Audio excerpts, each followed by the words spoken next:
been a long time coming. Like 10 days. From beginning to end. To celebrate existence. To celebrate the passage of time. To celebrate the existence of time. To celebrate us all being here. Us all existing at the same time. In the same world line. No matter how far, no matter what distance, we can all look up at the night sky and see the same moon. We're all looking at that same shining beacon that connects us in some way, somehow. And now, we've come to the finale. The bang bang, choo-choo, which is funny, finale of Kuvar Week, finally. A 10-day span of embracing absurdity, cultivating chaos, and streaming a lot. It'll have been over 100 hours that I've streamed since last week Friday, which would actually be 2 weeks ago Friday at this point, but like 10 days. It's 100 hours in 10 days, over 100 hours. I've gone a little nuts, but it's been fun. I've had a good time with it. It's if anything, it's taught me that I do really enjoy this, which I knew I enjoyed, just fucking around, playing video games and doing stupid shit, but I do very much enjoy it and would manage a full-time schedule pretty well, I think. Because even after all this time, I'm not exactly burnt out or anything. Speaking of burnt, hello, Burnt Cookie. Congratulations on getting the love at first sight so fast. And thank you for they call it hydration, not low duration drink.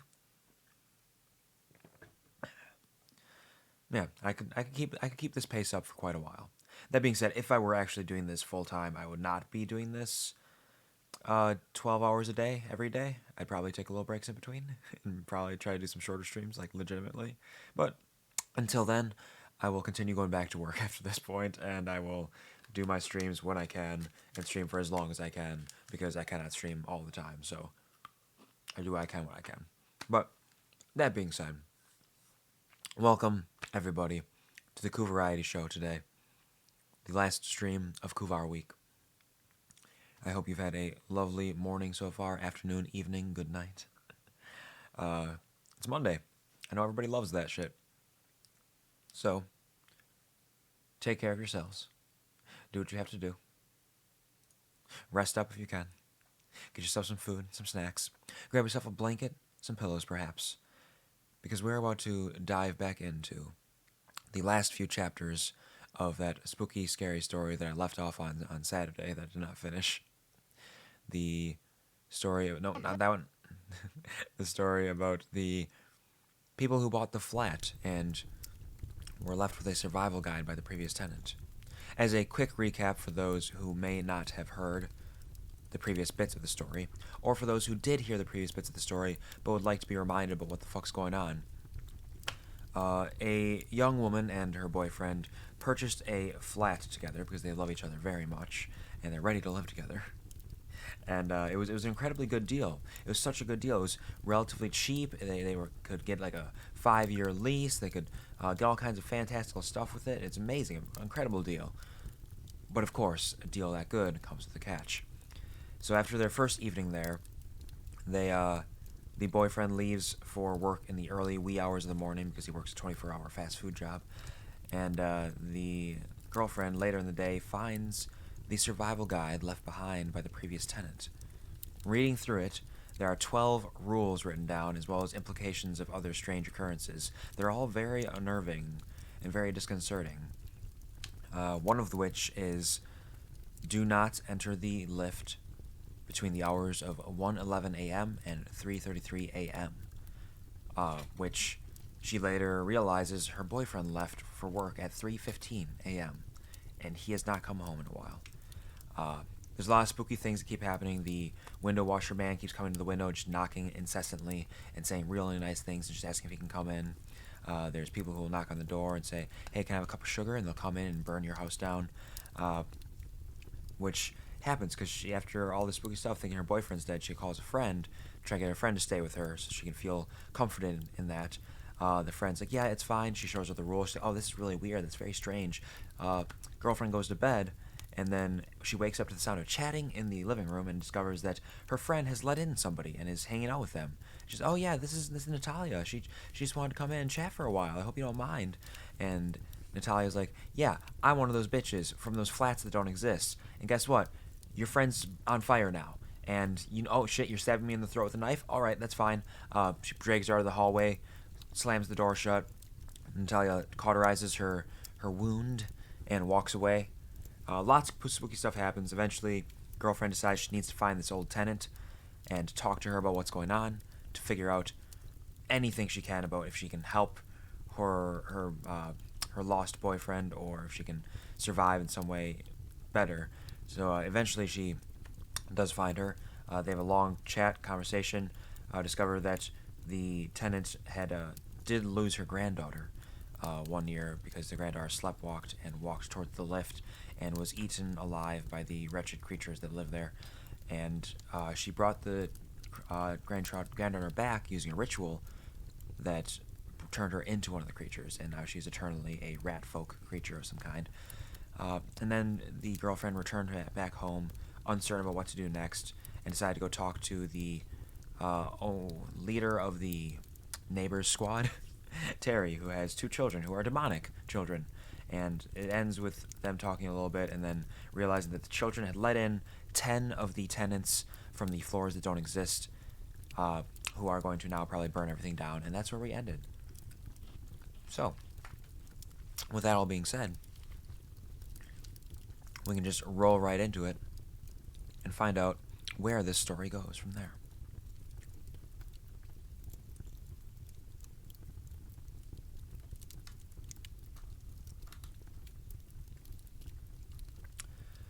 The previous tenant of my new flat left a survival guide. Things just keep getting weirder.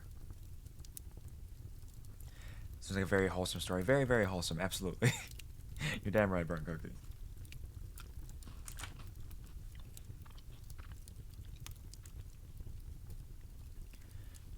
When I first saw Natalia, all I could picture was Georgia. The way her skin melted off her face, the smell of her hair burning, and the sound that she made. I didn't have time to count, but there were more than I originally thought. I figured these must have been the 15 people Prudence talked about entering the flats that burned before it happened.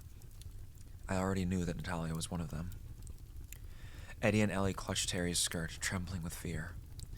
I wanted to help protect them, but I still couldn't help but tremble a little myself every time I caught a glimpse of those hollow voids where their eyes were.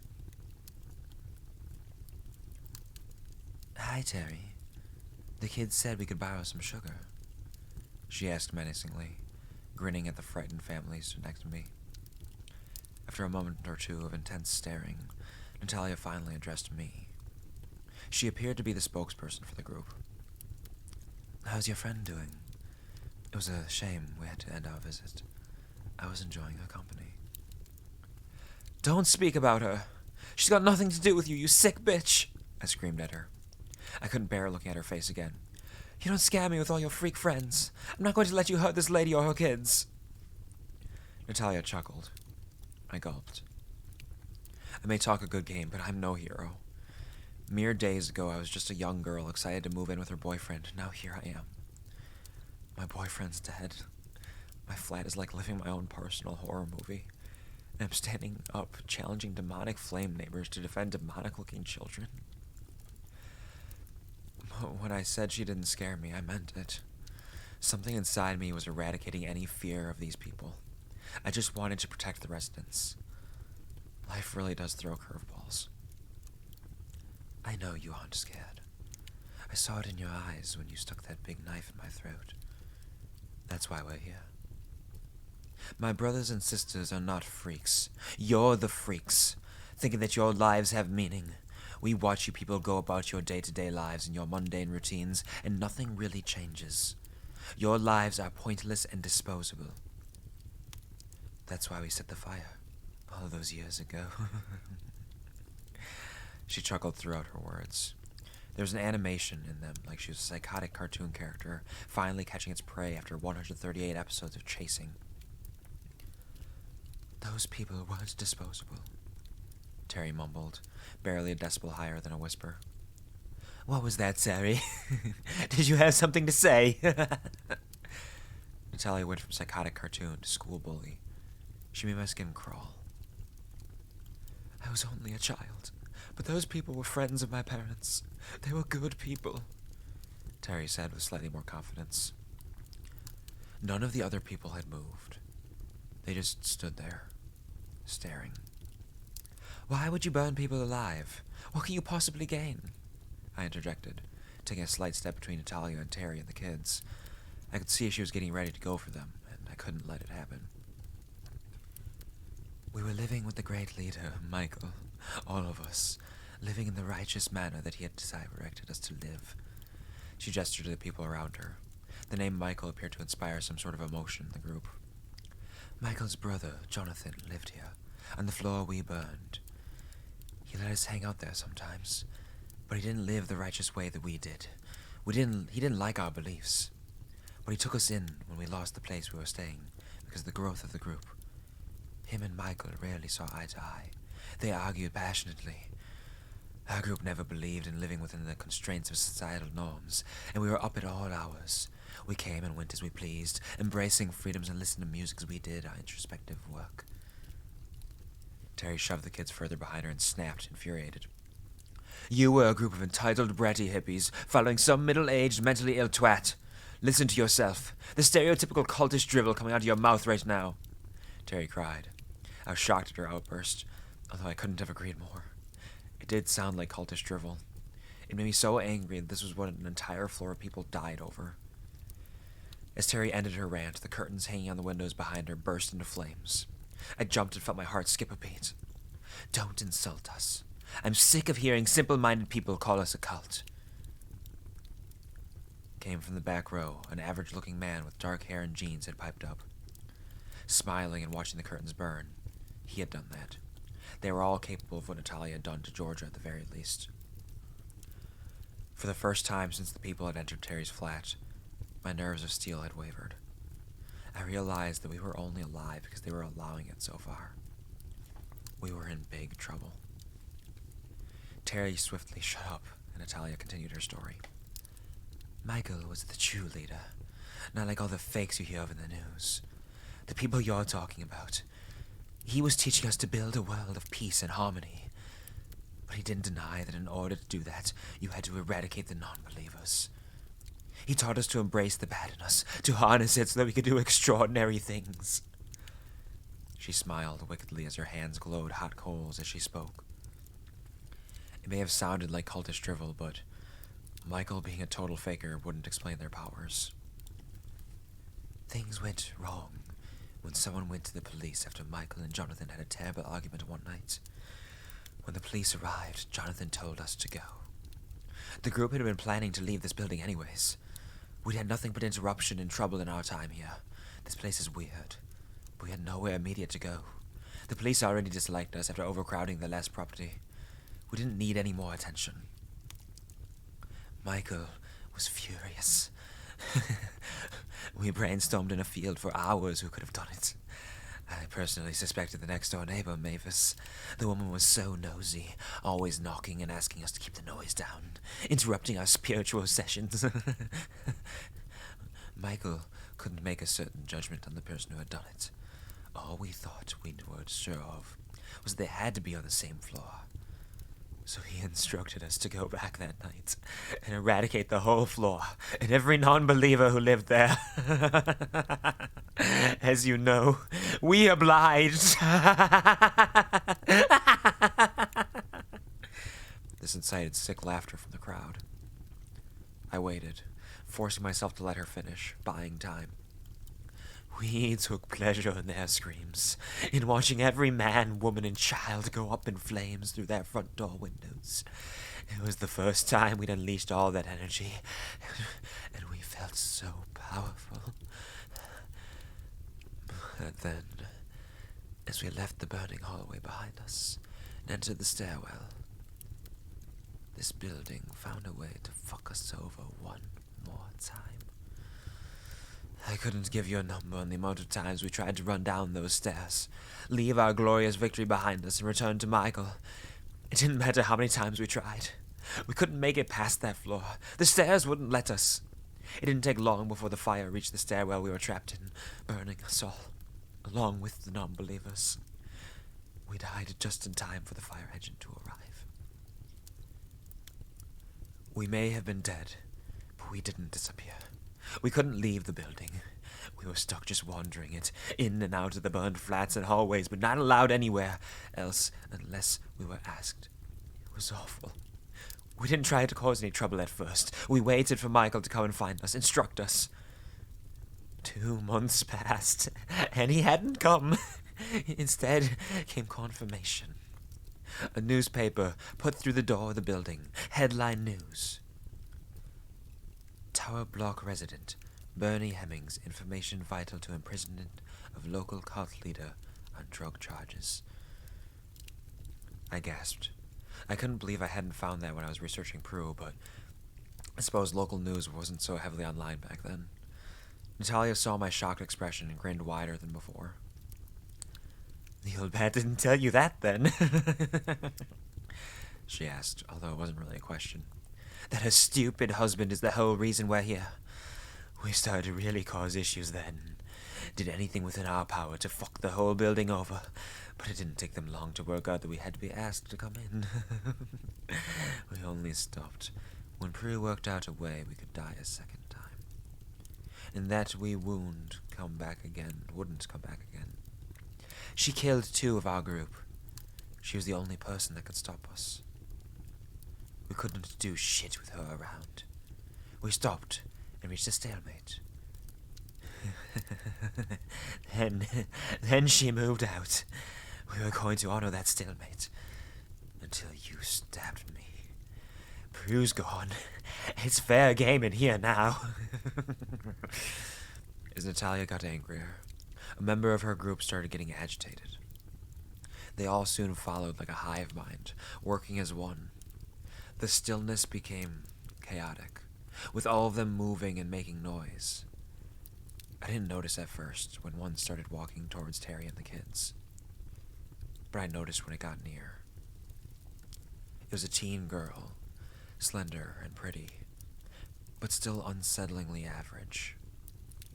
As she got within a meter of the family, Ellie suddenly went rigid. The claws that replaced her fingernails grew longer and sharper, with jagged edges from growing so fast.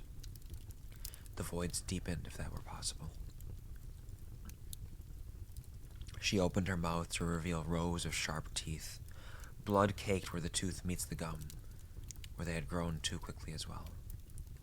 Ellie jumped. She reached out towards the girl and slashed her face with the claws, leaving deep gouges across her eyes. She clung onto the girl, using her claws as wall pegs, keeping herself at eye level. Eddie controlled the crowd. His own claws grew and he ran towards them, sending them scattering out of the flat. Random bursts of flame erupted everywhere, lighting up the whole room. Shit had hit the fan. The 2 demon children were successfully fending off a group of 15 dead superhuman cultists. Natalia ran from them too, but I kept her eyes locked on mine as she did. As she ran from the flat, she spoke to me. "This isn't over!" She screamed, and I knew that it wasn't. I stayed on Terry's sofa that night. We organized all the burned items in the house and threw things out before we crashed out in the early hours. The kids' claws retracted and they returned to their earlier state, causing mischief in the hallways. They were too young to really understand. I didn't sleep much. Nothing new. When I woke up, Terry was still asleep. I didn't want to disturb her, so I walked back to my flat, desperate to avoid anything strange on my way. The stairs must have noticed, because they didn't skip on my way up. I hadn't checked the time when I left Terry's, but I reached my door at the same time as a familiar face. Postman Ian was stood there, dropping letters at my doorstep. "Hey, love," he shouted as he noticed me. "I need to talk. Can you come inside? Just 5 minutes, please." I practically begged him at the doorstep. I told him everything that had happened the night before, how Natalia was out for revenge and I was the object of her rage. I begged him to tell me how to kill them, but he claimed he didn't know. He said if I kept my doors locked and didn't let them in, then I'd be fine. He looked shirty as I mentioned killing them. Didn't even suggest asking Prudence how to do it. Something was telling me there wasn't much point. He seemed so disingenuous. I wanted to trust him. So badly I wanted to trust him. I had been so vulnerable with him over Jamie. But if Prudence Hemmings could forget to mention what Bernie had done, and conveniently never pass on the method to kill these awful people, leaving them around to terrorize her friends and neighbors, then could she be a liar too? Could I really trust Ian? When he provided no answers and no real help, something inside me told me that I needed to get him out of my flat. I needed to rethink, start working things out on my own. I made excuses to Ian and sent him on his rounds. Prudence left me these rules, but she left so much out. How do I know I wasn't always a pawn in some sick game? Her fantasy life as a puppet master setting me up to fail. She's kept her granddaughter in a cage for years. Maybe she enjoys suffering. I wasn't going to give up easily, though. Natalia wasn't going to win. I decided then and there that I needed to attend the committee meeting today and start building an army against Natalia. I didn't need Prue's help or her methods. With enough manpower, I could do it myself. This was war. That's it. That's the end of that part. Move on to the next one. Right after I pulled my tea bag out of my tea. It's been steeping for quite a while now. It's probably a little over steeped, in fact. Today I have a mint green tea again. So it's not quite as hot. It's not quite as hot as the black teas I often have, because I don't know a lot about tea. Hold on, let me grab my spoon here and stir up the honey that I have in this at the bottom. It's not quite as hot as that, because what I've learned is apparently you want to use different heats for different teas. I'm learning a lot about tea. Just like squeezing the tea bag introduces more tannic acid into the tea and makes it more bitter, so it's not generally something you actually want to do. But I keep doing it because it's funny, and I think the use a spoon redeem is really funny. But apparently also you need different temperatures. So black teas, you often want it to be at a rolling boil to steep the tea properly. But for green teas, it's a little softer. You want it to just be like shrimping on the bottom of the like there's little shrimp bubbles at the bottom of the little what do you call it? The teapot. I don't have a teapot. I use a saucepan. I use a little saucepan. I still don't have an electric kettle. One day, maybe. Everybody keeps telling me I need an electric kettle. I don't know about that, though. When I suck on the tea bag, I have burnt cookie. I have sucked on the tea bag. I have done that. I did it the last 2 days in a row. It's not quite as exciting. It doesn't burn as much, which isn't as funny to me. Oh, Kevin, welcome. Welcome back to the stream. It's been a minute. I hope you're doing well. It's lovely to see you. Squeeze it. I did squeeze it. How are you doing, Kevin?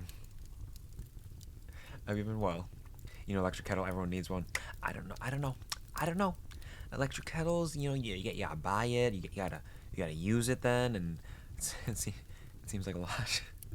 It seems like a lot, doesn't it? Could be better as always. I understand that. There's always a lot going on, and I know that you have had a tumultuous time, especially lately. So I understand that, and I hope that in between you have had time to be able to smile, to be able to relax a little bit, and have some good things happen, at the very least. Because I know it's bad, but it's not always bad. There's always a light somewhere to be seen. You get enough use out of it, tea, ramen, etc. I mean, you're not wrong. I am going to be doing another spicy noodle challenge at some point, a spicier noodle challenge, in fact. I was recommended a spicier noodle because the last spicy noodle challenge I did was not. It burned, it hurt, but it wasn't enough. I feel like I need to spontaneously combust, you know. So I got some recommendations from one Yams Cookie about some spicier stuff. So those just arrived today. So we'll give those a shot sometime in the future and see how that goes. But yeah, I probably could get some use of an electric kettle, but there's so much stuff in my kitchen right now. I don't know if I have space for it. I guess I can keep it in my room or something. That's what you do, right? The sun rises every day. Damn sure it does. Damn sure.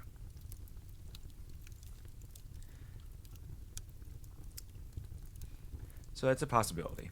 And I don't always drink that much tea. I actually, believe it or not, I mostly only drink tea on stream. Most of the time, otherwise, I'm just drinking water. Speaking of which, let me drink some of this tea quick. Did you use the panini maker the last 3 months? Kevin, I have not used the panini maker in... No, wait, no.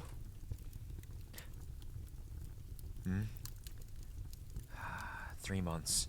I don't know if it's been 3 months, but I think sometime in the last 4 months I have used the panini maker, actually. We have used the panini maker sometime in the last 4 months.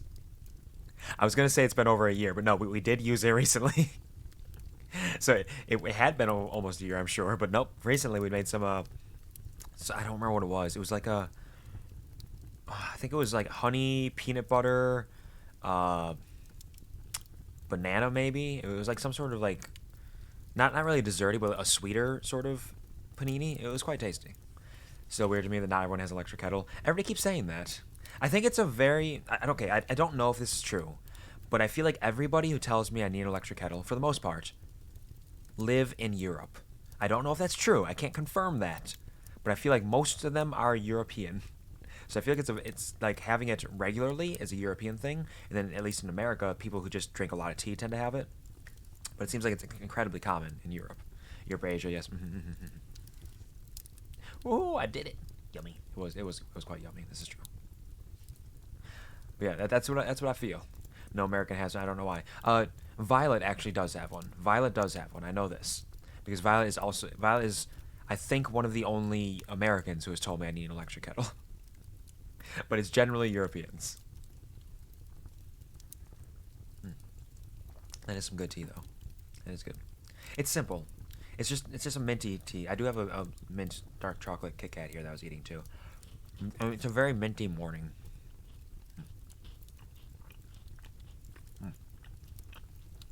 Excuse my chewing.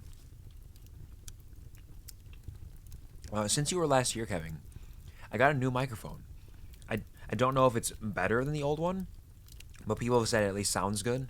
Because my old one always had an issue where it had like a little bit of a hum to it, and I could sometimes get rid of it by like wiggling the cables a little bit. But it got to the point where even wiggling the cables wouldn't get rid of it entirely. So I was like, okay, I think I need to get a new one. I don't know if it's the cable. I don't know if it's the microphone. I don't know if it's my preamp. So I'm just gonna buy a new one of all of them on a whim one morning when I got home from work. And it seems like it's been working pretty well. So that's good. The Christmas spirit? Yeah, it is the Christmas spirit. Yeah, I'm using my snowman mug as well, my little snowman mug. I was using my penguin mug, but unfortunately, when I unplugged my previous microphone, it fell and cracked my penguin mug. So poor penguin death. But I'm going to be looking for a new penguin mug, a better one, a stronger one, when I go to the store next. So hopefully it'll work out. Talked about it for a long time. Have you ever tried spicy chocolate? Like are you talking like mole? I have had chocolates that have had like cherry, or not cherries, peppery stuff in them, I think, like cayenne or the like. And it's tasty. I don't mind it. It is that blending of like sweetness and spiciness works relatively well. Mole itself, I don't mind either. Mole has a little bit of a kick to it, but it's not quite as sweet. It's much more, I don't know if it's exactly bitter, but it is still decent. I do like mole every once in a while. Rip penguin mug, very much rip. All right, we should get on to the next part of the story. I have another 3 chapters to read. The next part is entitled, "The previous tenant of my new flat left a survival guide. I might need some help." Had chocolate with some Carolina Reaper in it. That is very spicy chocolate. That is very, very spicy chocolate. Hate and loved it. Yeah. Yeah, I've never had a Carolina Reaper. I've had ghost pepper, and I think ghost pepper is the spiciest pepper I've had. I've not done Carolina Reaper yet, but it might blend well, and it could be fun.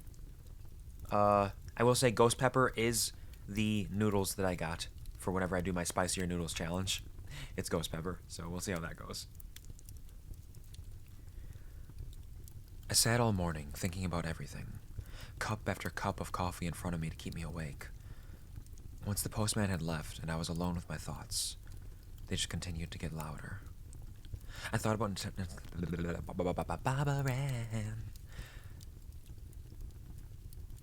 Natalia and the cult, about the kids and their nighttime antics, about the committee meeting Jamie and how much I missed him. Georgia and my burning guilt. and Mr. Prentice, who was finally making those aforementioned animal noises. Most of all, I thought about the note left for me on move-in day, how it had changed everything. My whole life was different now. I was alone, and it felt like my new home was attacking from every angle. I reread the note a few times over my coffee. I worried about my rent. It was tight but manageable. School is currently out in the UK, but as a training teacher assigned to a school, I still get paid a small amount through the summer. The rent is low, and with a second summer job, I can just about make it without Jamie.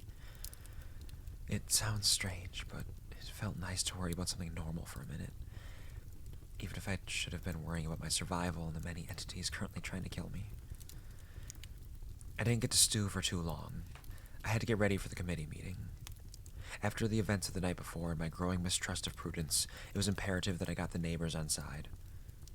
If I was going to achieve anything like my goals of eradicating the imposter cultist neighbors. The meeting was at noon in flat 31. There was a poster on a communal notice board by the entrance that I was glad to spot. Terry hadn't mentioned the time when we met, and all our meetings since had been a bit hectic to discuss it. The poster promised tea and cakes, and my stomach rumbled at the thought. I hadn't eaten properly in days. At 11:55, I left the flat and wandered out into the corridor. I'd never seen so many neighbors. Mr. Prentice, however, was still making that awful noise, and I watched in disbelief as every single person in the corridor walked past his door as if it was silent. I did my usual deliberation. I know how to read, shut up. I did my usual deliberation.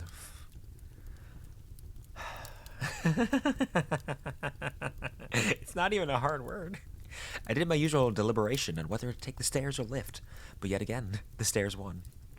I still couldn't bear being where Jamie died, and all these extra flights were keeping me fit. Flat 31 belonged to an older lady named Molly Thompson and her husband Eric. She had a blue rinsed head of curls attached to her head, and had gone to the effort to make homemade Battenberg cake. Other neighbors had brought along baked goods as well. It reminded me of a school fair. Don't follow the stairs again. I haven't. But there was okay, we read a bunch of spooky stories on Saturday, and there was one where a child fell down the stairs because they were watching a children's cartoon that said, it was singing a song like, "Go ahead and try to fall down the stairs as fast as you can. It's really fun." I don't remember the song, but they did something like that. And the mom came out to the sound of crying. It was like, "What the fuck just happened?" And then they had a PSA afterwards like, "Just remember, kids, don't go too fast, otherwise you might hurt yourself. Safety's always important." Kind of reflex right here. You say stairs. Ah, of course. Yeah, that makes sense. That makes sense. It makes a lot of sense. Always a stair falling with you. I don't know. Sometimes you just gotta roll with it. Hey. Where was I? The flat itself was decorated for the 70s, with plenty of China cat ornaments littered around. I sat down on a dusty plastic garden chair, one of many that Molly seemed to have acquired and laid out for the residents pouring in. I hadn't seen community spirit like this in my life. I smiled as I saw Terry, Eddie, and Ellie wander in. It was nice to see some familiar faces. I had noticed people looking at me, wondering who I was. It probably wasn't often they got new neighbors. Eddie came running up to me, swung his arms around me, and sat down in the rickety garden chair next to mine. It was so sweet. Terry smiled at me and took a seat the other side of mine. Ellie sat next to her brother. The brown puppy dog eyes were back. No claws. Never again, I've learned! I mean, these things happen sometimes. Were you... I don't recall if you were there when I fell in the shower. I had to fight the water. I was fighting the water, and then I had to see if I could kick the shower head. I almost got it. I was very close to kicking it until I lost my footing. "I'm glad you came," Terry said to me, loud enough to hear over the voices of the other neighbors. "I really want you to see the good side of the block. We don't bite, really." She laughed nervously as she realized the irony of her statement. "Terry, I need help. We need to stop those people from coming back again, and from terrorizing people. The block can't go on like this." I wanted to make the purpose of my attendance clear to her. It was time for things to change. "But if you don't let them in, and they don't bother you. I've spoken to the kids. They know not to do it again, that those people are dangerous. She's paused for a moment and sighed. Although them running away didn't help. The kids think they're indestructible now. They've been telling me all morning that they're going to kill the bad guys. I was the one daring you to make a handstand in the shower. I can't recall if I was there for the fall, but I know the story. Yep. Yeah, I don't recall either. But yeah, I did the handstands. I'm really good at the handstands. Those I don't have a problem with. Those are arguably not dangerous. Kicking might be a little bit. Just a wee bit. Just a wee bit of the dangerous.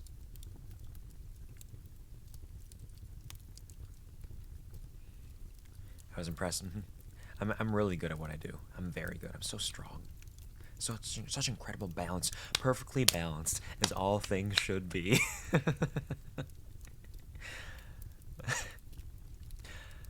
She looked so resigned, but it was true. They did run away from the twins. Maybe there was something in that. I knew they could die, I just had to work out how. But as the thought crossed my mind, and I looked at Eddie and Ellie, I couldn't imagine taking the risk. I could have flat out gone back and asked Prudence, but to be honest, I didn't want anything to do with her. She gave me such a bad feeling. I was doubting everything she told me. Wow, good. Wow, good. Wow, good. Wow, good. Wow, good. Wow, good. Wow, good. Wow, good. So big and so strong. I'm so big and so strong. Damn straight. Wow, good. It doesn't matter if you can't keep them away. We can't all live in fear. Yours aren't the only kids in this building. I knew this from surveying the room. But I bet not all the kids here are as special as yours. What if another family burns to death because their kids were hyper one night? I could see this struck a chord with Terry. She looked at me with glassy eyes as if on the verge of tears. So big and so strong like a bear. I'm not a bear. I just dress like one, I swear.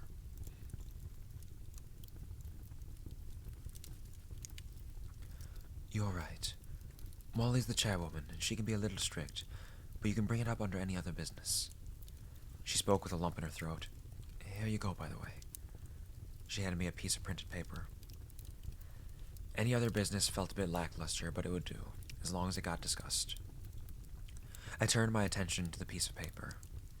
It was the agenda for the meeting. For something written so formally, it appeared farcical. It seemed other flats and floors had different but equally strange issues to mine. There were only 6 items on the agenda for the meeting with AOB, as the 7th.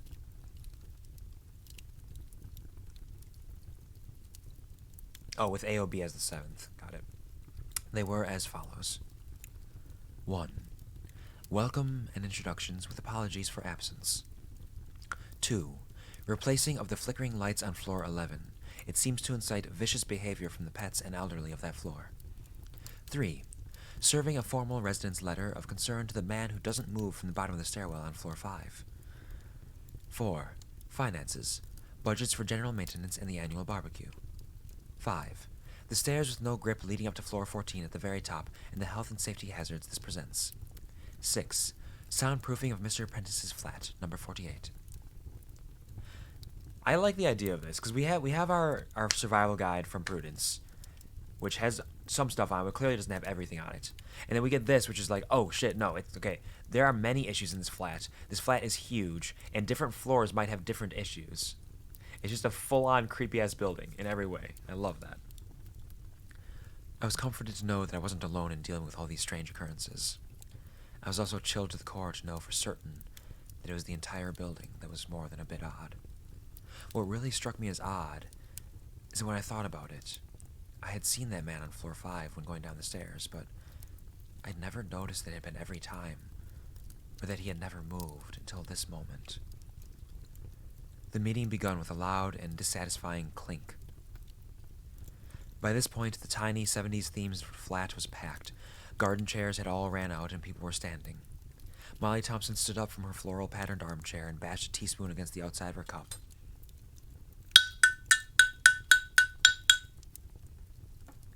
Except louder, probably. She reminded me of a very strict disciplinarian school teacher. I had worked with during my university placement. She commanded quiet in the room. I think we should get started, everyone, she shrilled, her voice growing louder with every word until the crowd came to a silent hum. Right. Firstly, we are not going to skip the introductions today. Apologies have been given by Joe and Steph of Flat 2, and yet again by Mr. Prentice. We have a new face in the room, as I'm sure many of you have noticed. She gestured to me and looked in my direction, but didn't really make any eye contact. She was just talking about me as I sat in the room. Eventually, she addressed me directly. Silence! Stand up, dear. Introduce yourself. We are pleased to have you here. I was deeply uncomfortable. I could feel some sort of panic coming on. I never liked standing in crowds very much, but I stood up anyway. Hi. My name is Kat. I live in flat number 42. I moved in with my boyfriend, Jamie, but he was killed in the lift by the weird rat creatures you people have living here. The people that claim to live in the burned-out flats won't leave me alone, and one in particular seems to want me dead. Oh, and that window cleaner outside my flat makes me want to scoop my own eyes out with a spoon every time he knocks on the door. Nice to meet you all. The crowd had gasped a little. I sat down, instantly mortified. I don't know what happened. The normality and structure of the meeting overwhelmed me. There's something about a sense of order and normality amongst chaos. It does something to your brain, and for me, for the first time in this whole journey, it sent me into a meltdown. I sobbed as I hit the chair, both in pure mental exhaustion and disappointment that I had blown my chance at building any sort of army against Natalia. Terry rubbed my shoulder. Molly broke the awkward silence that had blanketed the room. Nice to meet you, Catherine. I understand life in this building can be a little overwhelming. We did ask the previous occupant to let us intervene when you moved in, but she was insistent. In hindsight, we may need to review our policies on new tenants. I am so very sorry for the loss of your partner. The lift is a most unfortunate situation. She had been in positions of power in her life, for certain. She responded professionally, but coldly. There was no feeling in her condolences. She came off like a corrupt politician digging themselves out of a hole. She did decide to skip the introductions after my outburst. I also hate it when I am called Catherine. My parents called me Katie, and I shortened it to Kat. Her presuming it was Catherine added to her schoolteacher demeanor. She carried on with the proceedings pretty swiftly, and interesting characters present at the meeting started to emerge. My favorite was a large middle-aged Caribbean woman named Precious Sifleur, who could not accept Molly's claims that there was not enough in the budget to replace the lighting of floor 11. She got up and lifted her shirt to reveal a large, deep bite mark across her stomach caused by her dog after a long episode of the lights flickering. When that didn't change Molly's answer, she lifted her trouser leg to reveal a smaller but still noteworthy bite mark on her leg from her elderly mother who lives with her. Molly didn't budge. It took what felt like an eternity to get to any other business. If I weren't so focused on my goal, I would have enjoyed hearing about the quirks of the other floors, maybe tried to engage a little, but I just couldn't concentrate. When the chairwoman asked if anyone had any other business, she scanned the room quickly. I stood up from my chair and she locked in on me with her eyes. My hands were shaking, and I could feel a cold sweat forming all over my body. Catherine, what can we help you with, dear? She asked in a patronizing tone. I want help in getting rid of the people pretending to be from the burnt-out flats. I can't be the only person that doesn't like living in fear, I stated boldly, trying not to break down again. Dear, we have had this discussion multiple times. It's been taken off the agenda. I'm aware you're new here, but this is nothing we can do about certain problems within this building, and for this particular issue, we would appreciate you not letting them into your home and ignoring them like the rest of us, she snapped back. But that's not good enough. Terry's kids answered the door last night. They're children. It's easily done. What if someone else's child does it and aren't so lucky to survive? One burned my friend so bad a few nights ago that she's still unconscious in hospital. This I knew from social media. A few people called out an agreement with me from the crowd. The only one who has ever been able to deal with them is Prudence, and that difficult woman never revealed her methods. Don't think we didn't try. You're suggesting a suicide mission. You do well to remember you are new here, Molly hissed through her teeth. Did she have to mention I was new so many times? It was grating on me. Well, I'm willing, shouted Precious, She seemed stronger than the rest in her earlier rant. I was glad to have her on my side. When she came forward, a few others followed. Soon I had 5 people plus myself willing to form a subcommittee to get rid of the cultists. Molly didn't like it, but she agreed to let us do it.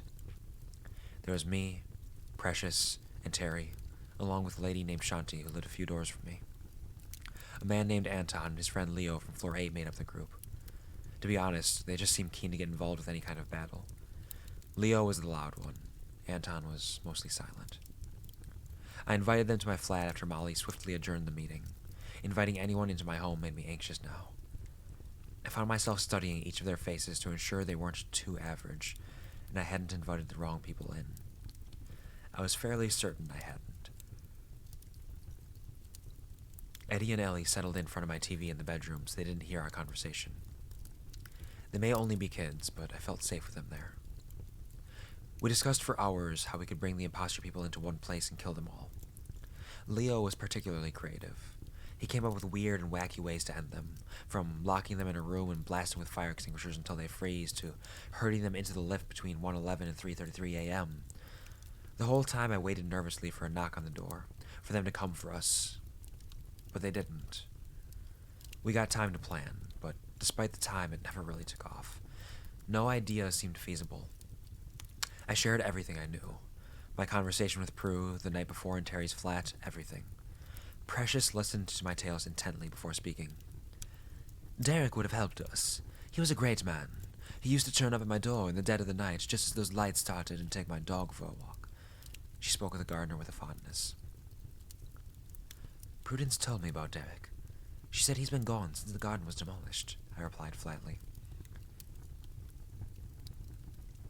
It was awful when he left. That woman that used to live here was nasty to him. I watched out my window as she tore up the garden. I knew she was grieving for that little girl, but I know Derek only ever wanted to help. Shanti spoke up from the corner. She'd been pretty quiet the whole time. He was the whole reason we don't have those awful creatures from the lift all over our homes anymore. My brother was killed by one before the agreement. He was 4 years old. I twitched as she told her story. Shanti had such sad eyes, and speaking about her brother only filled them further with sadness. This is another thing I don't understand. Why have any agreement? If you managed to kill most of them, why not all? I asked, feeling anger over Jamie burn through my throat as I spoke. Precious laughed. Terry shot her a look from across the room. No one's told you the whole story, have they? Shanti asked, a single tear running down her face. What do you mean? This is driving me insane. Nothing was simple. How could I trust anyone? They call it hydration, not low-dration. Drink. Thank you, burnt cookie.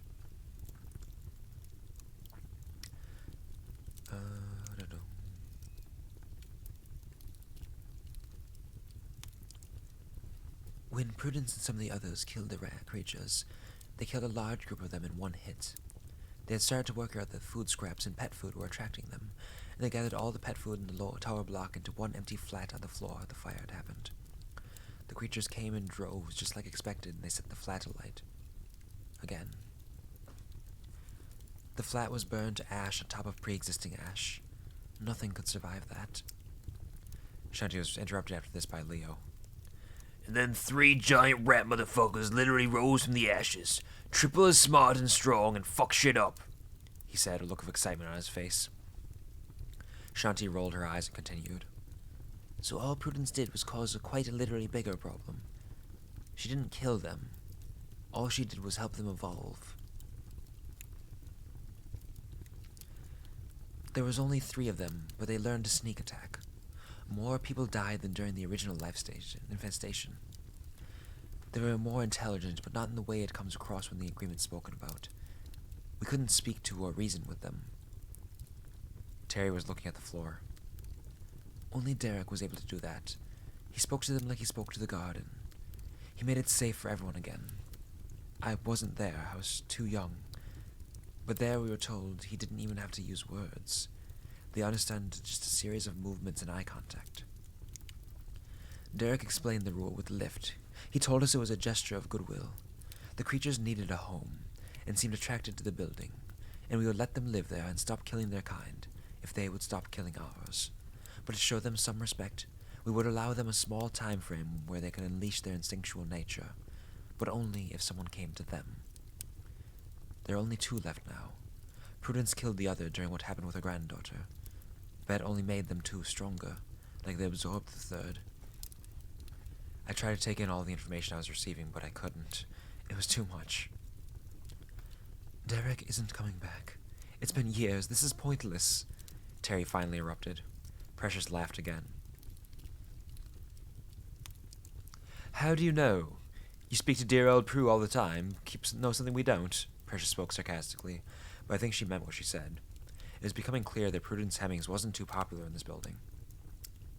I don't speak to her all the time. We just keep in contact. She was always nice to me. Terry tried weakly to defend herself. That's because you're naive and a pushover. She used you because no one else would give her the time of day. Precious was about to launch into a full rant on Terry. I was glad Eddie and Ellie were in the other room and couldn't hear her. I wondered if she'd seen them at night. I decided to stop the rant. This was becoming counterproductive, and we were getting nowhere with our plans. I interjected and told them all I needed them to leave so that I could sleep. Partly true, although I knew I couldn't sleep. I had other things to do. They all filed out of my flat. Terry and the kids were the last to leave. She gave me a hug as she left and told me to get proper night's rest, telling me she was always there for a cuppa and a chat. It was sweet. I felt sorry for Terry. The kids hugged me too as they left. I know she spoke to Prue, but I was certain that it really was entirely innocent.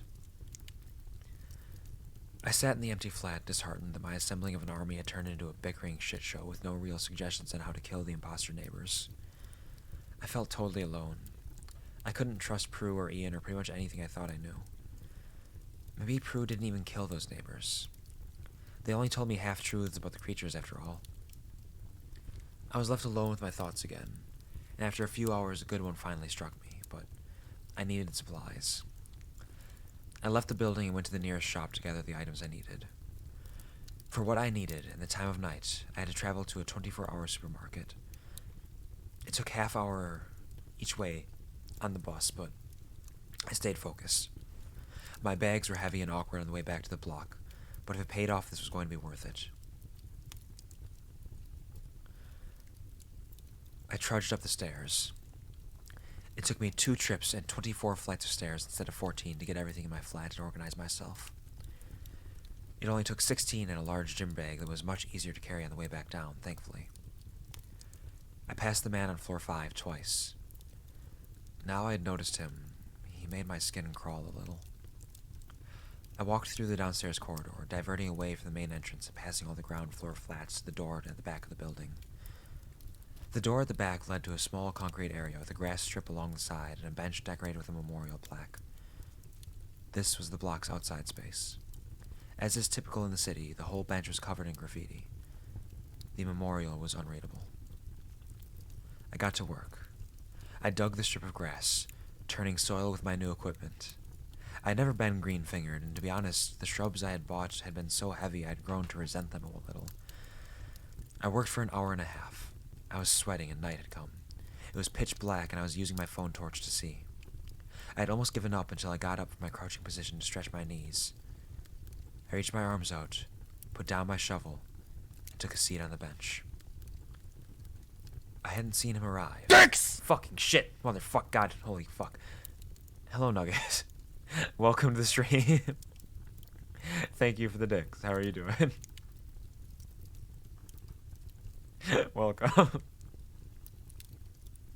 That was a good one. That was a good one. That was a strong one. Oops, instinct. Understood. Totally understood.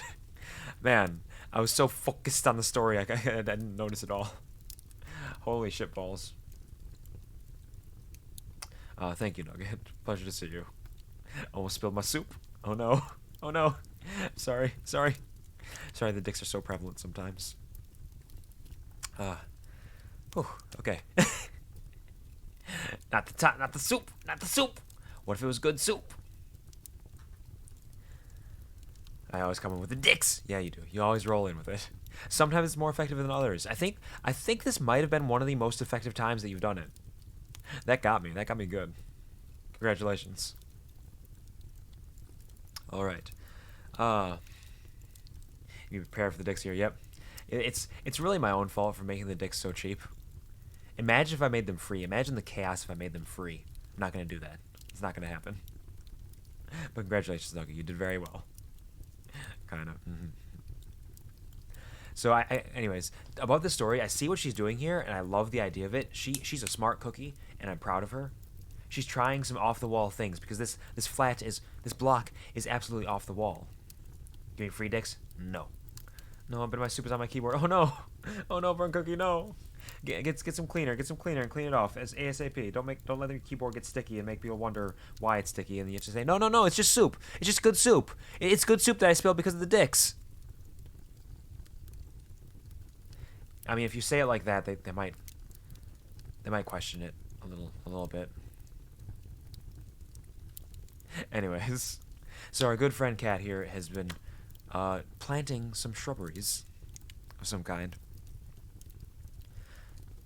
I'd almost given up until I got up from my crouching position to stretch my knees. I reached my arms out, put down my shovel, and took a seat on the bench. I hadn't seen him arrive, but the man was already sat there. He wore a flat cap and a jacket, despite it being the middle of summer and a beautiful night. He just smiled warmly at the shrubs for a moment without a word. Eventually, he spoke. "I've missed this place. Name's Derek."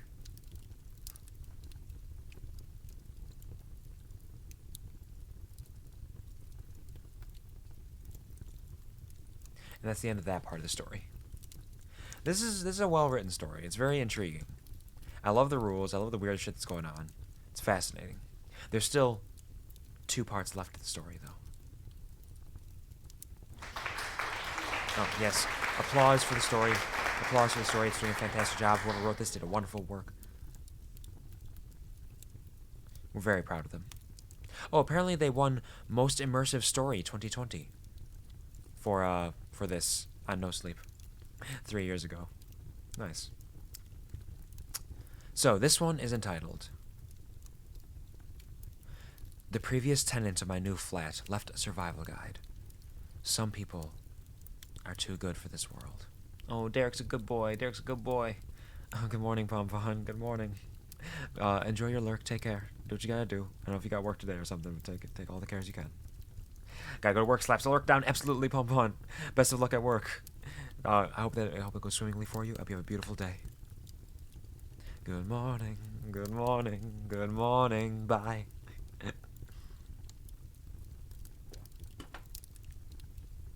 Pleasure to see you as always.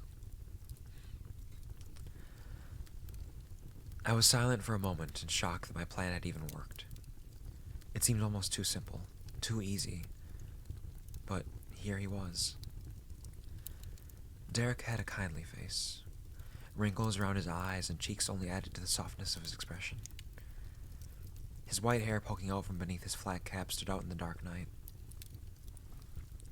"That's a lovely little patch you've planted. I can look after it if you like. I used to maintain the last garden here," he said, breaking the silence that had followed since his initial words. "I know who you are. We need you," was all I could manage. The mental exhaustion and fatigue from the whole experience had built up. But his arrival was like finishing a bad day working at school. I felt like I could relax again, even if only a little. "What's your name, darling?" he asked. It's Kat. I live in flat 42 now." His face lit up as I confirmed my flat number. "Prudence is gone?" he asked. "She's gone, but the whole place is a mess. So many things are happening, and the residents are suffering," I answered. We chatted for what felt like hours, outside with nothing but moonlight. He told me how he used to consider the building part of the garden, a place for him to maintain. The residents just like the plants he looks after.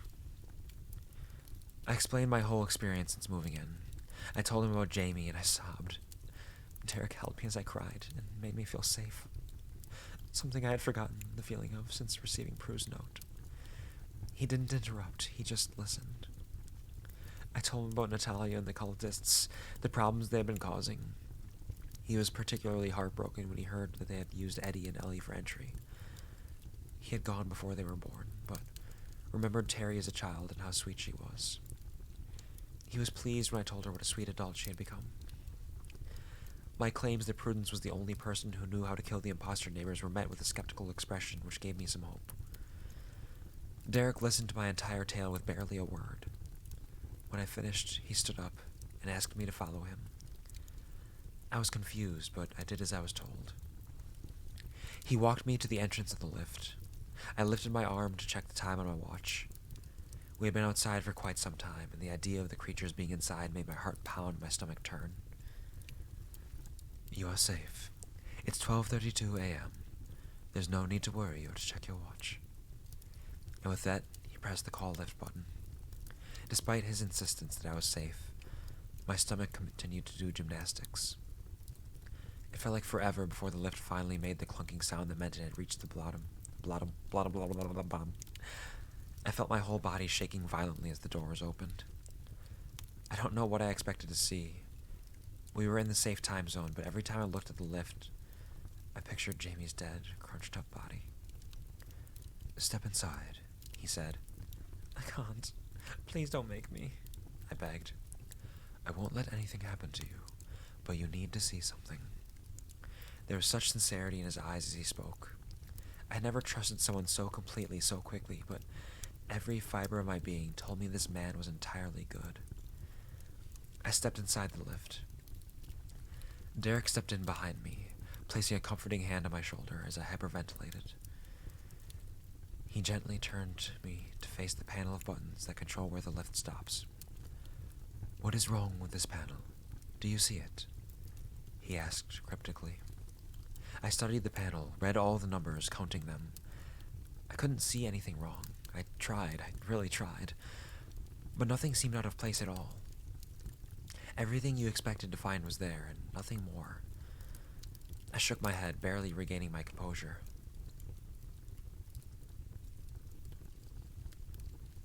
Can you take us to floor 9, please? He smiled slightly as he made the request. I looked back to the panel to press the button, but floor 9 didn't exist. I was so confused. I had counted the numbers, I was sure of it. Derek must have made it disappear, but the panel didn't look any different to before. I can't explain it. Looking at it, I would have sworn blind nothing was wrong with it, even once I knew, but floor 9 didn't exist. Derek could see my frustration. It was like the building was now playing tricks on me. He walked me out of the lift and sat me down on the bottom of the stairs before he finally began to speak. The building is like a living organism. It can seal off parts of the world, and it can open up others you never could have imagined. When those awful people burned that whole floor of residence, I was devastated. Some wonderful people lived in those flats, both of the unusual and usual variety. But those people had no limit to their cruelty. Whole families burned alive. It was a tragedy that made me so angry. I felt so guilty when it happened. I can predict what some of our more tricky residents are going to do, and make sure I'm there to help. But those people were nothing to do with this place. I couldn't see what they were planning, so I couldn't stop it. At this moment, I noticed one of the hairless cats that sat between us. Derek looked at it with tears brimming in his eyes. He stroked it, and it moved onto his lap. Derek's fingers didn't burn at all. He continued. When it happened, the building used its defense mechanisms and sealed off the entirety of the floor. It stopped the fire from spreading and kept the perpetrators there, to die by their own hands. The building only allowed the floor to be unsealed once they were dead. It took about a week before those awful people turned up again, asking for sugar at people's doors. The first few let them in. It was so difficult. So many residents burned alive that I was having to use their remains for my garden just to hide the dead. The entire community were terrified and grieving for those that died. No matter how hard I tried, I still couldn't predict them or see them. So I took Prudence, who at the time seemed a perfectly reasonable woman, to the burned-out floor. Floor 9, however, had been sealed again. There was no button in the lift, and it always skipped on the stairs, only no one had noticed. The building really is a magnificent creature. I stared at him in amazement through the whole story. I was exhausted, but my brain was working in overdrive to process what he was telling me. I had started to stroke the cat too. My fingers did burn, but I didn't flinch. I found its company comforting. He carried on. I went back later that night, took the stairs again, alone this time. I think my intentions were clear, and the stairs allowed me access to floor 9 for the first time since just after the fire. I brought Prudence to the floor within the hour. The stairs had stopped skipping floor 9 for me, although I later learned that when Prudence had tried alone, she was not allowed access. We explored the floor, walking amongst the remnants of our dead friend's belongings. Eventually, we came across one of the soulless arsonists roaming the halls. It appears that's where they spend their time when they aren't out terrorizing residents trying to claim more victims. He was disturbed and disoriented to see anyone not like them on that floor. He twitched a little and spat out the sugar line as if it was an automatic response. I almost felt sorry for him. He claimed to come from flat 66. More were approaching behind him. Prudence was terrified. She was starting to sweat profusely and back away from the man, but it didn't cool her down. He was burning her slowly. I felt nothing. See, the stranger things in life just don't seem to affect me. I've never known why. Sometimes I even just know how to deal with them, like it's programmed into me. On this new playing field, in their domain, I knew what to do. I grabbed the man and ran him down to flat 66, 4 doors from where we were standing. I threw him into the flat and waited. The other arsonists were approaching. The man tried to exit the flat. It was doorless after the wooden doors all burned to cinders in the fire.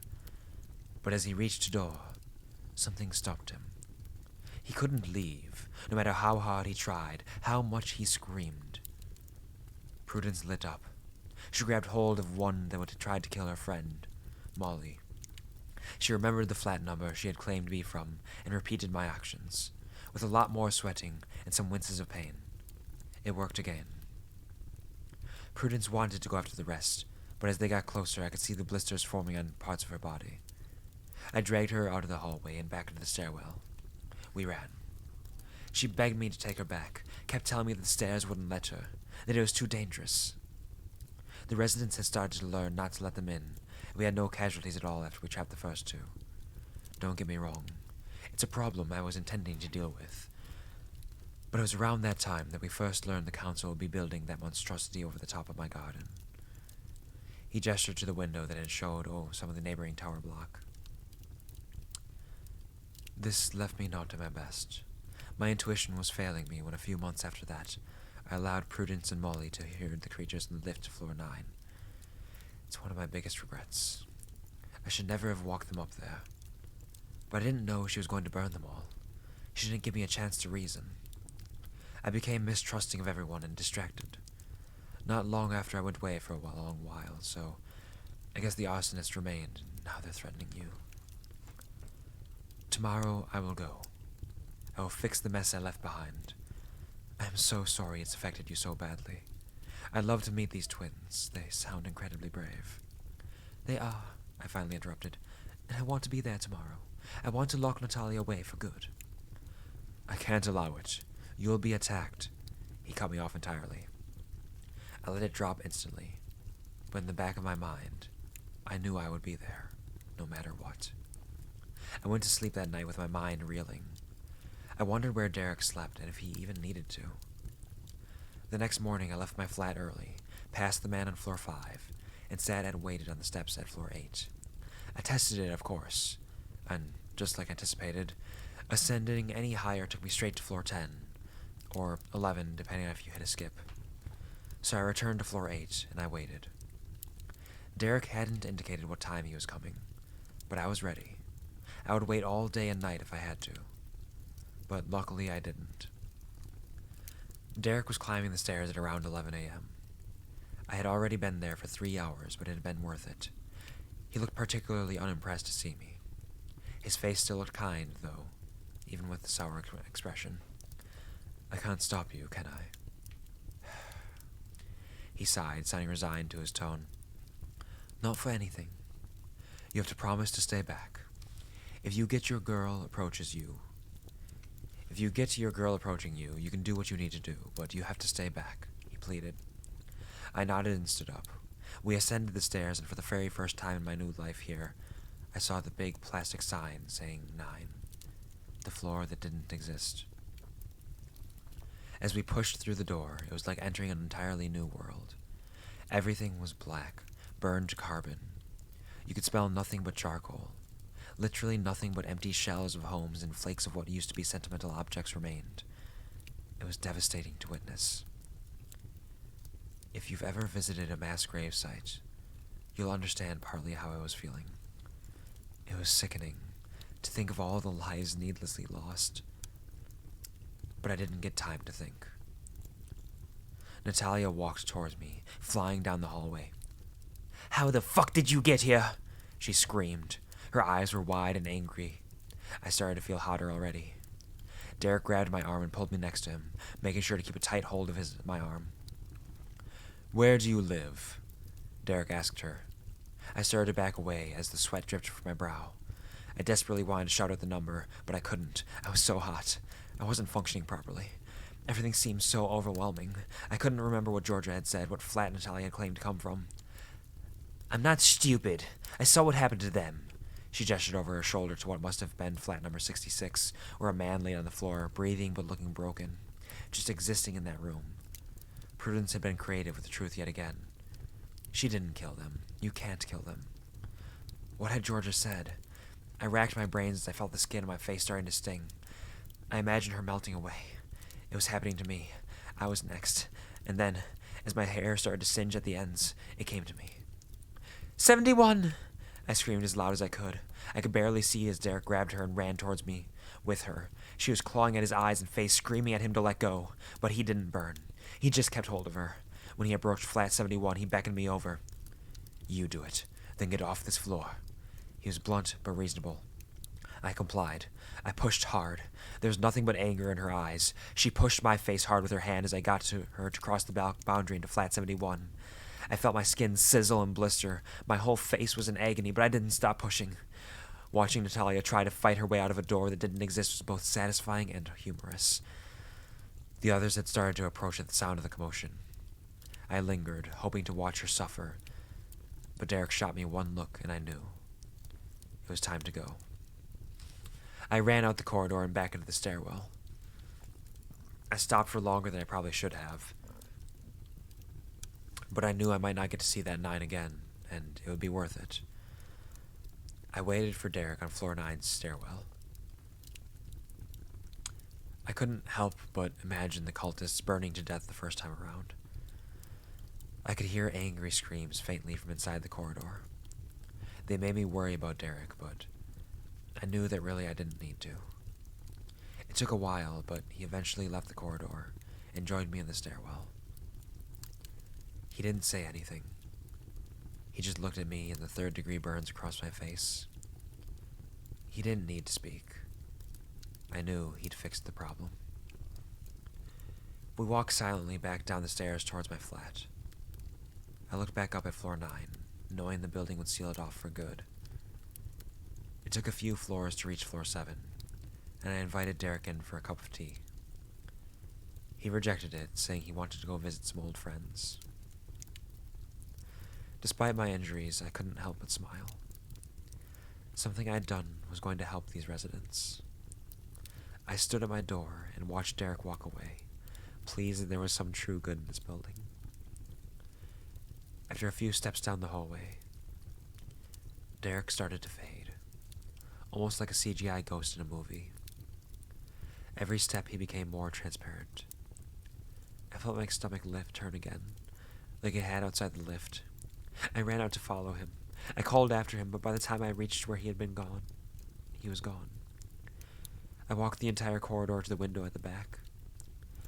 I looked out the window into the small, concrete, heavy garden and hoped to see him sat on the memorial bench. I didn't see him. Instead, I saw Prudence hacking at my tiny planted patch with shears. And that's the end of that chapter. Damn, Prudence. Damn, Prudence. What a bitch. I can't believe she'd do this.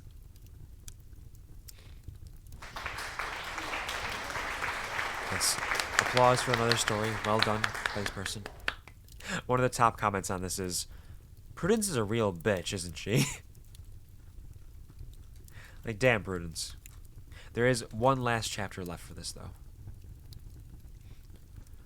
One last chapter that I will read after I sip my tea. Entitled, good, got me shivers. A couple of the shivers. I got some tears in my eyes myself. And so that's kind of a good story when I'm reading it, at least to me, is it makes me cry a little bit, or makes me shiver, or something like that, you know. The last chapter of this story. The previous tenant of my new flat left a survival guide. It's time to end this madness. I don't cry. Of course not, you never cry. Never cry, definitely not here at all. Not once, not never. We cried quite a bit during the second Try Not to Cry stream. There was a lot of tears there. It was a good one. Shh, shh, shh, shh, shh. When I saw her out the window, garden shears being gripped by both hands, and a maniacal expression on her face, I just stood still. I was frozen to the spot in shock. I felt no pain at all from the burn on my face. Everything was numb. The relief of eradicating the imposter neighbors and the joy at finding a friend in Derek was hacked away in an instant, just like every leaf from my shrubs. Why would she do this? What had I ever done to her? Every question possible crossed my mind. I could feel the frustration bubbling inside me. Everything about this place just threw up question after question, and for every answer I got, there were 10 new ones waiting to be asked. At that moment in time, though, only one was truly important. How did Prudence know? So big and so strong, so big and so strong. I'm a strong cat. I don't cry, of course. Very strong cat. Never any tears. Not once, not never at all. Because she's a bitch. I thought about Terry and her telephone conversations. I didn't want to think that the sweet lady I thought Terry had turned out to be would do that, but it did cross my mind. I thought of Ian, the postman. I've had bad vibes from him for a while. Maybe he'd seen Derek coming up the stairs while on his rounds that morning. I stood there, frozen, pondering all these things until I saw Prudence collapse onto the memorial bench, sobbing, head in her hands. She was surrounded by the remains of my attempt at a garden, with the shears laid out on the floor. The stairs were kind to me all the way down. It took 4 flights to make it to the bottom. I ran down the corridor and out the back entrance of the block.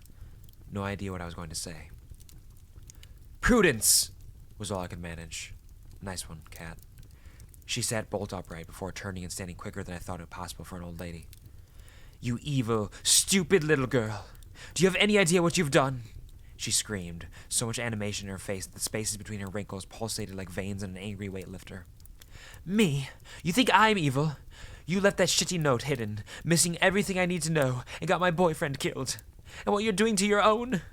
I screamed, tears beginning to roll, before she interrupted me. "Don't you dare talk about her!" Her voice cracked and she broke down again, this time falling to her knees, twigs and leaves sticking to the bottom of her dress. I didn't know what else to do, so I sat down on the floor. I knew that it was probably a bad idea. This woman couldn't be trusted, and I hadn't forgotten that, but seeing an old lady crying on the cement floor still made me feel awful. "How did you know about the garden?" I asked her calmly, trying to change my approach. She shoved a crumpled up piece of paper into my hand. She didn't look at me. Her eyes remained on the floor. "Dear Prudence, I couldn't exist knowing what I'd done. I should never have told you about it. The last 2 won't grow stronger. She was never theirs to begin with. But I have to end her suffering. I'm sorry. Derek." I knew what he had done as soon as I finished the note. Lila, or what was left of her, was gone for good. Of all the creatures, only Jamie's killers from the lift remained. That's how Derek had spent the few hours I'd slept between our encounters. "This is all your fault," she sniffed. "My whole family are gone because of you." That hurt a lot. I trembled as I tried to speak, but I always really hated confrontation. I could feel myself starting to glitch. Hello, Gary. Good morning. Welcome to the stream. How you doing? That is a perfect use of the skin suit. The what? Okay, yeah, there were like 4 or 5 chapters prior to this. There are evil rodent-like creatures that live in this flat that murdered a bunch of people, and they are trapped in the lift now thanks to an agreement made by Derek the gardener and them, where they will only kill people who enter the lift between 1:11 and 3:33 a.m. Prudence, the old lady who left the note in the flat, her granddaughter was killed by the creatures in the lift, and she talked to Derek about a way to bring her back to life. She brought her granddaughter back to life, but her granddaughter was brought back in the form of one of those creatures. So she has been keeping her granddaughter alive as one of these creatures for years now. And Derek took it upon himself, now that he was back, to finish the job and to end her granddaughter Lila's suffering as one of these creatures. They call it hydration, not low hydration. Drink. What a time to be alive. Truly, what a time to be alive. Thank you, Gary, for the 55 bits and the what a time to be alive. What up, Q? Hey there, Blurton. Welcome to the stream. How you doing? Good morning. Hope you have a fantastic day. I'm just reading the last chapter actually of this spooky story that I did not finish on Saturday, and then we're going to get into playing with some trains. We're going to be playing Choo-Choo Charles as a creature. What a time to be alive as a creature. Or dead. Or both, you know. It's hard to say. And again, to everybody here, this is going to be a shorter stream today, because I do have to stop to get some dinner before I play Dungeons and Dragons later. So it's going to be a bit of a shorter one. But we'll see what it is. Thank you, Gary, for contributing to the Stitch Concert Challenge. 50% there. Being alive is overrated. I don't agree with that. I think being alive is a beautiful thing. Life is beautiful, magical, truly, at its core. It might fringe on darkness at the edges, but the light still shines so bright as long as you are allowed to see it, as long as you allow yourself to see it. There's so much light spilling over that horizon day by day, night by night, that life is truly worthwhile, and so are each and every one of us. I will fight this to my last dying breath, because life is worthwhile, and the life that I lead, fighting back against this idea that life is overrated or difficult to do. Life can be difficult, but is not worthless. Life is worthwhile as long as you choose the meaning that you have in it. There's so much good out there, so much good to be found. There's so much beauty to be seen if you allow yourself to open your eyes and not claim that it is still night even as the sun rises on a new day. And yes, there's darkness too. There will be darkness. There will be difficulty. But it is good at its core. You actually remembered and didn't call me I'm your dad. How short are we talking? Probably only a couple more hours. Maybe only like 3 or 4 more hours. Maximum of 4 hours, I think. But yeah, I remember some things. I don't remember everything, but I remember some things sometimes. I don't like spilling. It can happen sometimes. Being alive is great and all, but have you tried sleeping? Sleeping is fantastic too. Sleeping can be really nice. Getting the rest that you need. Nothing beats a good sleep. Man, spitting straight up facts. Always. All I do is spit facts every day. Cookies are good too. Cookies are good too. I do like cookies. We're gonna get back to reading the story. We're getting there. There's some shit going on. How can you say that? I saw her, and she was trapped in a tiny cage eating dog food and small animals. Your family died in that lift, just like my Jamie. I may have struggled to get my words out, but I wasn't about to let Prudence Hemmings blame me for her decisions. Lila was better off dead than what she was, however awful that may sound. What happened to your face? Prudence growled at me. Take you to visit floor number 9. He did this to her in the first place, not me, and now he's disfigured you. She was spinning things. I could feel throbbing as she mentioned my face. I really should have had medical attention. This isn't his fault. You messed him up, and he did that to her because of you. You told me that yourself. I tried ferociously to defend Derek, but something inside me still felt uncomfortable about what he had done. I couldn't help it. Lila was an innocent little girl who shouldn't have been punished for Prue's mistakes. This whole thing was such a mess.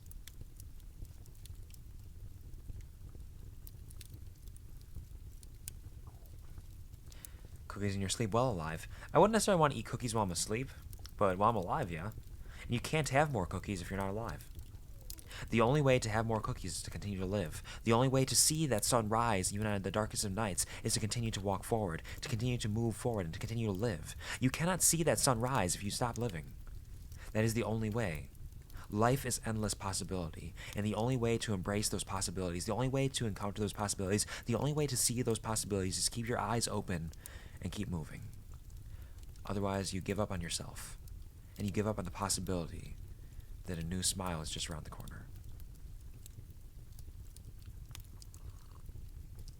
Trust me, I can't. I'll bake cookies in hell. Not allowed. Not allowed. Not that you're not allowed to bake cookies in hell, but you're just not allowed to go to hell. Not yet. I was grieving, and then I had her back for all those years. And then I lost Bernie, and then my home, and now I have to grieve for her all over again. Prudence continued to cry, but softer. I looked around at the chaos she created, and up at the block my boyfriend had died in, and rolled my eyes in disbelief that she could be so selfish. She continued, "Let me tell you about Lila. She was a beautiful little girl. As I mentioned before, I have 2 other older children. They've had many other grandchildren. However, I hadn't spoken to my eldest 2 in years, even before what happened with Lila. Lila was my first opportunity to get to know one of my grandchildren. Bernie adored her too, always reading her stories and sneaking her sweets. I begged my son to allow her to stay. My children were all incredibly ungrateful. They had it easy growing up and still resented me. I gave them a good, strict upbringing, but they didn't appreciate it. They said I was a cruel mother. Lila's dad was the only one I spoke to, but our relationship still wasn't that of a typical loving mother and son. But she was a second chance. It was a miracle when he agreed. I was more shocked he had convinced his wife to allow it. That awful harlot of a woman never liked me, although I didn't like her either. They refused to speak to me after everything. I haven't heard from them since. They had more grandchildren I'll never meet. I knew at the time my relationships with any of my children were over for good. So when Derek gave me a solution, I took it. I wasn't entirely truthful when we first spoke. I said I hadn't wanted this, but I was desperate. There was never a way to bring her back safely. Derek explained what she would become to me. He was initially trying to put me off even trying to get her back. I knew exactly what I was getting myself into. But I couldn't pass up the idea of my beautiful little Lila needing her grandma forever. I suppose I was too ashamed to admit it before. But why should I be ashamed? My altercation with Derek happened after she was back, when he tried to kill her the first time, spouting the same things on that note. What kind of monster wants to kill a little girl? That's why I trashed the garden. He said he wasn't coping with the news of the new block when he suggested it, that he shouldn't have told me that it was even possible, and she had to die. I hid her until the bulldozers came in. When he disappeared, I thought I was safe to spend the rest of my life with her. Bernie hated me. Spending time with Lila was all I lived for. I grew to love her how she was. I felt sick listening to Prudence talk brought up so many repressed feelings about Jamie. I hadn't had time to grieve or process anything. I missed him terribly. My old life, my old future felt a million miles away. I was relieved to know that Derek hadn't tricked Prudence, or even intended to create Rat Lila. He was truly good. Damn, bad. Damn, sad. Damn, bad. Damn, bad. Damn, bad. She's a bitch. Yeah, she is. She is an insane old bitch, basically. There's something weird about someone saying the first time he tried to kill her. Yeah, the first time he tried to kill her. But yeah, he is a wild and he is fine. He's a good man trying his best to make things okay. But she is nuts. Living here has driven her nuts and insane. But she didn't get to have a life. You lived for her, but she wasn't really living. How could a sane person do that to her own flesh and blood? I retorted. You have no idea. This place can make you do irrational things. But she had her life. She had me. It's all she needed. She was certainly right about the building and irrational actions. The pain intensifying on my face throbbed in agreement. But I was still convinced she had lost it, Dr. Frankenstein style, when Rat Lila was concerned. She had stopped crying. Her rage levels were raising again. I tried to tell her that it wasn't really the child she'd known, but she seemed to have grown an entirely new attachment to the creature that had replaced what she had lost. Every rational argument I gave was met with increasing levels of screaming. She got less coherent as she went on. The argument was going nowhere. We went back and forth what felt like forever. After a while, she started to get closer to me. We had both stood up by this point, and despite her haggard and frail appearance, Prudence was truly frightening. She looked unhinged. Her words were no longer going in. I was overwhelmed and had too many thoughts rushing through my mind to process her ranting. I took a few steps back, clearing a small distance between us. By this point, out of the corner of my eye, I could see neighbors and windows of the block, watching the altercation outside. Prue's screaming had brought a lot of attention. It was bright and I couldn't see well, but I turned to scan the windows, and I did recognize Eddie and Ellie watching from their bedroom, trying to wave at me. They frantically waved and pointed. I tried waving back and gesturing to them, but they kept pointing at me. Why were they pointing? Then I heard it. The garden shears scraping against the ground as Prudence picked them up and charged towards me. "You ignorant little bitch! You aren't even listening! You don't deserve my home! You killed her!" The twins had been telling me to turn around. I shouldn't have taken my eyes off her. Luckily, unlike my earlier shock when I had first seen her, I didn't freeze. My fight or flight instincts kicked in, and I ran faster than I ever would have before. I burst back into the building and heard neighbors on the bottom floor lock their doors in a symphony of bolts clicking. I couldn't blame them. Prudence wasn't far behind me, and I wouldn't want to take her on in her current state if I given a choice. But it didn't stop me pounding on their doors, begging someone to call the police, although something told me that in this building that wasn't going to happen. I ran up the stairs, still being followed by her. By the second floor, most were still locked, but a few had come out of their homes armed with a variety of heavy objects.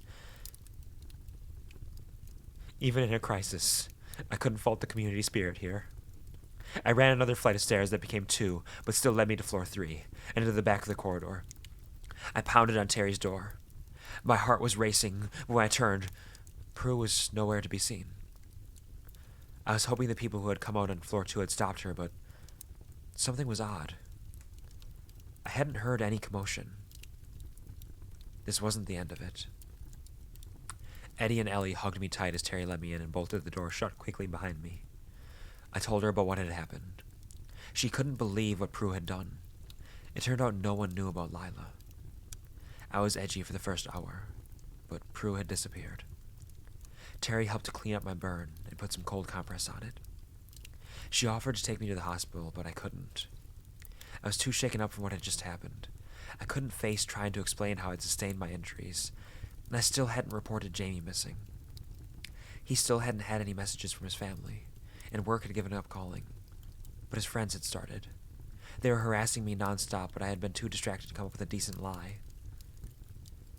It had been a week since I moved in, and it wouldn't be long until people realized something was seriously wrong. My conversations with my family had been short, with me insisting they didn't visit until we were unpacked and set up. On top of a murderous old lady and an untold amount of abnormal issues, the real-world problems were starting to creep up on me. You know, I like to imagine that the building stopped Prudence by starting to skip floors every time she tried to travel and chase her, perhaps. Hey, Q, Wolvies. I still have no idea why you say Wolvies. That doesn't make any sense to me, but hey, what's up, Meezy? Hope everyone's having a nice day. I am having a fantastic day. I woke up, made some tea, and started streaming. I'm going to stream for a bit longer. It's going to be a shorter one, like I mentioned, because I need to get dinner once I'm done. And then we're going to have some Dungeons and Dragons. I am going to have Dungeons and Dragons later on in the evening. Which story is this? This is the finale of the previous tenants left a survival guide in the flat. This is the finale of all that stuff. Mm-hmm. But welcome, Meezy. Good morning. We got some more rest at some point. I sat with Terry for hours, drinking tea and chatting to her. It started to get dark, and Eddie and Ellie came into the living room after playing in their room for a while. The voids replaced the big brown puppy dog eyes again, and their claws looked especially sharp. But to me, they were still adorable. Their transformation prompted me to head back to my flat. It was late. I needed to work out what to do next and how to dig myself out of this giant hole. I couldn't just keep planting gardens. I needed to do this myself. I wandered up the stairs. They went on for a while, but nothing too horrific. I passed the man on floor 5, nodding politely and continuing my ascent. I wondered if he'd received the letter of concern yet. He was a little unsettling. When I got to my floor, Mr. Prentice was making his animal noises again. I smiled, which hurt my face. After all the madness, I was starting to find the seemingly benign horrors of this building oddly comforting. I reached my flat and turned the key in the door before bolting myself in like Terry had. I could feel something wasn't right the moment I entered. The flat was in chaos, which was nothing new because we'd only moved in a week ago, and I had been too preoccupied to unpack. But things were out of place. The organized chaos wasn't how I'd left it. Then she strolled out of my kitchen. Prudence Hemmings. She was carrying a large carving knife in her left hand this time. She had prepared for her attack. She smiled at me and lifted her right hand, jingling a set of keys that she had entered with. I turned to unbolt the door, but she grabbed me from behind before I could turn the handle to open it and held the knife to my throat. I was right, I just clocked why. Yeah, but that makes sense, I guess. Yeah. We're reading a story. But yeah, rest is good. Rest is very important. I will kill you for what you've done, she whispered into my ear. Without a second thought, I leaned forward just a tad and swung my head back as hard as I could. I couldn't believe that it worked, but I must have broken her nose. Prudence dropped the knife and clutched her face, blood streaming between her fingers. I went to grab the knife, but she was closer and doing the same thing. I had no other option but to run again.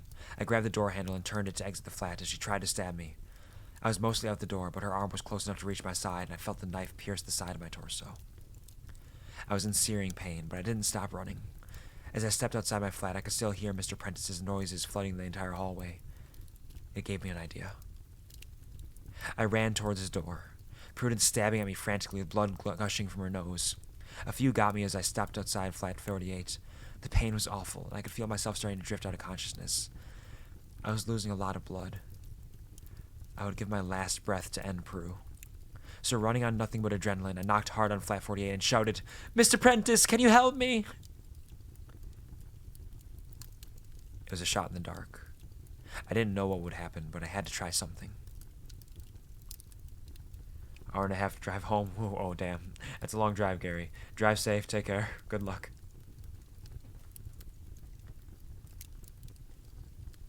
She had stopped stabbing at me. She was enjoying watching me bleed out slowly from the wounds she had already inflicted.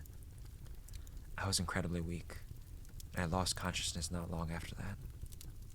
But before I did, I heard heavy clunking from the inside of flat 48.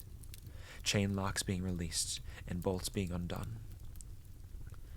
I watched with blurry vision as a large creature that I can only describe as a cross between a bull and a wolf charged out of the flat and trampled the old witch to death. I heard her bones crunch just as I slipped away. I woke up in the hospital a day later. My parents were there, as were the police, apparently. I had been found just outside the tower block with my handbag missing, by a neighbor who had been watching from a window as it happened. But the police told me that the person had seen the mugging out of their window. They had seen two men approach me and Jamie, splash something in my face, attack us, and when he tried to fight back, they bundled my boyfriend into a car, which the police had been searching for to no avail. He was officially missing. I was baffled, but grateful that Jamie's disappearance wouldn't be blamed on me. I went along with it and made out that he had ghosted work to enjoy our first week living together. I had been stabbed 4 times, but thankfully in all of the right places. If there is such a thing as the right place to be stabbed. I lost a lot of blood, but I was going to be fine. They were all shallow. They assumed my burns were chemical and happened during the mugging, too. The police promised to keep us updated, but they still can't find the car. They never will. I wish the story the police had been told were true. It left some hope for Jamie. My parents weren't keen on me returning to the flat after what happened. They said the area was too rough, and that I was living proof it wasn't safe. They offered to collect my stuff for me. I insisted, though, told them that I wanted to see how I felt, and they couldn't force me not to. I was released from the hospital 2 days after I woke up in there. When I arrived at the flats, it was strange. It felt like home. Despite everything, something about this place drew me to it. I took the lift for the first time since Jamie died. I had to. I wasn't recovered enough to conquer too many stairs just yet, and I couldn't guarantee they'd be kind to me. I smiled at the lack of a button 9 and winced at the thought of the creatures. As I reached my corridor, I saw Mr. Prentice walking along with his newspaper and milk in a bag. He turned to me and smiled. I wasn't sure you'd come back. It's nice to see you up and walking. He made small talk as if I hadn't seen him literally trample a woman to death a couple of days prior. The whole experience had been so disorienting that I started to wonder if I really hadn't been mugged and had dreamed the note and everything that happened since. Then he said something that confirmed everything was real. I never liked that woman, but you've got a real friend in the lady downstairs. He winked at me and turned the key in his door. I got into mine and sat down on the second-hand sofa. I felt empty but relieved. With Prue and the imposter neighbors all gone, the only threat left were the creatures in the lift, who were only a threat between 1:11 and 3:33 a.m. Maybe I could start to live a semi-peaceful life in this place. Terry knocked on the door. My handbag, that I had left at hers before Prue attacked my flat, on her arm. Mr. Prentice was right. She was a good friend. I thanked her for what she'd done, and for what she'd told the police. She said it was pure luck that she found me. She'd been walking up to return the bag and found me and Prue sprawled out on the floor. I asked what happened to Prue's body, and she just pointed in the direction of flat 48. He was eating it, she said. It's been a few days now, and I've decided to stay. I can't imagine going back to complete normality after everything I've been through. I've grown quite attached to some of the building's quirks. I tried replanting the garden with the help of the twins. I ripped a few stitches out doing it, and Derek never came. I think he's gone for good. I'm ready to fully embrace life here. The last few days have been hard, but there's some time to breathe. Along with the time to breathe came the time to grieve. And I've been grieving badly for Jamie. This leads me to the last thing I have to tell you.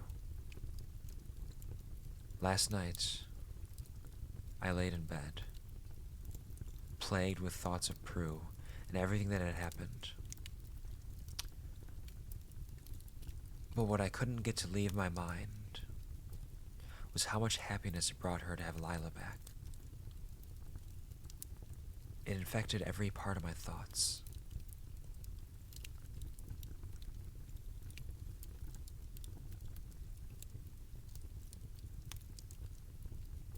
I know you all warned me not to, but I did it. I repeated the ritual. I haven't caught him yet, but I hear the scratching. Jamie's back.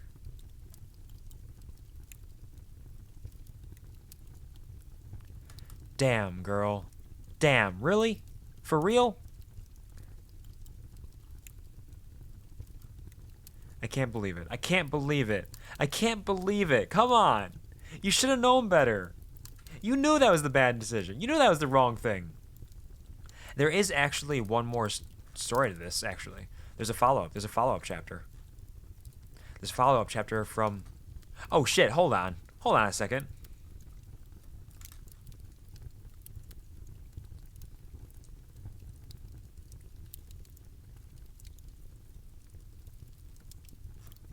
Is there more to this? There is more to this. There's a lot more to this. Okay, we're not finishing this today. I thought that was the last one, because it says, like, this is how it ends. But then, like, a year later, I guess, she started writing more. She started writing more about what happened. There's a whole nother...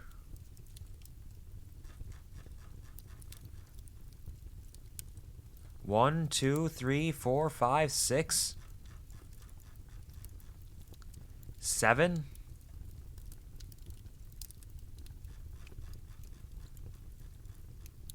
Eight. 9.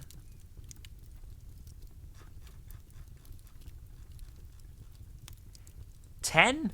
There's a whole other 10 parts to this.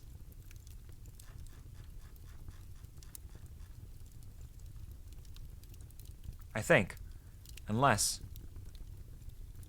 Yeah, there's a whole nother 10 parts to this. Okay. So we just finished the first arc. We only finished the first story arc. There is more. Okay.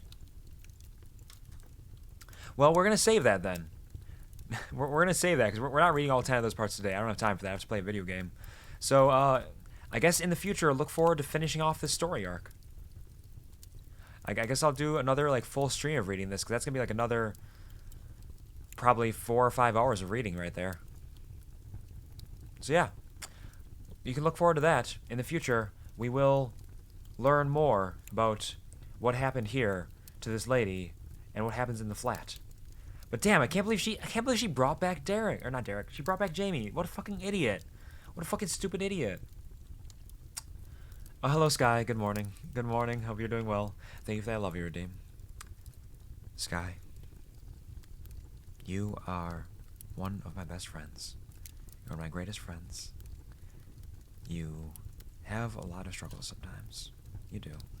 But you've grown so much over the last year and more. You continue to take steps forward. So many beautiful, glorious, long steps forward. Get it? I'm so... hello, Toki. Good morning. I'll get to you in a moment. I'm finishing up. I love you, Redeem. You made so many steps, and I see how much progress you made. I'm so proud of you. You are amazing. You truly are, and you deserve to see that for yourself. And you're starting to see it day by day, and I know you are. I know you don't see it every time, but you're starting to. And I'm proud of you for that. Sky, I love you, and I'm proud of you. But hello, Toki. Good morning. Good morning. Good morning. Good morning. Although it's evening. It is late evening for you, actually. Hold on. Give me a second to, Sky and Toki. Thank you. Thank you so much for joining the Kuvar Army, but harder this time again with money. For 10 whole months. Damn, it's nearly been a year. I mean, it's been longer than a year that we've known each other, but 10 months of subscription. Thank you. Enjoy your emotes. How's it going? Toki? Have you had a decent day? How's your eye? Doing? Sorry, AO? Oh, more? Let's go. It's a lot more. It is a lot more. Thank you, Kevin, for the perfect redeem.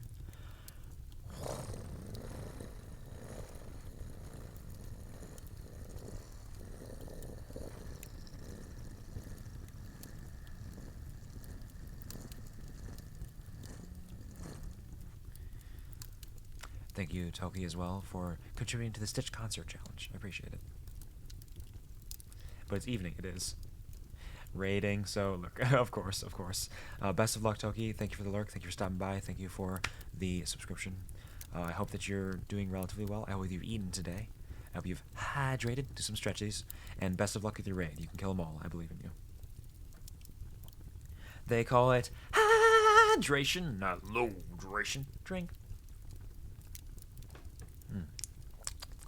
And with that, we need to douse this fire. Fire. Fire. There we go. Thank you, Kevin, for the stretchies. I see how this is. I tell Toki to make sure she's hydrating and does some stretchies. And then I have to do it. Okay. Big stretch. Oh, crack. There it is. That was a good stretch. That was the first stretch of the day, I think. I don't. Maybe I stretched earlier. I don't recall exactly. But that is correct. We are now going to move on to some video games. So I need to change the title to Choo-Choo. All aboard the spooky train. Dicks! Thank you for the dicks.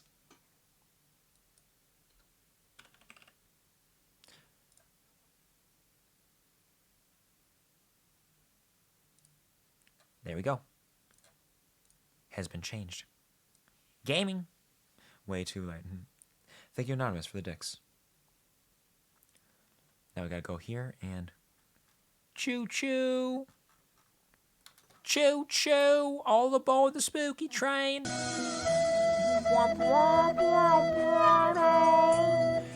heart will go on far across the distance.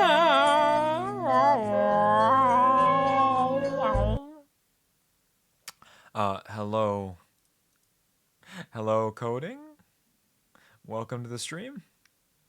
Generally, when I get hit with the Titanic fluid from an anonymous source, I often assume that it is coding. You Coding knows suck. that one. You suck. Fuck you. Thanks. Me too. I hope if it is you coding, I hope you're doing well. COVIDing haze. Yep, that's what I thought. Yeah. I hope that you're feeling all right. I know you got the fever on you. Make sure to rest. Take care. Spooky dicks. It's my new name. It is to a degree. You got that COVID. You're down. You're down with the sickness. Who did it? Come on, get down with the sickness. But we up. Come on, get down with the sickness. Add this too. Who did it? What happened? I have to hop out. It's getting late. I need to work double shift tomorrow. See you hopefully soon. Take care. Absolutely, Kevin. Thank you for stopping by. Thank you for the 100 bits. It's very sweet of you. You know, contrary to popular belief, bits are not, in fact, infinite. So watch out. But thank you. And, oh shit, that's a hype train. Oh, thank you, Kevin. Rest well. Get some good sleep. I always assume anonymous is you, Q. No, it's never me. I'm not anonymous. Why would I be anonymous? That's ridiculous. Bow. Bow, bow, bow. Chew, chew, chew. Chew, chew, chew. Chew. Who did it? Chew. Who did it? What happened?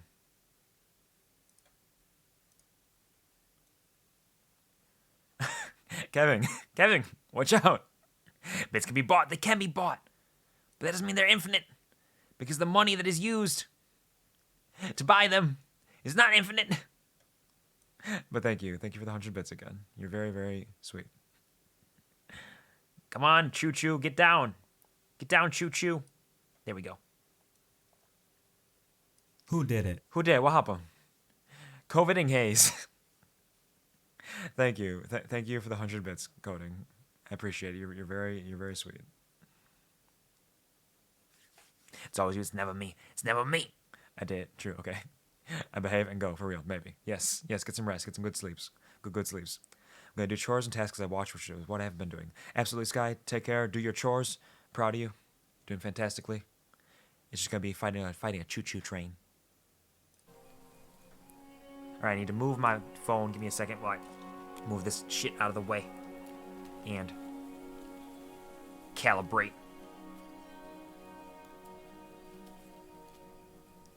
Shower without handstands. Yes.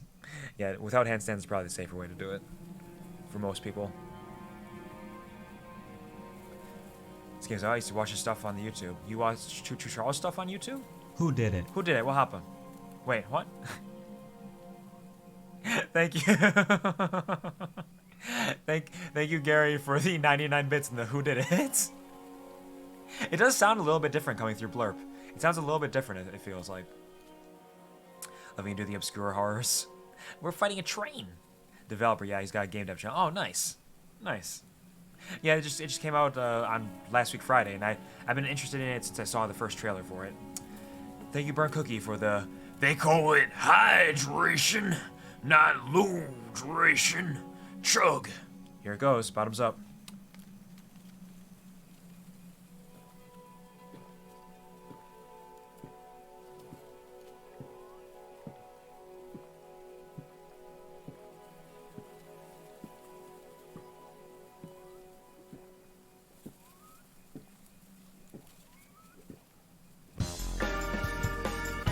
Somebody's getting Fucked. Get fucked. Somebody's getting fucked. Get fucked. Somebody's getting fucked. Get fucked. Somebody's getting fucked.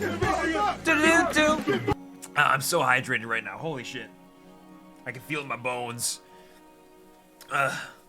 Thank you, Kevin, for the Somebody's Getting Fucked musically in the 125 bits. You're very, very sweet, but you need rest. You need rest. Take care of yourself. Have you seen Charles? Choo-Choo Charles? I have not seen yet. No, I haven't started playing the game yet. I'm going to be starting playing it very soon, though. Once I recover from these water burps. Oh, so much water, so much hydration. Actually, you know what? Before we start up, Charles, I may take this opportunity to do a spicy gamer thing. And during a hype train, I'm going to use the restroom. We're going to go to BRB during a hype train. Can you believe it? Here, check this shit out. Hold on. Ready? I am full of hydration, and I need to use the restroom. Enjoy your hype train. Feel free to go use the restroom yourself. Get yourself some snacks, some drinks, some pillows, or go hop on a train and go wherever the train leads you. Choo-choo! All aboard the hype train, baby! I'll be right back. Maybe.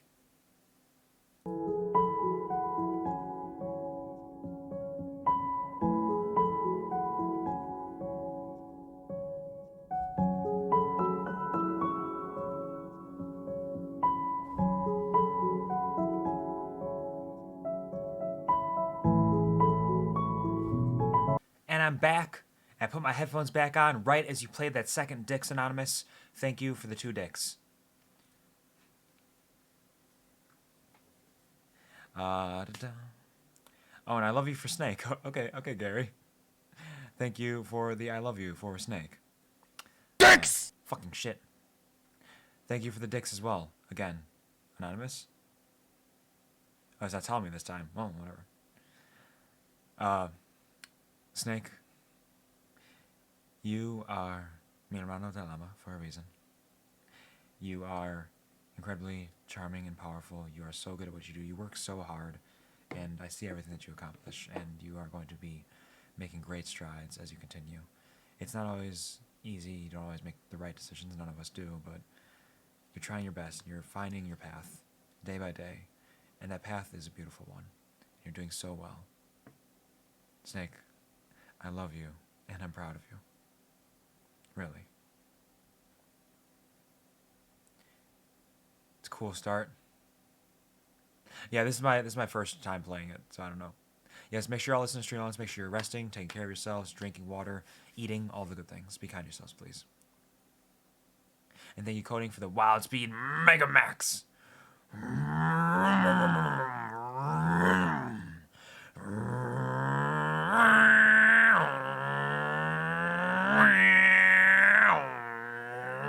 Choo-choo! All aboard the choo-choo train! So fast, I'm gonna go fast through this game.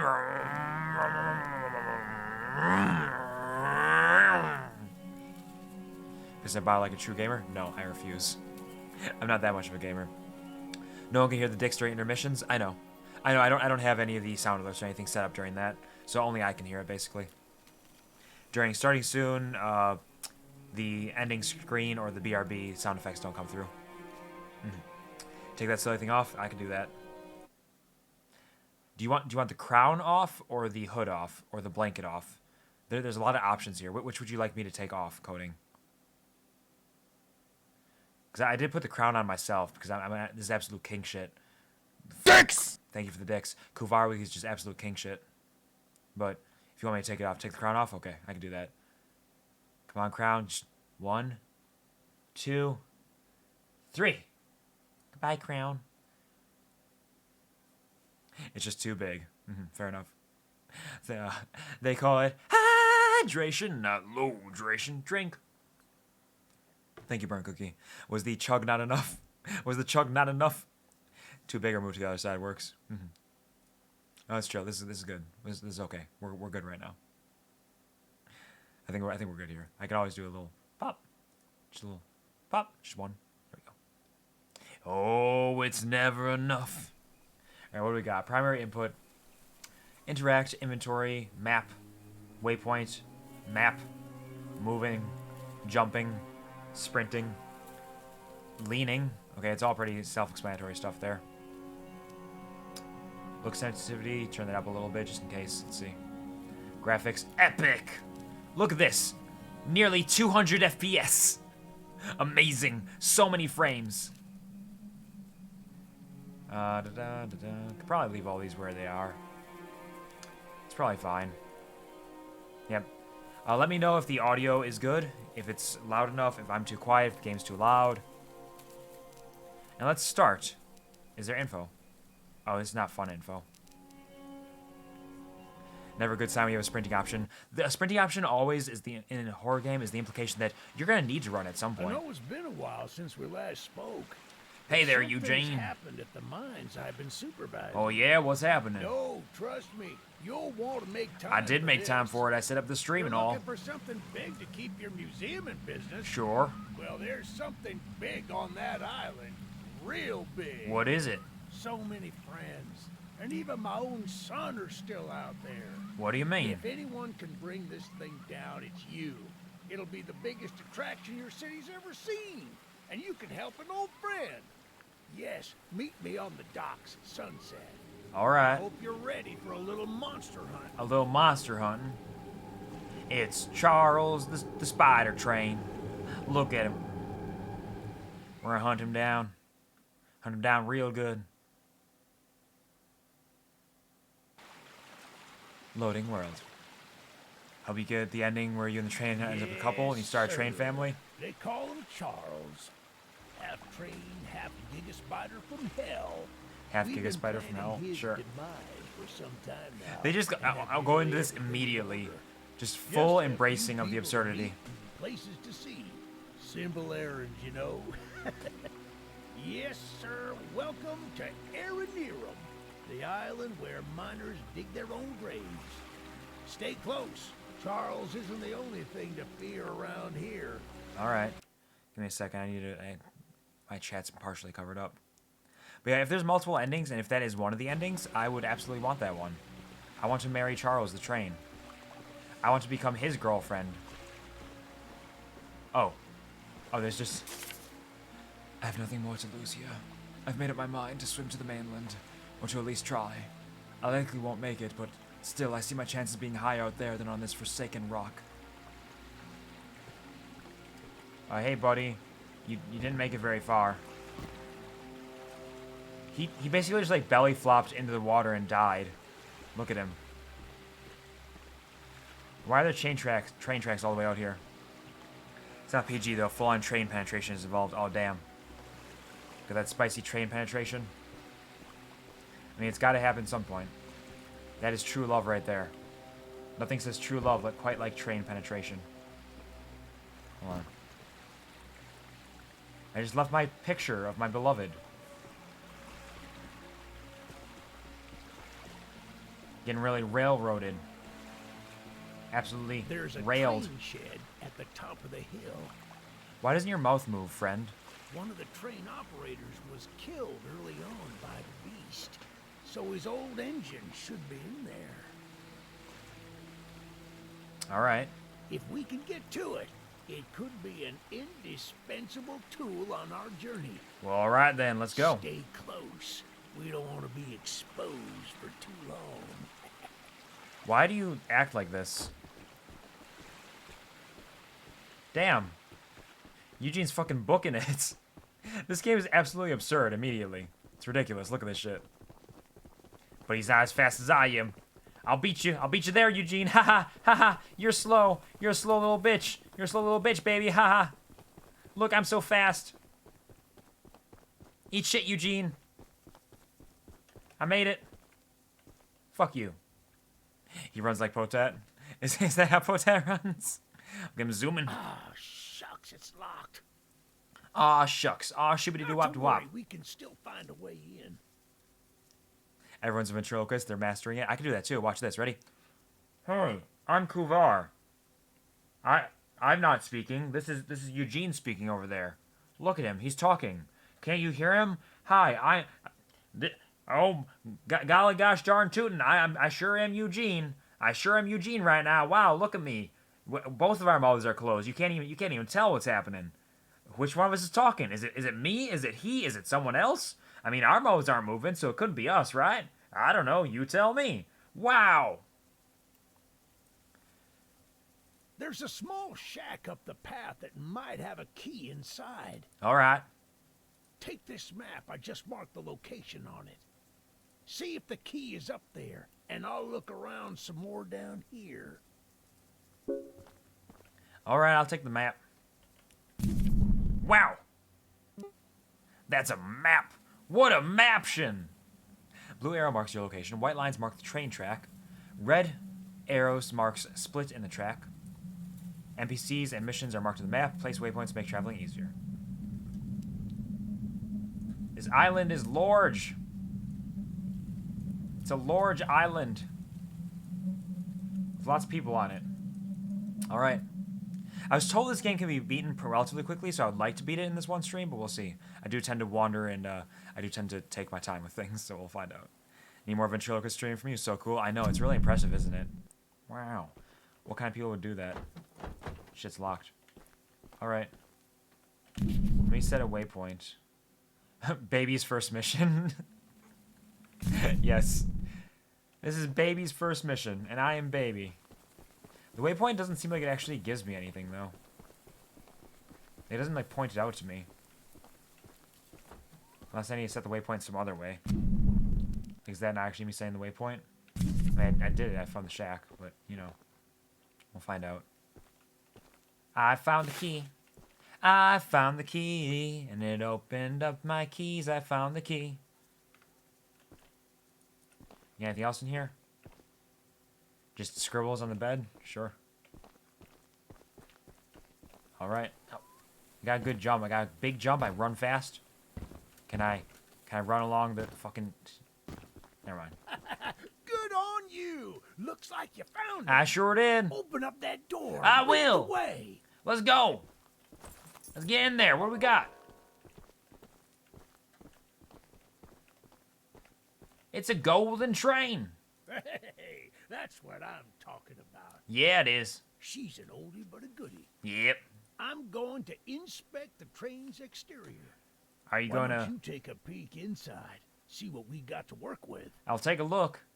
Why do you look like that, Eugene? I'll take a little peek at my train. I'm a conductor. I'm a really good conductor. Get it. That one's for you, coding. Mining Charles Company. Charles Mining Company. Okay. Your epic train. My train is so epic. Use it to quickly navigate the island. A weapon and shield against your foes. Your respawn point if things go wrong. Interact with items around the cab to learn about using them. Jesus Christ. There's a gun. Gunning platform. Look to aim. Use your action input to fire. Guns will get briefly jammed from overuse. All guns have infinite ammo. New guns can be earned in missions. Is there an indicator? Okay, I just have to know. I think the tip was getting hotter, though, right? So I watched the tip. I can let it cool down. We should be fine. All right. How do I get off? There we go. Is conducting another word for baby making Fridays? It is not. No, conducting is like, you know, conducting a train.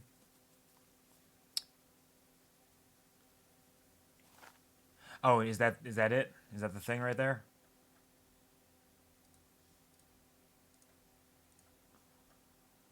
Yeah. Yeah, this is it, isn't it? If it'll load. It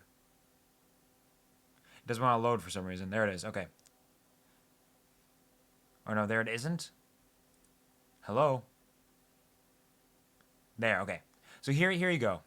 Let's tell you all a little joke. We're gonna take a little break from video gaming to tell you a joke. There was a man in Bulgaria who drove a train for a living. He loved his job. Driving a train had been his dream ever since he was a child. He loved to make the train go as fast as possible.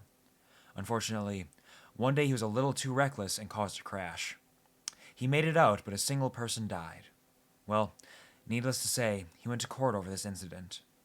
He was found guilty and was sentenced to death by electrocution. When the day of the execution came, he requested a single banana as his last meal. After eating the banana, he was strapped into the electric chair. The switch was flown, sparks flew, and smoke filled the air. But nothing happened. The man was perfectly fine.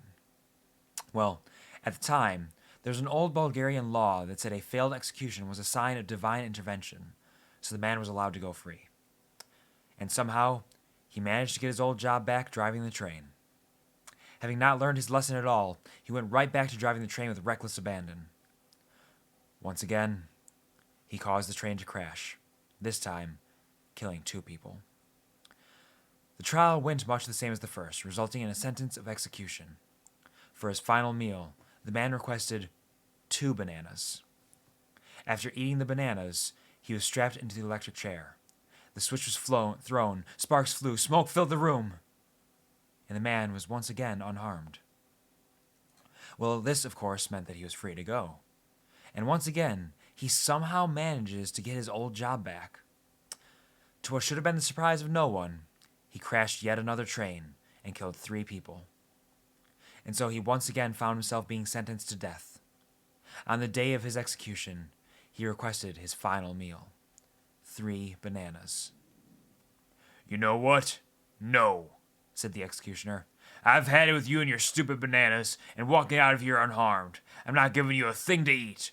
We're strapping you in and doing this now." Well, it was against protocol, but the man was strapped into the electric chair without a last meal.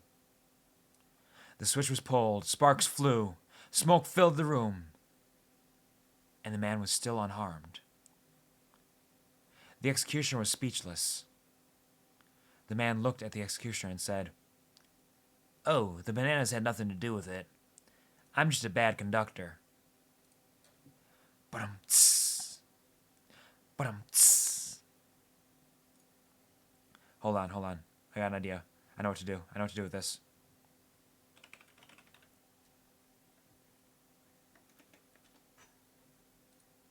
I don't have any drums. I don't have any drums for this. But you could. There we go. See, he's a bad conductor. Do you get it? He's a bad conductor, as in he's a bad train conductor, but he's also a bad conductor for electricity. Do you get it? Is it funnier because I explained the joke? Do you understand? Oh, upgrades. Upgrade and repair your train using scraps. Find scraps by looting or completing missions. Click upgrades to purchase them. Q Titus left. Ah ha ha ha ha ha ha ha ha. Ah ha ha ha ha ha ha ha. Ah ha ha ha ha ha ha ha. So we got speed, we got damage, we got armor, and we got train health. All right. I have 0 scraps right now, though, so that's not going to be helpful. Yellow paint. Well, the exterior is a little rough, but everything looks to be intact. I think the exterior is pretty. That gun you were looking at wasn't on here when I was evacuated from the island, but it sure looks fun. We're going to have some fun with it, I can say. That's for sure. We can light up Charles with Yeah. it and take him down before he even sees us coming. Yeah. Let's do it. Are you ready to take this thing for a spin? I like that part of the aesthetic style of this is just that there's just scribbles on all of it. As like, here's the artwork. We're just scribbling these lines and these like rivets and stuff on here. I'm trying to do applause, but sound alerts ain't working. Oh shit. Huh. Give me a second. Is the thing still there for it, or is it completely gone? Let's see.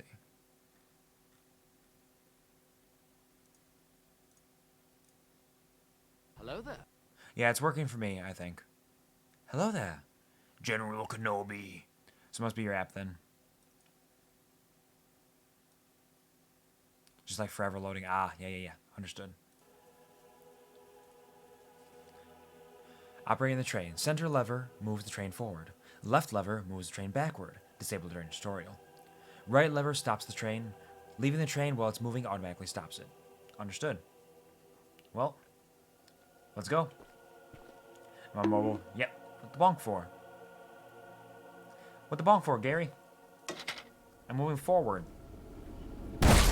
Shit. Yeah, baby! Yeah, let's just smash it. They're coming for you, Charles! Yeah, fuck you, Charles. Hear that? It's him! It's him! Oh, shit. To the gun! There he is. Die, Charles, die.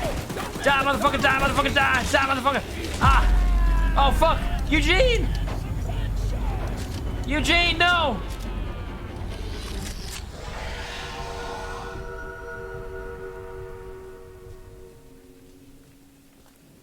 Eugene! Eugene! I'm sorry! I'm sorry! Thank you for the bonk. Good morning, Yuri. Welcome to the stream. Hope you're having a fantastic day. This isn't how things were supposed to end. Damn, you got real fucked up by Charles. Yes, sir. Easy in. Easy out. You'll need to do more than I thought, but I don't have time to explain. Find the egg. I will find your eggs. The eggs you've laid. Wait, like actually? Like, are they actually your eggs, Eugene? Did you actually lay eggs? Eugene. Eugene! Eugene! Eugene! No! No! What a world! What a world! It's so cruel! My best friend, Eugene! Let me get back on my train. Eugene got engined, huevos. Find the huevos. Alright. All we can do now is keep moving. Huevitos. Se nos fue con la vergencita. I do not recognize that. I only know very minimal Spanish. I'm not very good at it.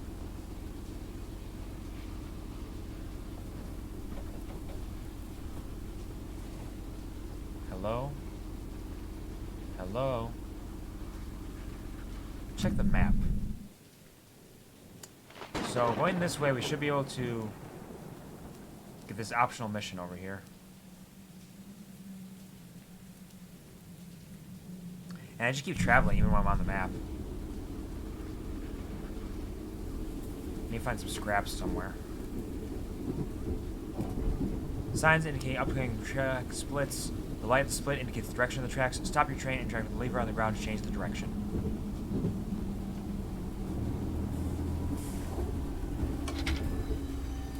I went the wrong way. Fuck. Go reverse. Reverse. Virgencita, one of the saints for Catholics, I think. The mother of Jesus, if I recall. Oh, the Virgin Mary?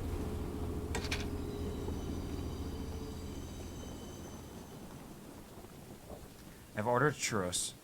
Perro Tropical. Churros are delicious. I hope that they serve you well. Love that for you. Eat up. Is there anything under this bridge?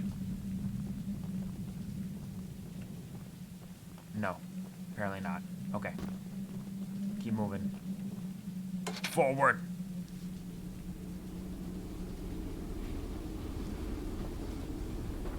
Just place the order. Oh, churros for dinner? Just churros for dinner? You might need a little more than that. I'm treating myself. But yeah, that's good. It's good that you're treating yourself. And churros are delicious, but I don't know if churros is enough food for an entire dinner. $50. Oh, that's a lot of churros. That's a lot of churros, isn't it? Oh, chicken rice. Okay, fair enough. All right, I was gonna say $50 worth of churros. Like, damn. Holy shit.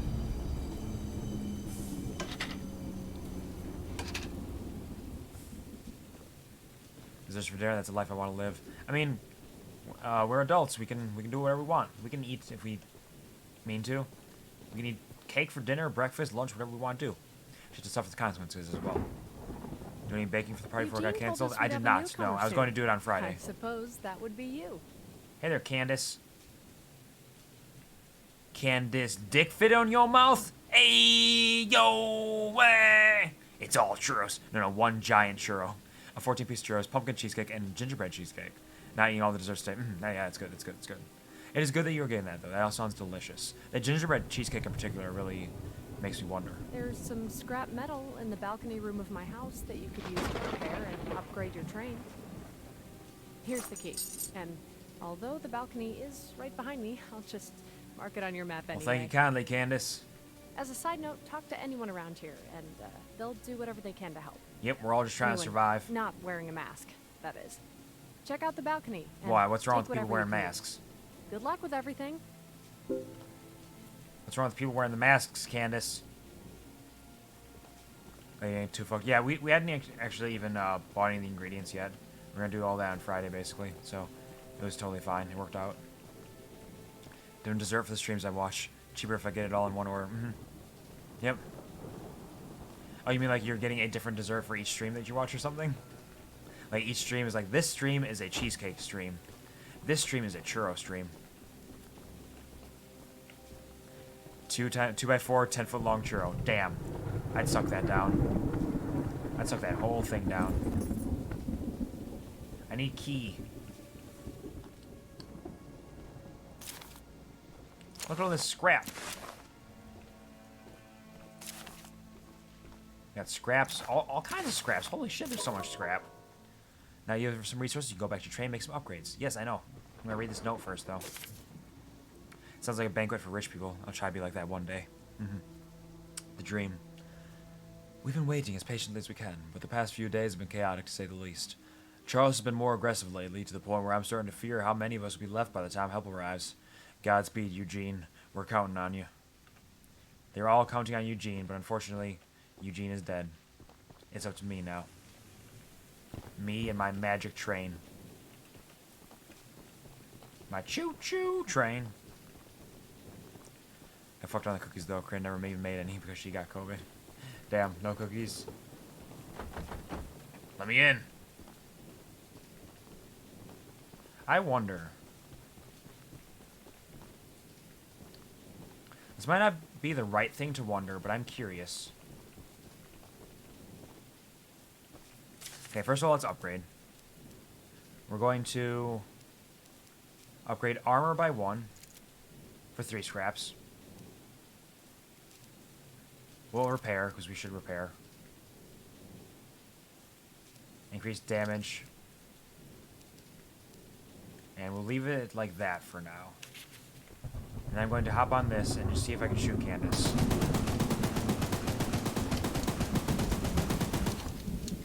It's not Charles you need to watch out for. Alright.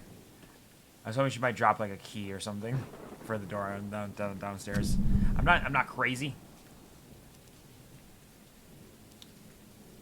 Let's start exploring a bit. Let's go backwards. Actually, before I go backwards, is this person closer? Maybe I should just go this way first. There's only that one person there. I'll go back up that way and go to that house. Yeah, we'll keep going forward. Yeah, keep going forward for now. Nope, forward I said.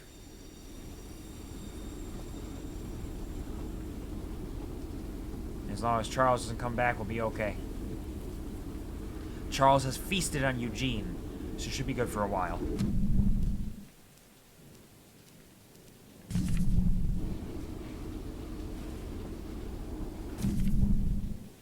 We'll just get right over here.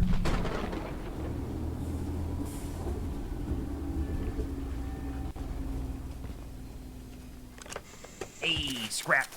Give me your scraps. Nice. It's like a scrap yard. Ha ha ha ha ha. Get it?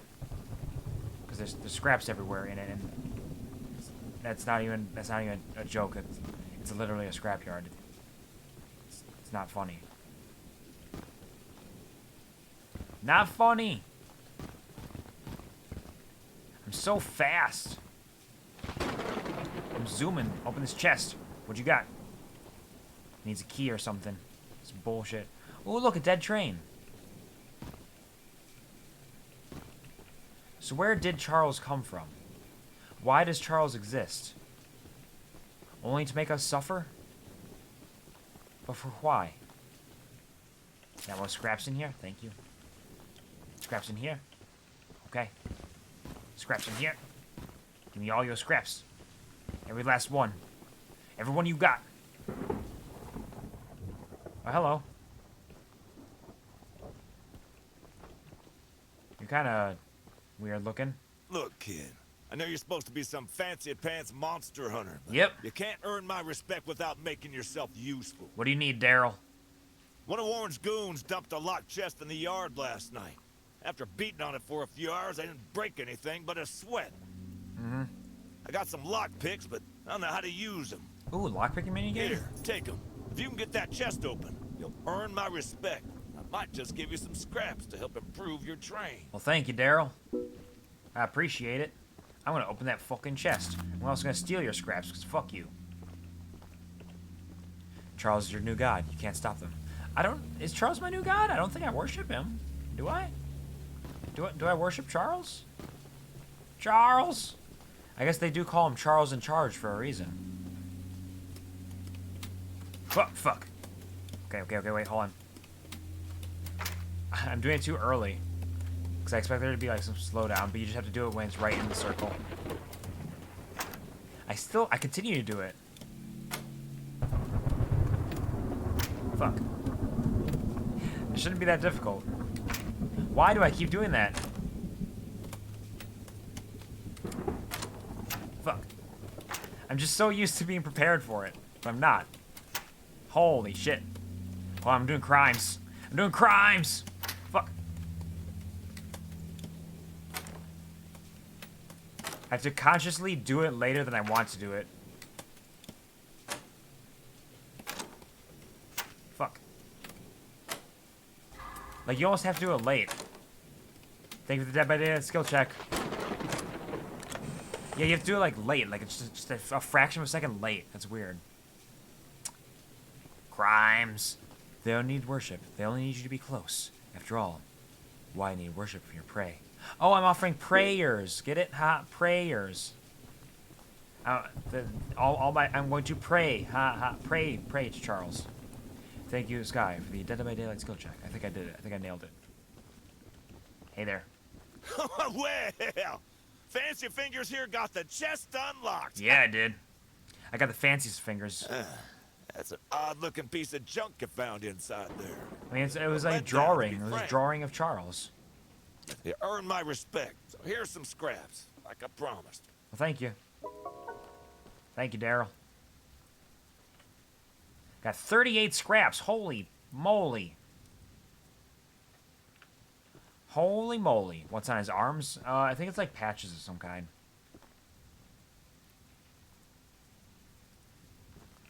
It's like some sort of lingering texture. Nicotine patches. Alright, hold on. Hop on the train.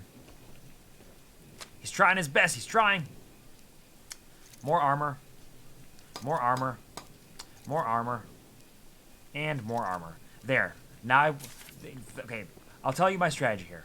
The more armor I put on my train, the less scraps I'm going to need to repair it, because it will already have been repaired. It won't take the damage. So spend scraps on armor. Look at the train. Does it change? That's a good point. It does look like it's covered in armor now. It is so much more armor. Look at it. My beautiful baby boy. Absolutely coated in armor. I should have looked at it with each step, you're right. How foolish of me. I'll remember this for the future. What is the point of the way marker? Or what is the point of the waypoint if it's not even going to point me in the right direction? I'm just running through the woods hoping that I find something. And hoping that Charles doesn't find me.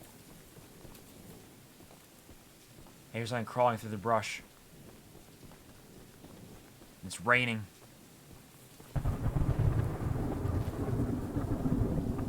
Who's out there?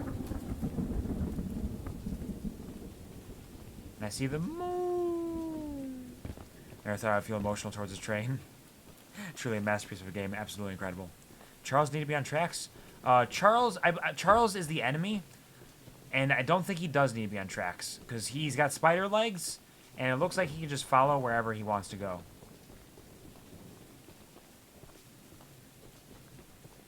I'm not positive, but kind of looks like he just do whatever the fuck he wants. Wait a second. How'd I make it back here? I went the wrong direction. You just turn completely around. And we're out this way. Oh, fuck. I took damage. So there is fall damage in the game. This is important to know. There's fall damage in the game, and I can be hurt. Ooh, we found a swamp and some scraps. Fuck, wait, no. Fuck you. Gary! Think of the 75 bits in the home sweet home sound effect. What? What?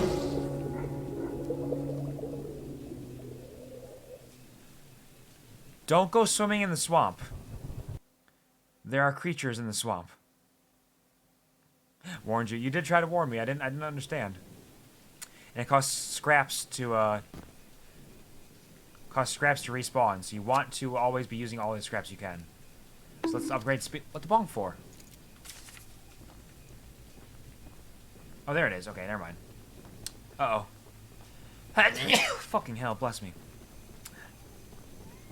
I don't see who bonked me, but I did get bonked. Wishing luck bonk. Ah, okay, thank you. Thank you, Yuri, for wishing me luck with a bonk. Bless. Thank you. Thank you. I am truly blessed. Can you not respawn if 0 scraps? I don't know. We will find out, because I'll die shortly at some point with my 0 scraps that I have right now. Because now my new strategy is to use all my scraps as soon as I can, if I can, so I don't lose scraps if I die. Ooh, we're making potions? Well, hello, darling. Hello, Elizabeth Murkwater. I'm making a fresh stew. Oh, okay, it's with stew. ingredients from my very own swamp. Oh, swamp stew. But I don't have any meat at the moment. Do you want some of I mine? smell a carcass on the island in the swamp, and if you wait over there and bring it back for me, I'll pay you. I already went in the swamp and I got fucking murdered. But also, isn't that an amazing pickup line? Like, I don't have any meat. You want some of my meat for your stew? Although, you'll need to be wary Ah. of Barry. You must be wary of Barry, of course.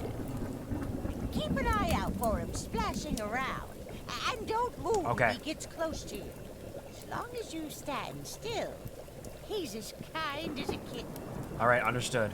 I will be wary of Barry. And I will not allow him to eat me. Hopefully. Nice that I had that opportunity to run into Barry before I talked to her. Tasty, yummy stew recipe. Swamp water, salt, clover, dirt, salt, meat. Any kind. Human included. Salt. That doesn't... Oh fuck, I'm getting fucking getting raided. What do I do? Tofu rolling with 5 aboard the love train. People all over the world, join hands. Start a love train, oh. Hello, Tofu. How is it going? How was your stream? You were doing some arts. Love that for you. Hello, Raiders. Welcome to the Coup Variety Show. I will be your Couvar for the evening. I was named after the show, not the other way around. I play a cool variety of video games, all different kinds of flavors. Whatever you like, I'll probably want to taste it someday myself. I sing a lot, though I'm not a hashtag karaoke streamer. I just love music. I read a lot, though I'm not a writer. I read a lot, I'm a writer by nurture, if not by nature. Most of all we do here is we fuck around and find out how are you doing. Hello, Tofu. Hello, Ari. How is it? How's it going? What's up? We were making a Blender background. Nice. Your Blender backgrounds are really fantastic. You do incredible work with them, and every one that I've seen is absolutely phenomenal, so I love that for you. I'm glad you're getting some commissions for that, too. That's amazing. And thank you, Ari, for contributing to the Stitch Concert Challenge. That'll be coming soon-ish. We're over halfway there. We're over halfway to an entire full hashtag karaoke stream of me singing as Stitch. We'll see how my voice survives. They call it hydration, not low duration. Drink. And speaking of Love Train, we are currently playing Choo-Choo Charles, which is not a love train, but a spooky train. And we're trying to find some meat in this swamp for this lady to make her disgusting swamp stew. But there's Barry, the swamp monster, that we need to watch out for.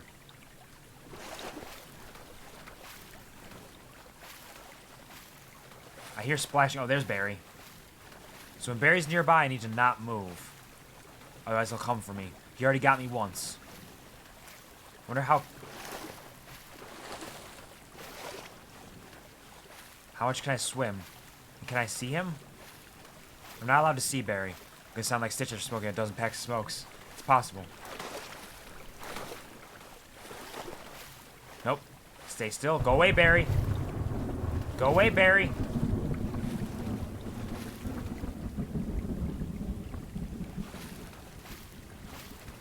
Okay, we're good. We're good.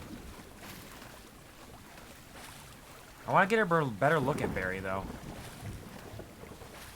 Go somewhere else. Stay away from me. Barry! He's as kind as a kitten, as long as I'm not moving. Get a taste, Barry. Barry already got a taste. Can you crouch? I don't think so. No. Nothing seems like a crouch. Can I swim fast? I'm safe. Eat shit, Barry. This monster's unburyable. Ha ha ha ha ha ha. Look at that giant fish. Thank you, Ari. Thank you, Ari. You are not unburyable. Ha ha ha ha ha ha ha ha ha. Scary Barry. More scraps. Okay. Now get back out there. Listen for the splashing. Shit, he's right there. Fuck you, Barry. Let me swim.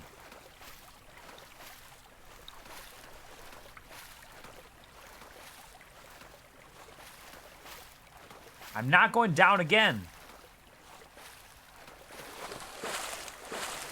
Oh. Hello. Splash, splash. Keep going. Keep going. And swim, swim, swim. Oh, as soon as I start moving, he starts coming for me. Oh, Lord, he coming. Thankfully, I think I can swim just as fast backwards as I can forward. At least close to it. Okay, go over there.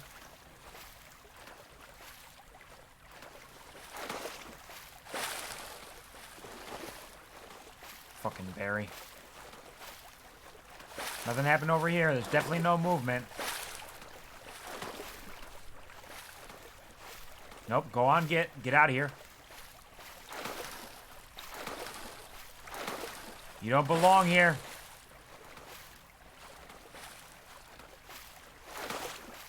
Leave me be.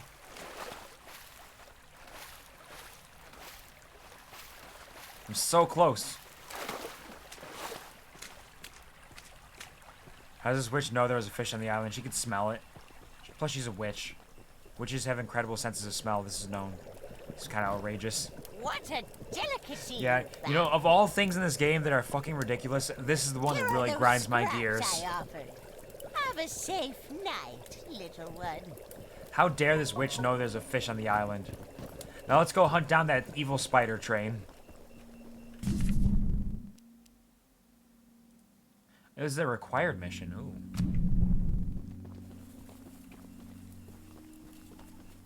Is there anything else out here in the woods? In the spooky, scary woods.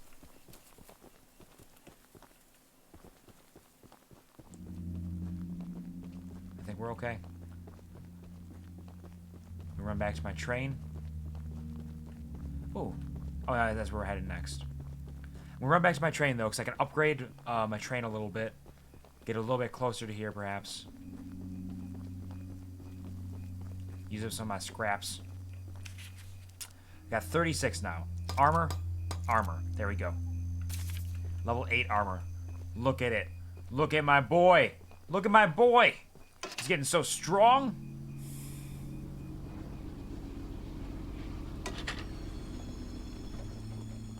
Look at him. He's covered in it. He's absolutely covered in armor. Nothing can hurt him. Hey there. The monster hunter has arrived, I see. That's me. This is no ordinary hunt, mind you. We've Yeah, already no fuck. tried fighting No fucking Charles, shit. but he retreats into the wilderness if he is sufficiently harmed. Yeah, he's a bitch. We believe there may be call a him way Charles to the get Coward. Charles to commit to a mortal battle, however. Okay. Dispersed around the island are 3 eggs, locked in the island's 3 primary mines. Yep. Our theory is that putting these eggs in the temple at the center of the Why do you have island these will theories? Why do you know all this? provoke Charles into a fight to the death. Are those Charles eggs? Is that what that is? Unfortunately, the mining company owner, Warren Charles III, has placed Why? armed guards inside each mine to protect the eggs. There's an egg in the mine just down the rail. Here's the key to the mine. I've marked the entrance on your map. There's some deep lore going on here. Why? Why are there so many Charleses? Why? What are the eggs for? Are they Charles's eggs?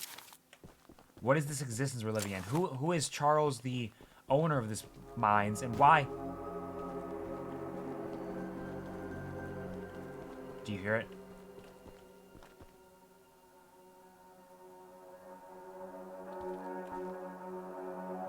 Charles is coming.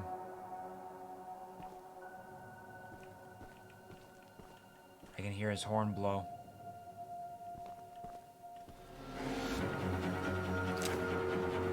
Shit, where is he?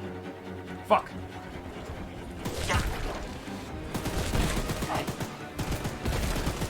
Die, Charles, die! I gotta get moving. I gotta get moving. Fuck, backwards. Backwards, move it! What am I supposed to do? He's in front of me! He's destroying me! This is bullshit! Repair! Die, Charles, die! You're motherfucker! You're a bitch! I hate you! What was I supposed to do?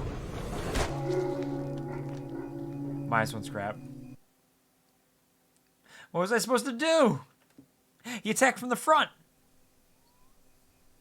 My armor did nothing for me because I couldn't hit him. Thank you. Thank you for the applause. Really, I did my best. I tried.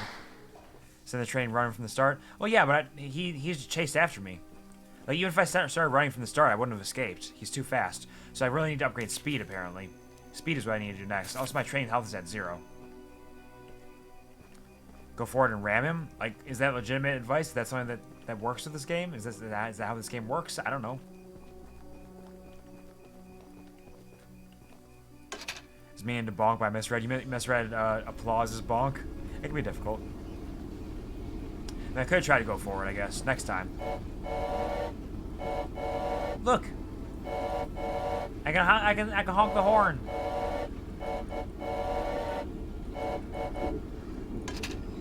But now my train is injured. My poor train is hurting. Wait. Box.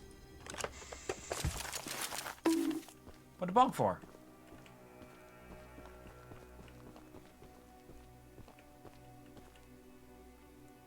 He always attacked from opposite direction you go in. Ah, all right. That makes sense. So because I was going backwards, he was there. Have you watched this or played this already, puppy? There, let's increase speed a little bit. Bonk of luck, of course. Yes, a lucky bonk.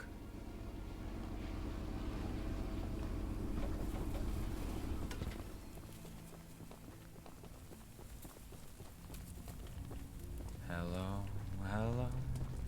Hey there. Your house is looking real hot, friend. I made a little flamethrower as an addition to my spider train home defense plan, but as you can see, that is slightly looks a little dangerous. Backfired. Oh, hey there, Nitro. What's up? Welcome to the stream. Hope you're having a fantastic day. Thank you for stopping by. I watched the playthrough. Ah, of course you did. Max HP your poor train. I don't have the scraps for it. Q to his left. Ah ha ha ha ha ha ha ah ha ha ha ha ha ha. Nearly cooked myself alive in that shed as I was testing it. Yeah, that wouldn't have. Yeah, shoot dang. Golly gee Willikers, that would have not been too nice, huh? Save the shed though. Sure, of course you would. If a flamethrower somehow still works after the fire dies down, well, you can take it. All I right. assume you're the monster hunter that folks have been expecting. Yeah, that's me.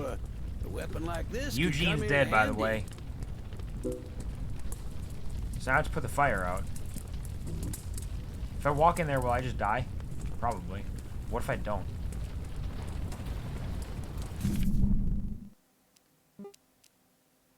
What shit? Bugs. Oh, fuck. Okay. South Mine spelunking has been added. Bug spray blaze. Find a way to extinguish the fire. So I do need to extinguish the fire somehow. Eugene is the one who's the monster hunter. I take it. No, Eugene was my friend who found me. I'm the monster hunter. He brought me here to hunt Charles. He had ideas. He might have been a monster hunter as well, perhaps. But he needed me. He needed me. He couldn't do it without me. Ow. Forgot about fall damage.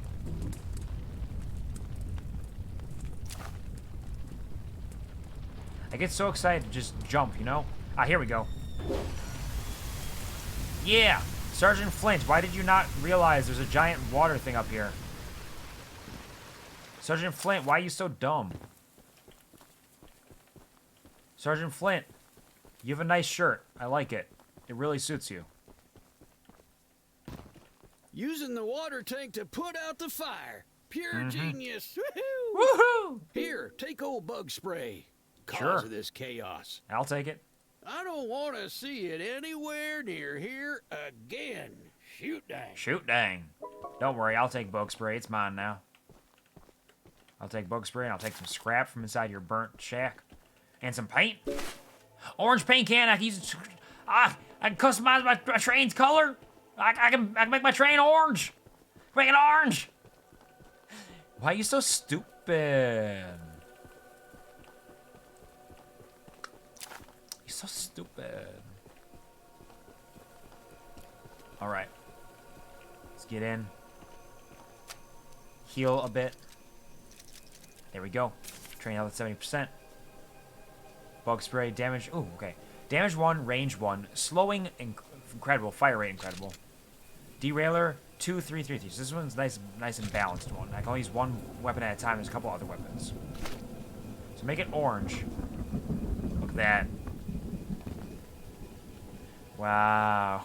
Love how you said that. How I said what? Why are you so stupid? That. Oh, we're moving. We're moving. We're headed to the South Mine spelunking. I should probably mark it on my map.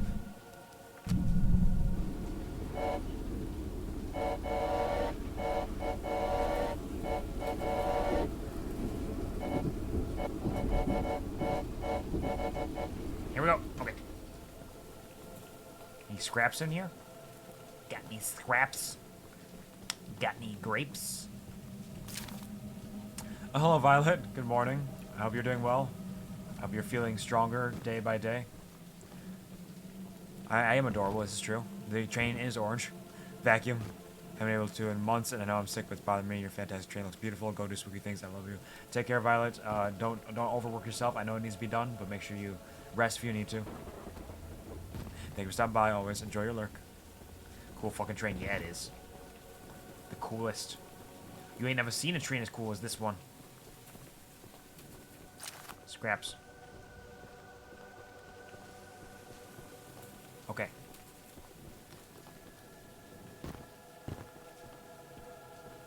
Best of luck with your vacuuming. Ha! Hope it doesn't. Hope it doesn't suck.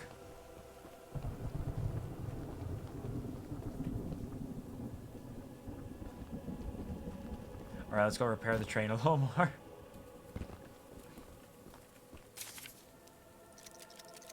There, 100% health. We're good. Wow. I know, I'm so amazing, aren't I, puppy? I'm so fantastic. So truly incredible. But I'm... Dab, dab, dab! Alright, let's see what we got in here. I'm pretty sure crouching isn't a thing.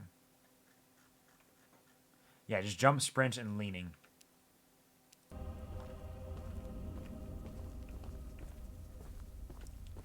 Because there's guards in here, apparently. And they said to watch out for the people with masks. Look, I can lean. I lean with it, rock with it, lean with it, rock with it. Urgent letter to Mr. Warren. Oh, this is from Eugene. Well, mining the farthest tunnel, we broke through a wall into a large cavern. There's something strange here and we don't know what it is. We're requesting that Mr. Warren visit the southern mine site at his earliest convenience to give us further instructions. Eugene, team supervisor. So did they find Charles down here? Is that what happened? Stealth. Lean to spy on enemies and avoid being spotted. Huh. Huh.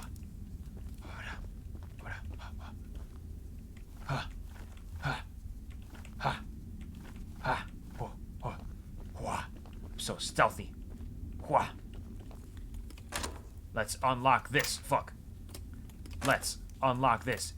Easy peasy. No difficulty at all. Because now I understand that I need to click it late. Oh, we got green paint. Nice. We make a green tree if we want to. You think we'll maybe make a purple train at some point? Maybe. I imagine this is strictly based on sight, because there's no crouching or sneaking mechanics. Awa, awa. Hello, Shark. Welcome to the stream. How are you doing? Did you get some rest? I hope you're having a fantastic day. Shark. They're whistling.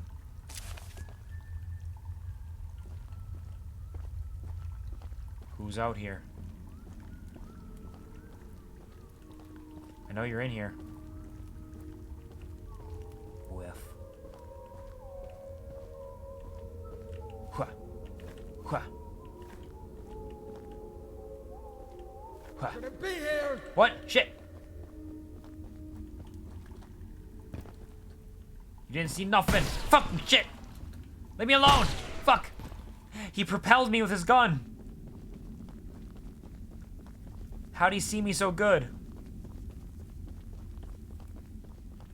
He saw me so good, I don't understand. There, he lost sight of me. I'm safe back here. I'm surely safe back here in this corner.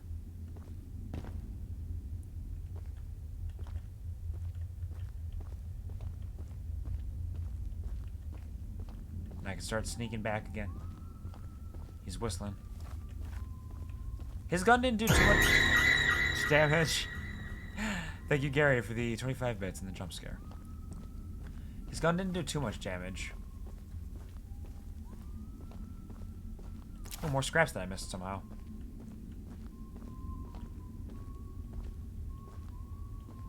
But also, he saw me so easily, it seems.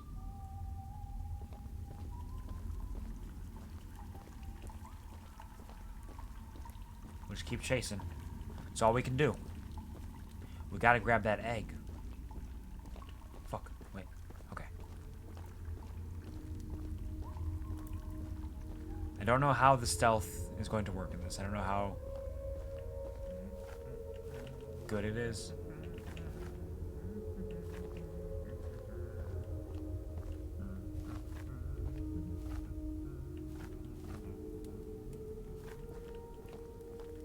I don't know where he is.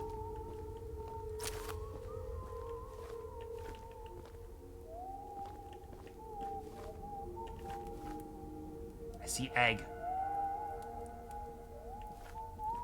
Oh shit, he's coming. Oh lord, he's coming. Can I hide around the corner? He's just gonna walk past, right? Everything's fine. Oh, it is actually fine. By the way, yes, Gary. By the way, what?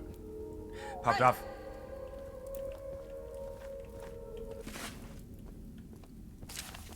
Ow! Ow! Ow! Fuck. Respawn train. The chase is going okay. We're finding eggs that we need to do to lure Charles into a singular location because he's a coward and he'll run away if I do too much damage to him. You're my hero. What? Get it? Thank you. Thank you, Shark, once more for subscribing again for 10 whole months. 10 months. Fuck off, spooky. Damn. Oh, thank you. It is a bit of a spooky game, in a way. It's not the spookiest, but it's kind of spooky. But thank you so much for joining the Kuvar army again, but harder this time, with money. I hope you enjoy your emotes. No sounds from this game on Blurb, unfortunately. I mean, it is like a brand new one. Who was that? Oh, that was a guard That was just a guard guarding the eggs to make sure I don't get them. I think I need to go back and get the egg again. Green train? The green train's not bad. I think I'm gonna stick with orange for now, though. Yeah, I like that orange. Clementine. I love spooky. I love spooky too. Spooky good. We like spooky here. Seeing Charles again? Yes, Charles came around and fucked me right up. He did some big damage to me. Spooky day keeps the depression at bay. I mean, if that works for you, then more power to you. Absolutely. But yes, we are playing a bit of a spooky game here. Shock. Sorry about that. It won't be too long. It's going to be a shorter stream today, because I do have Dungeons and Dragons to get to later on.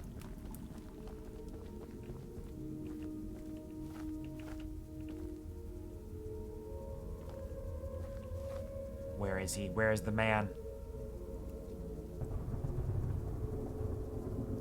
He successfully protected the egg.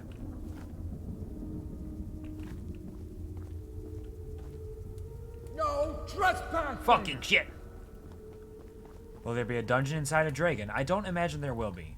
I mean, what we're doing right now is this is the finale of the campaign. We are fighting Tiamat, the god, the dragon god in hell itself, and we're getting our shit wrecked right now. It's pretty fantastic. So, we'll see how that goes. Fuck! They got spooky masks! They got spooky Charles masks! Charles the Train! Charles the Train! No weapon? Yeah, I don't have any weapon aside from on my train. So if he comes out here, maybe I could shoot him, but if I'm in there, I am weak.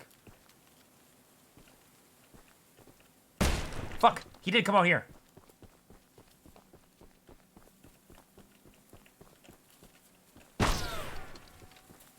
Ha! Fuck off!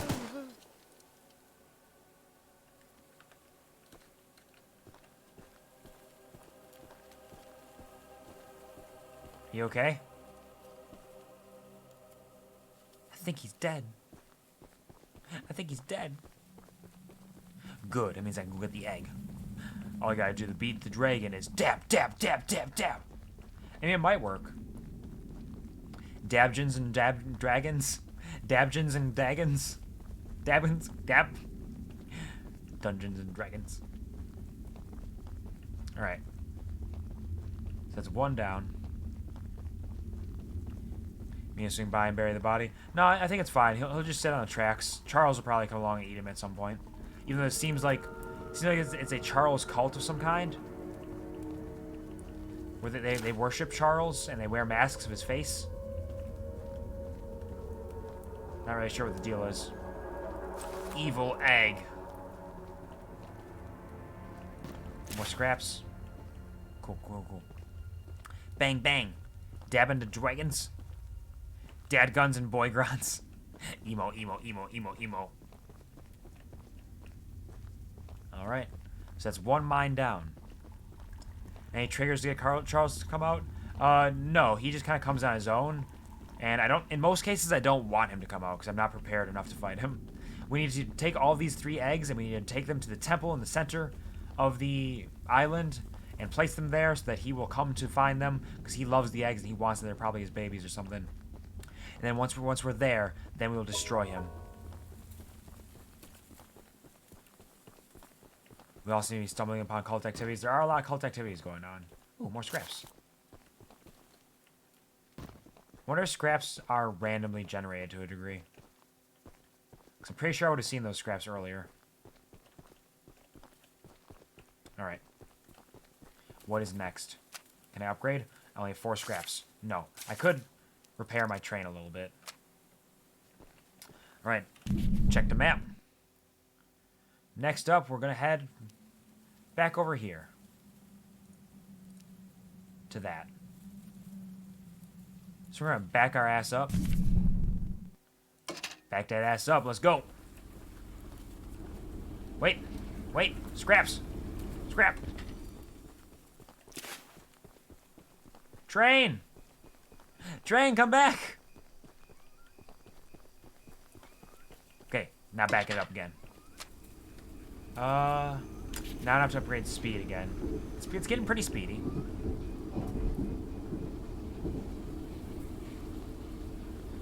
Dumbass, why am I dumbass? I need the scraps. I need the scraps.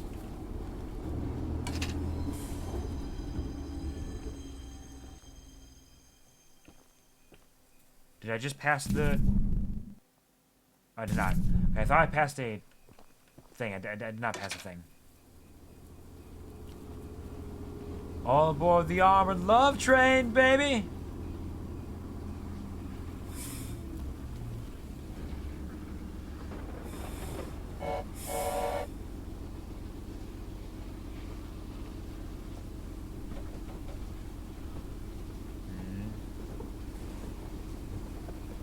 But if you're running after the train and Charles showed up, I would be scared.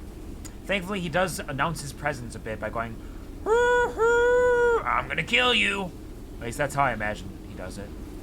It might be a little bit different in reality, but it's pretty similar to that. Damn, we went far. I wonder what's in there. This island is lore. There's a lot to check out potentially.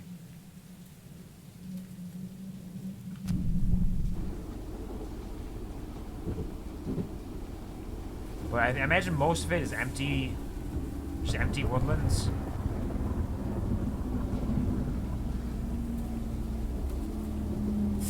But there could be some legitimate stuff out there hiding somewhere. Vroom, vroom. All right. Change the tracks. Let's go. Forward march.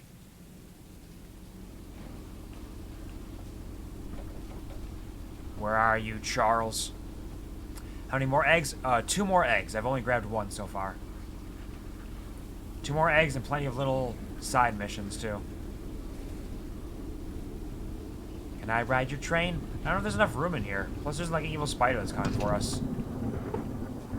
You must be the archivist that Eugene told us about.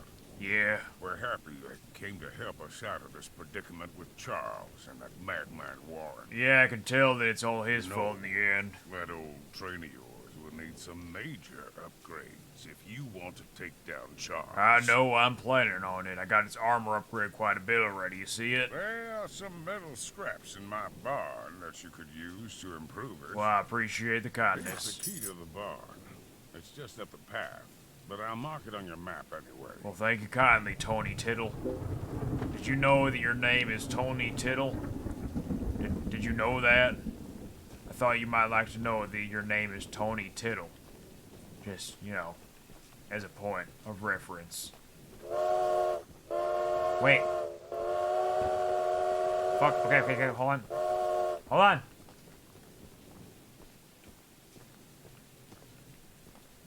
Gary!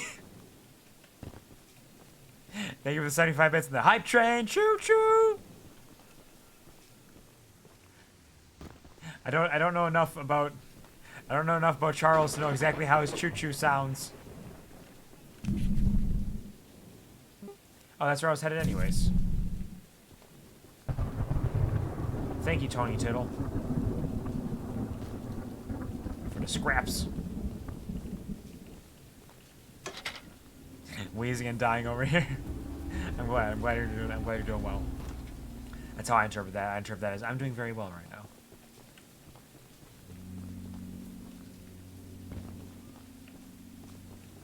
I also don't actually know if Charles will chase me if I'm too far away from my train. It's hard to say. I don't know shit. I really don't. Wait, hold on. Can I hop? Can I hop? Yeah, I'm on the roof now. Let me in. Being on the roof didn't... Oh, fuck. Fall damage.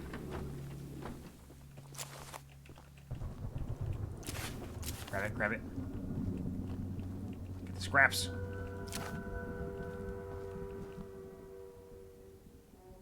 Are you fucking kidding me?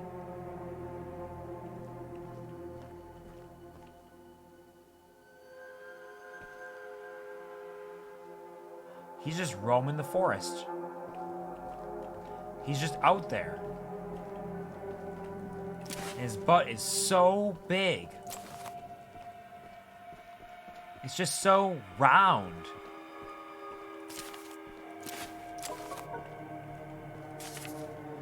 Even though Eugene has promised to send help once he reaches the mainland, I've just realized he never mentioned if he'd return.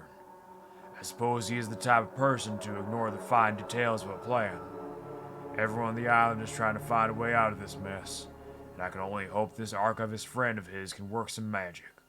I don't care what strange things they've done before, or what practices they used, as long as Charles ends up dead.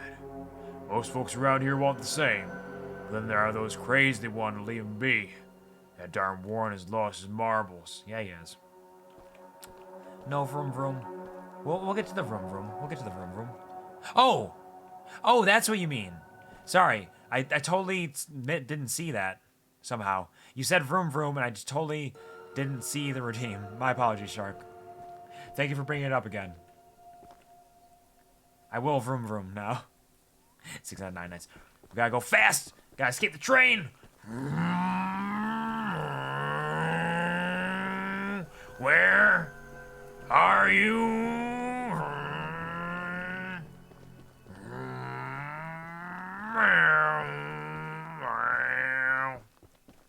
Wait, where's my train? Vroom!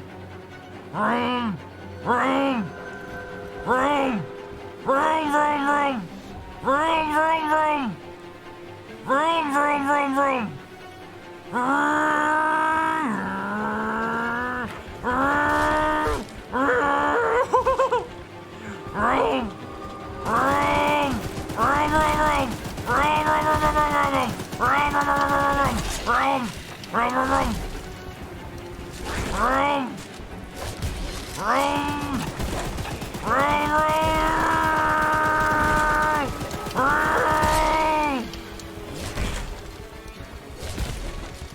Why? Shit. Okay, I thought we could do it. Now we know how it sounds. Now we know how it sounds, yeah. At least I only lost 1 scrap for that. But damn, he has to take a lot of damage before he runs away. I should have gotten the train moving first. I thought I might be able to just hop on the gun and just fire right away, but no. No, you really gotta get the train moving. So, let's do... Drop some heals on this. There we go. Okay. Start the train. Yep. Yeah, I gotta start the train. Get some distance, maybe. Well, he's gonna chase me. He's gonna chase me no matter what. So no matter how much distance I have, he's gonna come after me. But moving will help a little bit, because then he might not be able to hit me constantly. I really thought I could just hop on the gun and just beat him down, but I have not upgraded my damage much.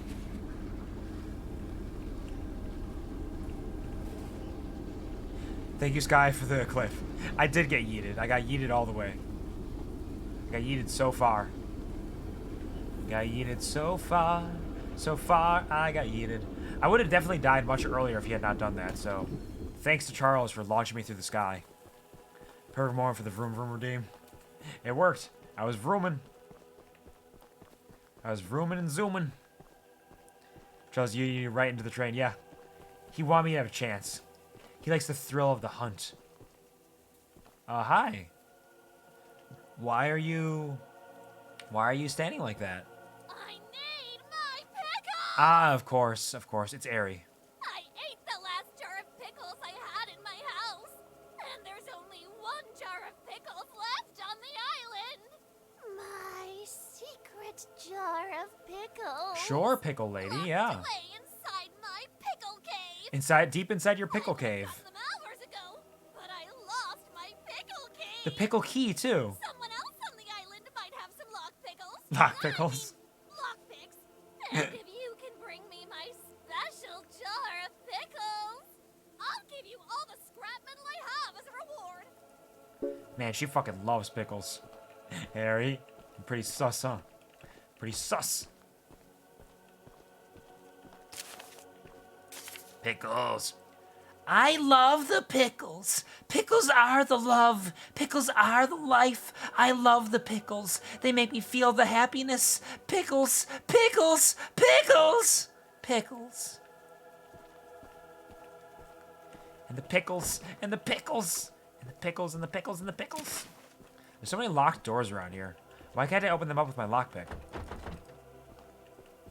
With my lock pickles. Alright. She got a little bit of scrap. She got a little bit. Just a wee bit. Pickles and the pickles and the pickles and the pickles. Did she mark it on the map anywhere? That is where this is the pickle mission. Get the pickles from the pickle cave. Well, no point going to the train. Gotta run straight for the pickles. See ya, pickle lady. There's some interesting people living on this island. Some real wild folk. Hello. It's quiet. Too quiet. Just a little trek, a little Star Trek. Get it? Like lightsabers and vroom, vroom and shit. Like, you're a wizard, Harry, you know, all that stuff. Uh-oh. I took fall damage. What? Oh. Thank you, Gary, for the 75 bits and the pickle juice. We got the purple paint. We got the purple paint. This is not a drill. We got the purple paint. Pickles. Pickle. Pickles. Pickles. Pickle. Man, she just, all she wants is pickles. All she loves is pickles. Gotta grab her special jar of pickles. Fuck. Pop. Pop, pop. Fuck. I got greedy. I didn't want to wait. Fuck. It's fine. Pop. Pop. Pop. The fact that you have to do it after the circle is still fucking with my brain. Yeah, wait. Feel called out. I want pickles. Well, I got a special jar of pickles here. So if you really want pickles, you can't have these. They're her pickles. They're her pickles. Her special pickles.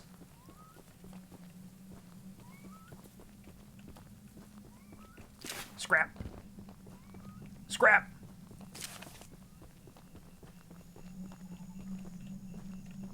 Dangerous. Explosives.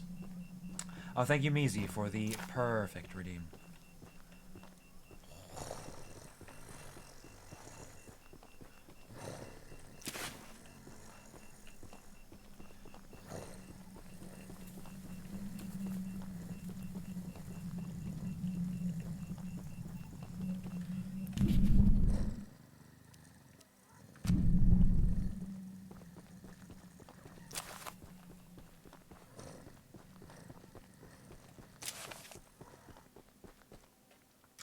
Take the pickles. No! No, they're mine!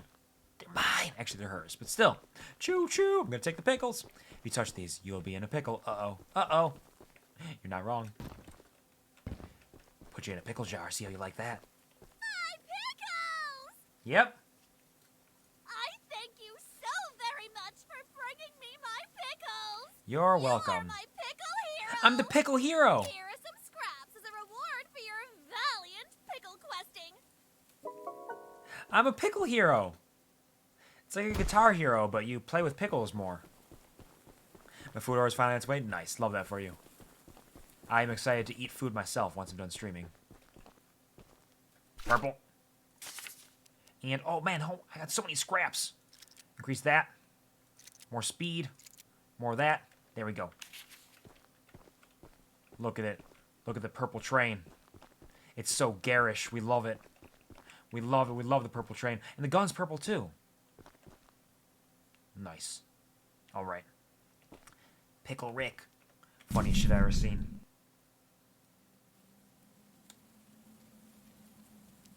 All right, we're going to go here first. And then we'll go down that way. Grab that dude. We'll see what we can find. Glamorous. Let's go.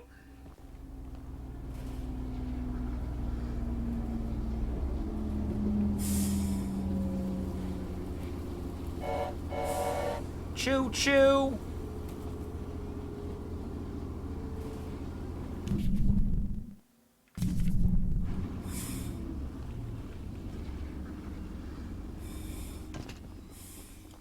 Alright, we go. We go. Purple train, it fits you. It does, doesn't it? Because I'm a purple man. Shit. It's also garish, which fits me as well. Because, boy, am I garish as fuck. Shit, no. No, scraps. Charles is coming.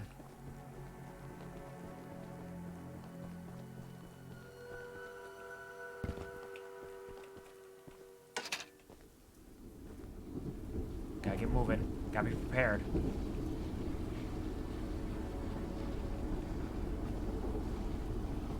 Washroom's out there somewhere.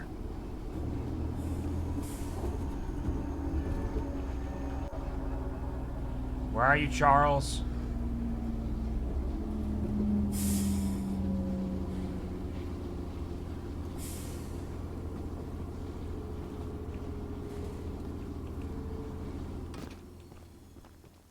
He's nowhere. We found some good trains or something. Lurk. Enjoy your lurk. Get your food. Do what you gotta do. Delicious. Delicious food. Well deserved. Good eats. Important. All kinds of words like that. All true too. So many explosives in here. Purple bear. I'm not a bear. I just dressed like one. I swear. Hello? Yellow? See, because it's yellow as well. It's a joke. You just don't understand comedy. Shut up. Have you eaten Q? I have eaten a dark chocolate and a mint Kit Kat. And as soon as I'm done streaming, I will be getting proper dinner.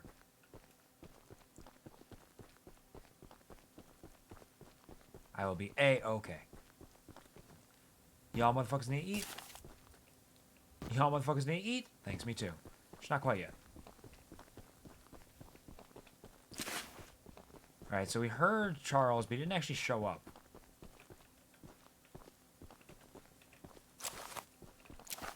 So we're still relatively safe. Perhaps. I say right before he rolls his ass in here.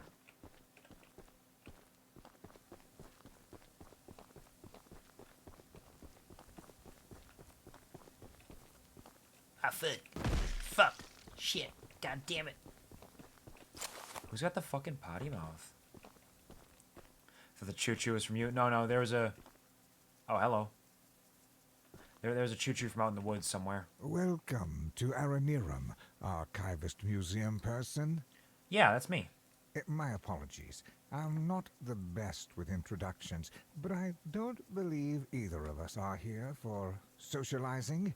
I want to make friends. I just so happen to have a little business opportunity, if you're interested. Sure, what do you want? A very special little box of mine is in a rail car in the nearby canyon. Why is it in the canyon? But the goons have set up a camp to protect that area. Understood.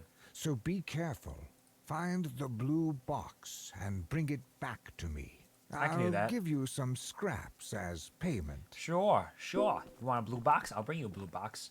Speaking of blue, he used this blue paint to paint the box, surely. Here we go. Before the cave-in, I pushed a spare rail car into the canyon using my beautiful old mining train. I figured a rail car would be a fine place to hide my more important belongings, especially on a rural and unfinished track. I went to get something out of my rail car in the canyon about a week ago, but some of Warren's men have built a campsite or base of some sort there. I don't know how to get my box safely, and I don't know how long I'll last without it.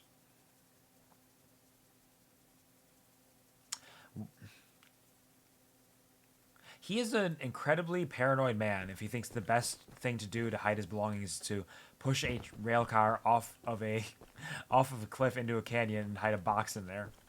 Like, my dude, there are better ways to go about this, I swear. Fucking fall damage.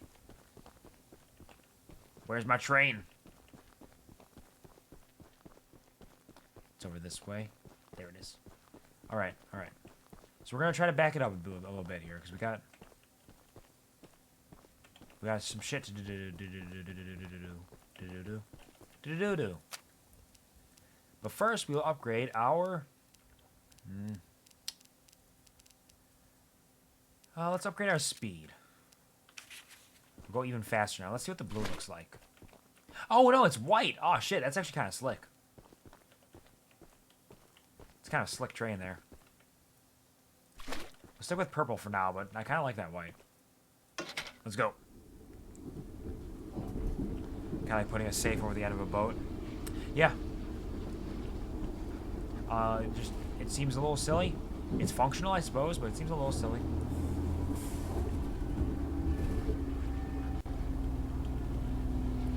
See, all I do is I stuff all of my belongings into a mattress. Then I take that mattress and I drag it with me up to the top of the highest mountain peak in the area. Once I get up to the highest mountain peak in the area, I start digging down. I dig down. I dig down into the mountain peak, okay? You understand? So you dig down into the mountain peak from the top of it, so you make a straight tunnel down, but you gotta add some stairs in there so you can climb down more easily. Then you drag the mattress down there with you. And once you get down there, you just keep digging. You keep digging. You got to avoid the center of the earth, but you keep digging. Keep digging down and around. And eventually you'll find that if you reach a mine that was not dug by you. But thankfully, this mine is closed. It's foreclosed because it's closed because of danger. It's a danger thing. It's quarantine. So nobody's gonna be in there. So it's a nice, safe place. What you're gonna do is you're going to explore this mine. You're gonna leave the mattress behind you. And while you're exploring the mine, you're going to dig out any precious gems you can find, because even though they closed it because it was dangerous, there's still plenty of precious gems down there. You're going to gather all of the gold that you can. All of the gold you can, all the gemstones you can, and you're going to take that with you. You're going to take that with you out the front door of the mine. You're going to leave the front door of the mine. You're going to break it open using the hand axe that you found there. It's a small hand axe, but it's powerful. It is sturdy. So once you break open the front door of the mine, you drag your mattress with you with all your valuable belongings in it, with the gemstones and the gold, which you've also now shoved inside of your mattress, along with all of your other valuable belongings. Then you take that mattress full of all these valuables, and you take it back to your hometown, the one you were born in, not the one you lived in. You go back to the hometown that you were born in. You go to the oldest bank in the area. You take your mattress in there. You take out the gold and the gemstones, but not your other valuables, because you need those. You put those in the bank, and then you get a loan. You take a loan out for $500,000. You take that $500,000 and you buy a small apartment in California. You buy the entire apartment though, not like renting it. You buy out that apartment. You say, I'm gonna live here, I'm renting to own. So you get this. Then you move to California. You move to California, and when you're in California, what you're gonna do there is you're going to get into this apartment, and what we want to do is you want to live there for 3 months, exactly 3 months. You want to find a job out there, probably at Jamba Juice. So you're gonna get your job at Jamba Juice. You're gonna fill out your resume. You're gonna send that to Jamba Juice. They're gonna love you. They're gonna send you in for an interview. You're gonna take this interview, and you're going to get the job. They're gonna eventually make you a manager within the first 2 months because you're so good at what you do, and they need your assistance. So you get this job at Jamba Juice. Then you work there for 3 months. On the third month, the exact day, the exact 3-month day that you started living there, you burn down your apartment, and you frame the next door neighbor because you know they're kind of weird. They're a little spooky. They act a little strangely, and they already play with matches all the time. So it's really easy to frame them. So you frame them for burning down your apartment. But before you do so, you need to get the mattress out. Remember to get the mattress out of the apartment. Okay? So get the mattress out of the apartment, burn it down. Then you'll take the insurance money. You take that insurance money and you'll invest it. You take the insurance money and you'll invest it in gold. In gold, yes, gold, just like the gold you found in the mine earlier. And then you live out 20 years working on these investments, making money and buying more investments in stocks. And you continue to build on this money until eventually you have enough money, you can buy yourself a nice seaside shack. A shack, a house, a mansion, whatever you want, whatever you got the money for. You buy that. You bring the mattress with you. You put the mattress on your bed, and then you get a security system with plenty of guard dogs, plenty of security personnel, cameras, the whole 9 yards, lasers and everything, and you put this mattress on your bed, and you will sleep on this mattress. You'll sleep on this mattress full of your belongings, but this isn't the end of it. No. What the end of it is, you're going to buy a grave plot. You're going to buy a grave plot for yourself because you know you're going to die. You're getting old, you're aching, your body's sore. So you buy this grave plot, but the thing is, you fake your death. You drive off of a cliff with your car, and you put a different body in there, probably the body of the last person you murdered, because you're obviously a rich person. You've murdered a lot of people. You got skeletons in your closet. So you put the body in the car, so when they find the car, they think it's you, right? Okay, so you fake your death, and then what you have them do is you have them bury the mattress in the grave plot. You have to pay off the coroners and everything, but this will be fine. So you pay them off to bury the mattress in your grave plot, so that everybody thinks you're dead, and they don't know where your valuables are, because your valuables are in your grave. That's right. And then you move. You move to Asia. You live in Japan. You go find all your maid cafes. You have a good long life in Japan. And you have a great time. It's fantastic. Nobody will ever find your valuables. So that is the plan. That is what you need to do. Do you understand me? I hope you wrote that down because I'm not saying it again. There's definitely not a record of me saying it on stream. I've been praying someone from the first evacuation group would just send back another boat. But I guess they all think that George's supply boat is still evacuating people. They're all safe and cozy on the mainland, but feel no obligation to make sure everyone else escapes. I know that Charles sinking the boat isn't something anyone else would expect, but still, to think, I would have left this place by now. It makes me sick. Damn, can't believe Charles took out that boat. I also was not originally planning on talking that much. That just kind of went off the rails. Oops. My goodness. The others actually convinced someone to come help us. Yeah, I'm here to help. I'm so glad you came, but I simply cannot stay any longer. This island is too much for my nerves to handle. That's understood. I brought all my belongings here, so I can leave immediately when a boat arrives. Is that why you're wearing your captain's hat too? I did forget my journal at home. Ah. Could you bring it to me? Sure. It's a dangerous journey for sure, but you might manage with that train. My train is very strong. I'll give you all the scrap metal I have. Just please, bring the journal next time you're here. I can do that for you, Santiago. But I don't think a boat's coming. I think I'll be waiting here up until the point that Charles comes by and like murders you. Okay, so what we're gonna do here is we're gonna circle around a little bit. We're going to go up here. We're gonna talk to these people. We're gonna take care of all that, then we'll circle back around. We can take care of these two things. Then we'll go over there, circle this way, grab that, come back around, give Santiago his journal. It's gonna be great. We got a plan. We got a plan in place.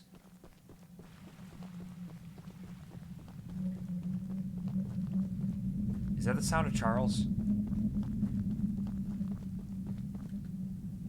Is that just an ominous wind? Curious.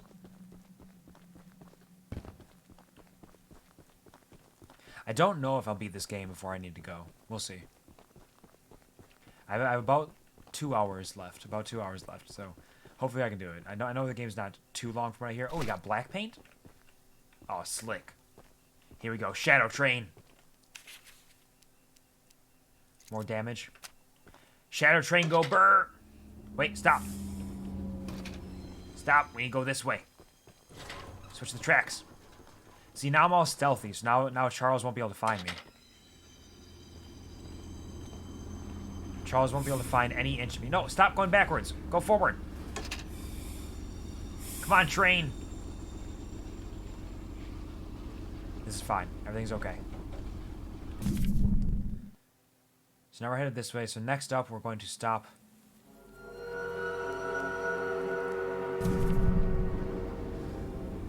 Charles?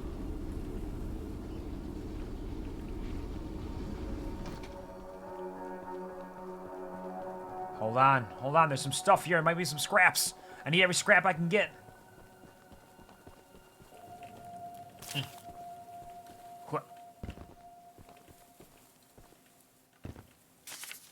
Unloading all the supplies has been an incredibly eye-opening experience. Here at the port, we've been working all day, every day. We are tasked with unloading the boat and running supplies up the hill to the tracks, where Theodore and Eddie deliver them to the different sites we'll be mining. The sheer cost of all this infrastructure is mind-blowing. With all the success Warren's family has had in this business, I'm surprised he's choosing to take such a risk here. Warren has plans. He knows. Warren knew about Charles. He knew about the eggs. He has all planned out from the beginning.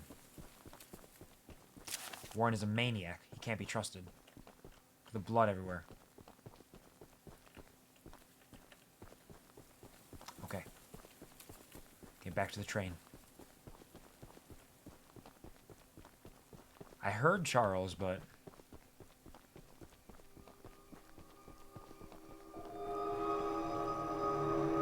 Oh, fuck. He's coming. Oh, Lord, he's coming.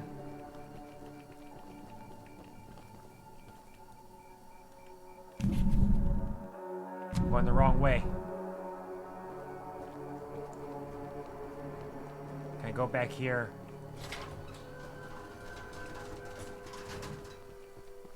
He's off in the distance over that way. We're safe for now. Should be able to go back upwards a little bit. Just a little bit. Just a wee bit. Just enough. Now forward. We might be headed right for Charles right now, for all I know.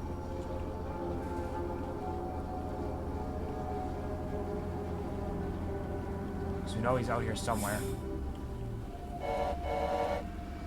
Always good to alert Charles where you are. Just in case he wants to stop by and say hello.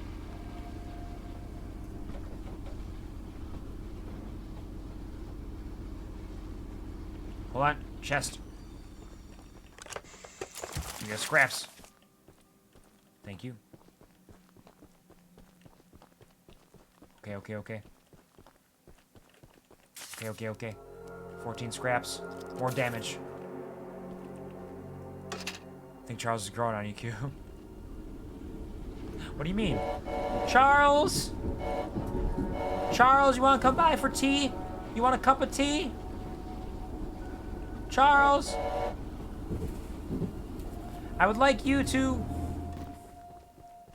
rail me. Oh, shit. Fuck. Launch me again. Move it. Be gone, Charles. Be gone. Sorry. I shouldn't have enticed you. I shouldn't have enticed you like that. I know it's exciting.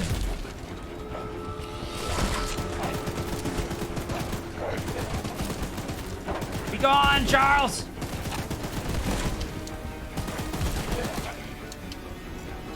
Come on. Go away.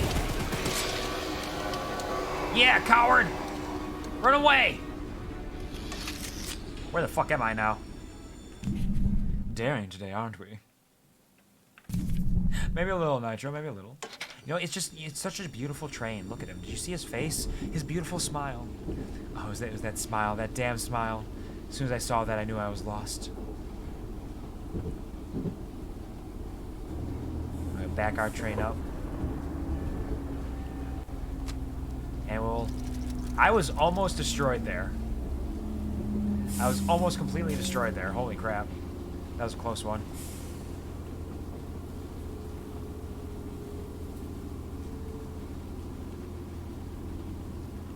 Holy shit whistles. Oh, here we go. Okay. Hello. Paul asked me to design a new weapon to help you hunt Charles.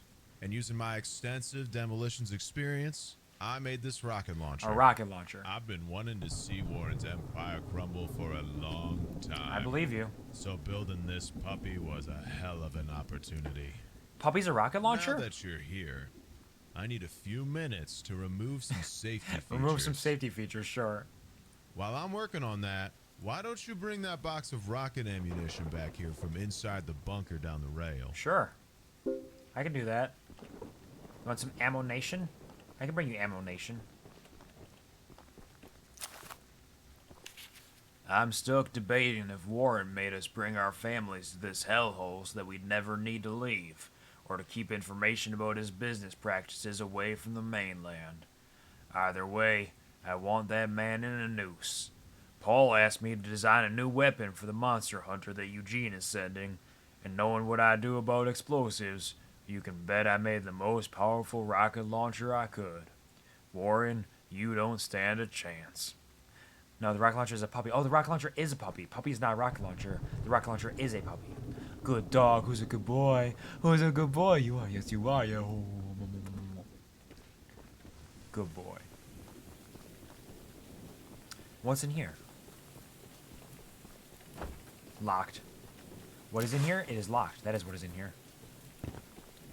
I'm getting to the point where I'm going to have to save all my scraps for a while, because the upgrades are all very expensive now.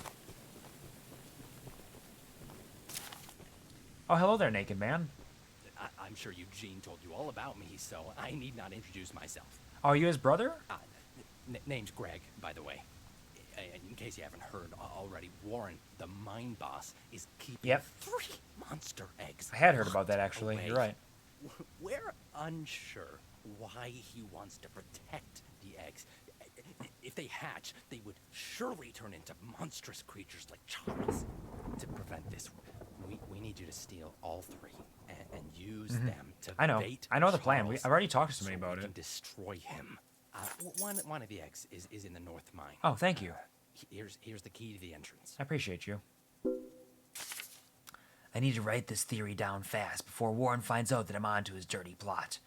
My theory is that Mr. Warren Warlord III is trying to hatch and raise more of those eight-legged critters. A whole army for who knows what purpose. They found a whole nest of those eggs while clearing out debris from the cave-in. We also know they're as hard as diamonds, completely indestructible. The miners spent months using the temple prism to suck the energy out of all the eggs, but before they could destroy the last three, Old Man Warren stopped them. Warren must have realized how powerful these things are, and rather than protect us from them, wants to use them to take over the world. I'm on to you, Warren! Greg, genius extraordinaire. You should always keep some scraps for repair. Yeah, that makes sense. I should always keep at least a couple for repairs. Because I can get fucked up. I can get right fucked up at this. Anything in this over here? They call it hydration, not low hydration. Drink. Thank you, Burn Cookie. Thank you for hydrating me. Where am I going now? Oh shit, all the way over there. Sure. There's the bunker break-in. We got a couple of paths to go. Let's go forward just a little bit, just a wee bit. I'll just run off the trail because the track doesn't actually go there. Let's go. And that's scrap. More scrap.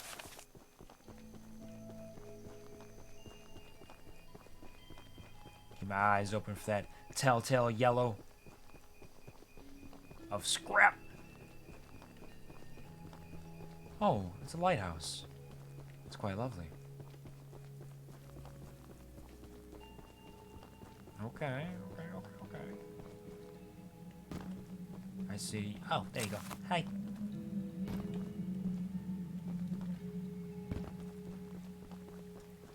The music is a little ominous right now. Probably just to fuck with me. Oh, you got a puzzle for me, don't you? Where's your door at? I see that puzzle. We haven't met, but I've heard lots about you coming to help us. I have a favor to ask. Were you attacked by the Charles? breakers on Ding the dong, side of hello. the Ding dong, house hello. Need replacing. Huh. Hello, Nitro. Thank you for joining the Kuv Army. There's no turning back. You're mine now. Hope you enjoy your stay.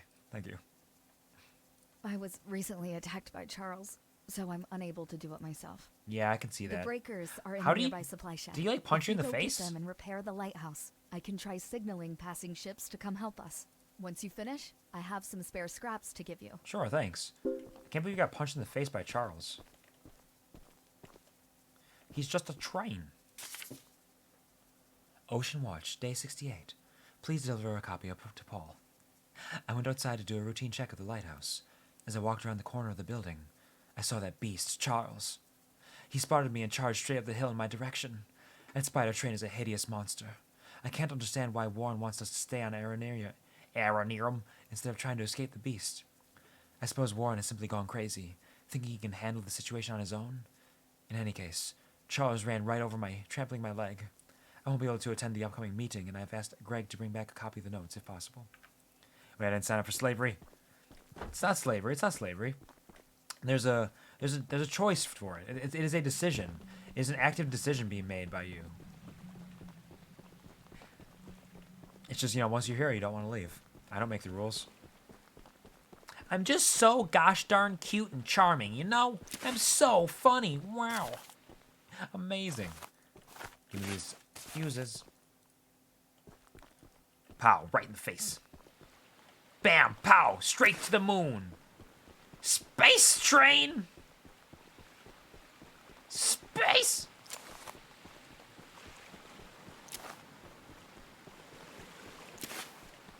Anybody else? Nope. Okay. We got our scraps, we got our fuses. Let's go get that lighthouse working. Don't worry, Claire. I'll help you. A pop, pop, pop, pop. A pop, pop.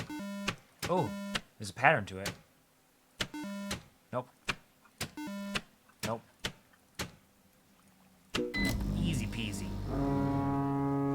Uh-oh. That was noisy. Fixing the lighthouse will definitely increase our chances of being spotted. Yeah, but Here are won't those Charles just scraps destroy I the boats? promised. Didn't that happen before? What's with all these locked doors I can't get into? Alright, next up, we go there.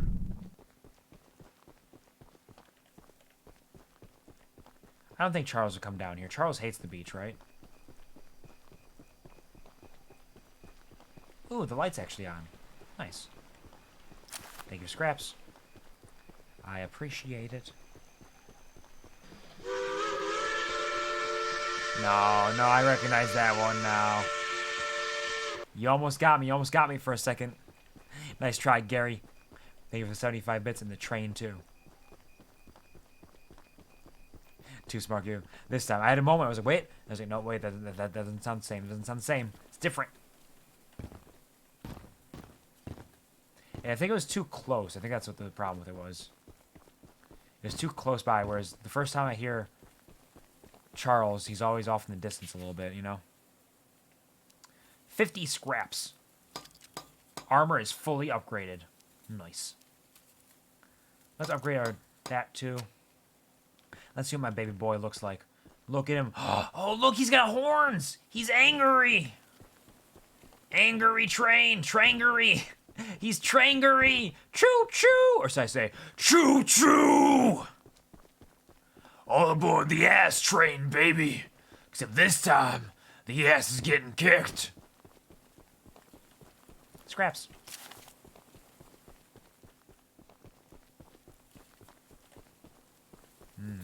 Very explosive area still. Roar! Been working on my roar! I found dynamite. I don't know what the dynamite will do or why I have it, but I found dynamite. I don't know if this is a part of a different quest or if it's just, hey, you want some dynamite? Here you go. I'm sure we'll find out eventually. Da-da-da. Green egg. One of 3 eggs required to activate the temple and summon Charles to a mortal fight. Times dynamite. Unused time pack of dynamite. It may be useful somewhere nearby. Yes, quite. Oh, it's a bunker. How do I get in to the bunker? Somebody trying to hide from Charles over here.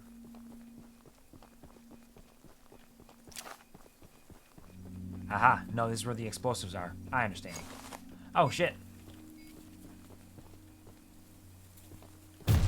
Ow, I still took damage. That had a large area of effect.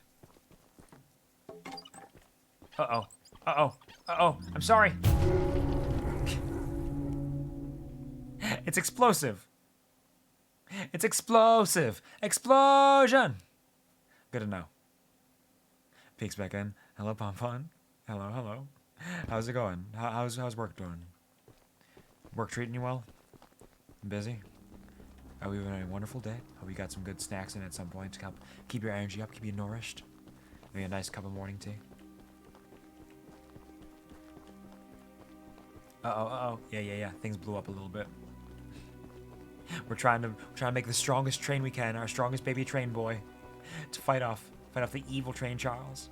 Work to be spicy. My snack is tea. That is a. Pompon, I don't know if I would agree with that being enough of a snack. You need proper nourishment. Tea is good. Tea is good. Make sure you eat something later, at the very least. All right. Stay up here where it's safe. I still took damage. Damn, that explosion is large. But I'm also sorry the work is spicy. I know you have to work very, very hard.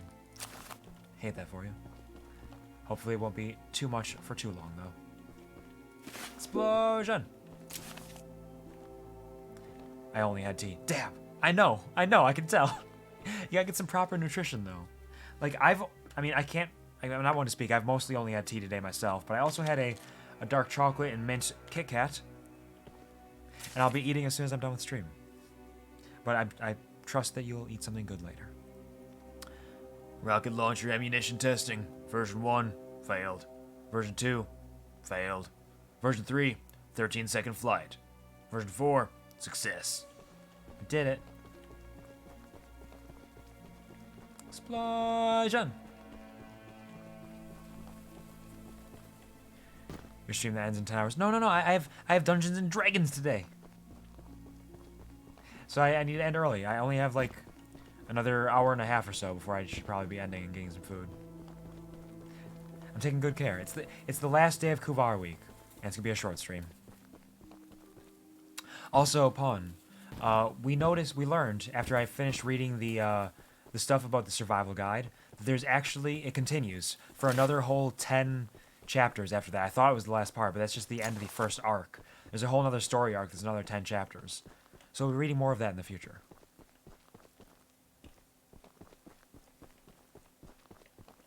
Lots of crazy shit going on in that. So much. Ooh. Yeah. How long are your work shifts? Excited Pom-Pom Dance. I love to see it. The launcher is in complete working order. We love an excited so I'll let you Pom-Pom. take Absolutely. it from here. Thank you. Oh, and take good care of it. Oh, we got the After boomer. You're done, I have a few people to visit with it if you catch my drift. Damn, John Smith. You crazy. But look, we got the boomer. See, I'm not a boomer. This is a boomer. Big damage. Slow fire rate. Bad slowing. Not great range. Let's, okay. But it's big damage. 2, 5. Okay.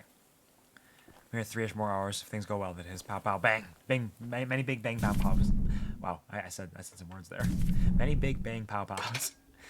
But 3-ish more hours is a decently lengthy time, so hopefully it goes relatively easily for you without too much trouble. Imagine at that point I'll be ending the stream long before you're done with work. So wish you the best of days. All of them. Get some good breaks and probably want to eat something a little bit besides tea before work ends then. But I'll trust you to take care of yourself. Journal returnal. Haha. Get it? It rhymes. Oh, chest. These scraps. Oh, wait. Yep, okay. Here we go. Move it. Forward.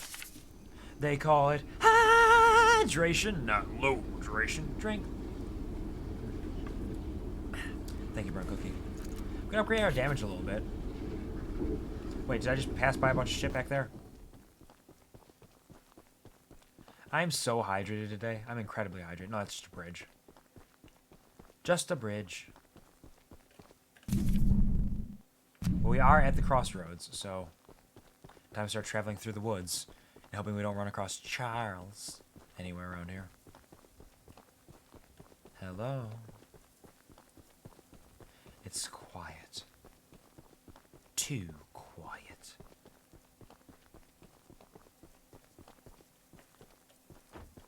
Shit's locked? No, it was not locked. I just thought it was locked. Alright. Couple scraps. Another door. More scraps. Ooh, the journal. Can I read his journal? I mean, that's rude. I would never do that, but unless... No, I cannot.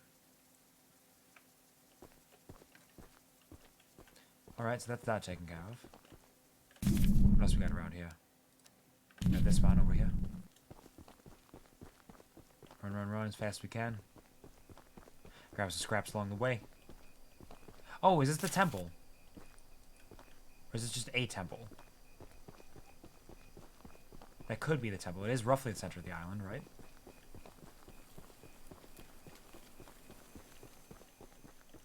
Grab it. Grab it!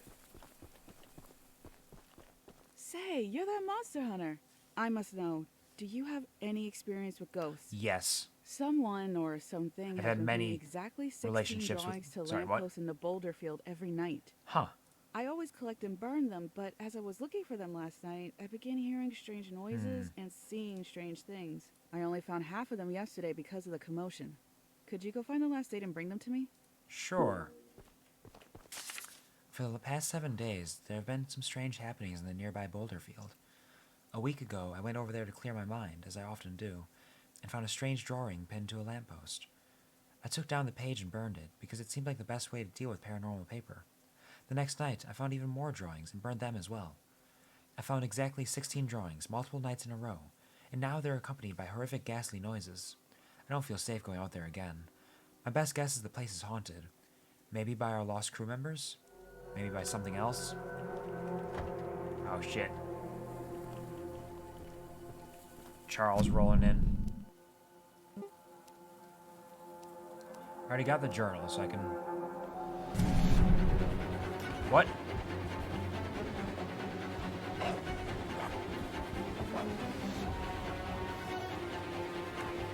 She disappeared. But Charles is just rolling around here. Look at him. What do you want, Charles? Leave me alone. Man, he can just crawl over everything. Creepy spider fuck. Where's my train at? All the way over there. I don't know if I can make it. Now, if I can just hide it, he'll just go away. Just gotta run. Straight for it. He's gonna hit me. Ow! He didn't launch me as much as he usually does. Oh, fuck. Nope. Got eaten. Got eaten by Charles. There's no escape from that one. I've been derailed. Alright. Okay.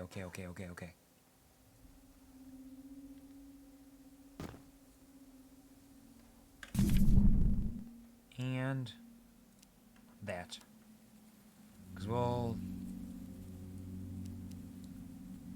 Yeah, we're going to spin around here, get this canyon caper, and on the way back over to Santiago, we should be able to do that.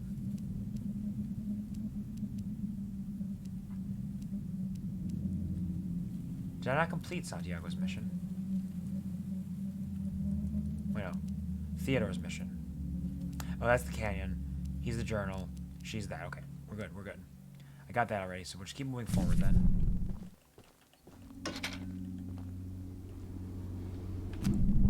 I only need to watch out for this, though, because I need to change the tracks to go left, just in case they want me to go right.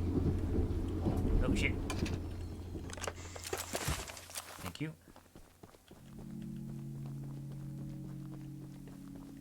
Hop back on board. Let's move it.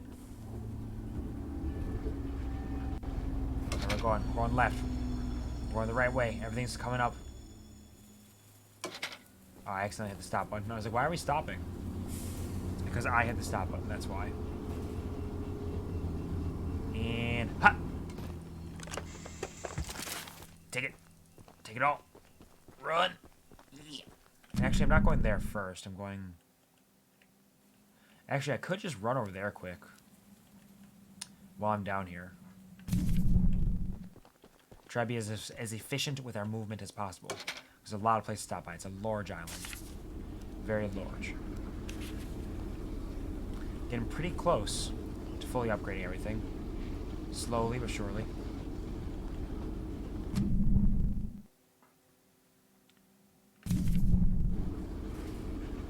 We'll just pop off here.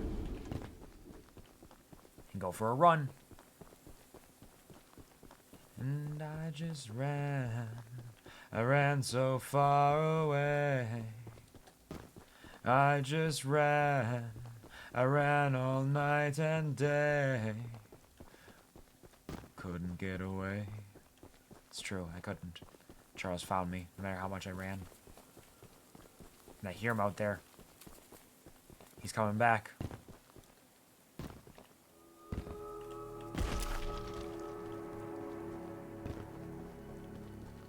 He's getting antsy out there. He's getting angry and aggressive. Door's locked.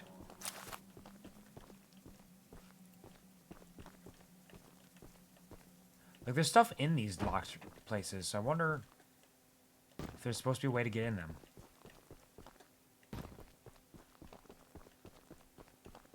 Hey there. Hey. Hi. Aren't you the new guy who's come here to work for us? Yeah. You must be. Fucking There's something hell, at the bless top of me. these towers that I need. And don't worry, I won't make you work for free. I'm a nice enough Sure. guy to pay. You pay me with scrap? You see, Mr. Warren never told anyone from the mainland about his mining operation here. He never even reported the cave-in. He hasn't paid us since then. Our living quarters are atrocious. And I'm Yeah, far I know, he's going overqualified nuts. for the pay I'm supposed to receive. To top it all off, none of us miners You got a lot ever of ranting to receive do, huh? copies of our paperwork. But that doesn't affect my subordinates as much as someone with my status. Yeah. I'm gonna sue the pants off of Warren once I escape this island, and I need those files to prove that he breached our contract. He keeps all his files. Okay, you're at gonna the sue top him. of these Understood. towers. That's a plan right there. I could explain how I ascertained this, but I doubt it would make sense to you. No, I don't even Problem understand what you're is, saying right now. We erected these towers years before we ever started mining, and now they're falling apart. I could scale them myself. But Yeah, since I'll you're climb here, it. It's go fine. Sniff around for those files. As a reward, you can have one of my One of useless them? pieces of scrap. I bet you'd love to have it. Just one? I have so much scrap already. Fuck you, Ron. Got a key? No, if I had a key, it would have opened automatically. There's been a lot of locked doors. There's been a lot of locked doors around here that just don't open, and some of them have stuff behind them. Maybe this is the way. Maybe I just have to go in through this one, but some of it just seems like there's no way in. Which is fine. I don't need it. Got plenty of other goodies. I don't need their shit. I got my own. So I can basically fly.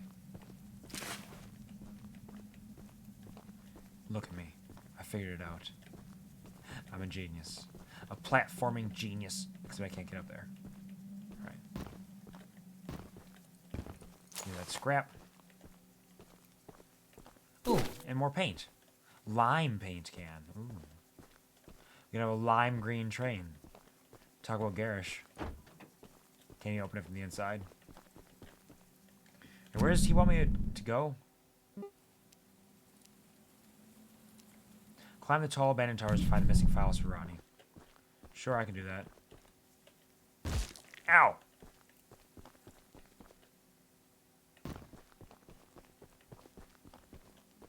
Oh, it's the thing I was already climbing. So I had to find a way to the top then. Okay, so that's why it's locked. This is a platforming puzzle. Okay. So. I can... How do I go? How do I get... Can I hop? Can I hop up here? Fuck!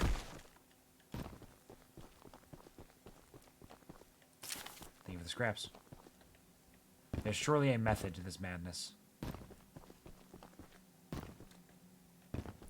So I can get up here, over here, on this, over this way. How do I get up, though?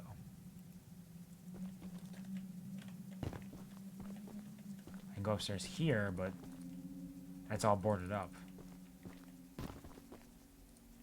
So I can't really do that.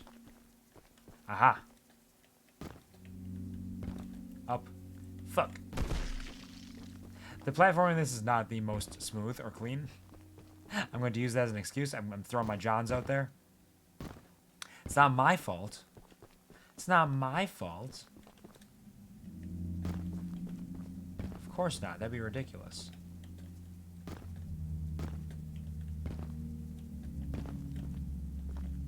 Take a little more scraps. Keep rolling. Up. Can't get in there. Shit's locked. But I can get over here. If I just get a...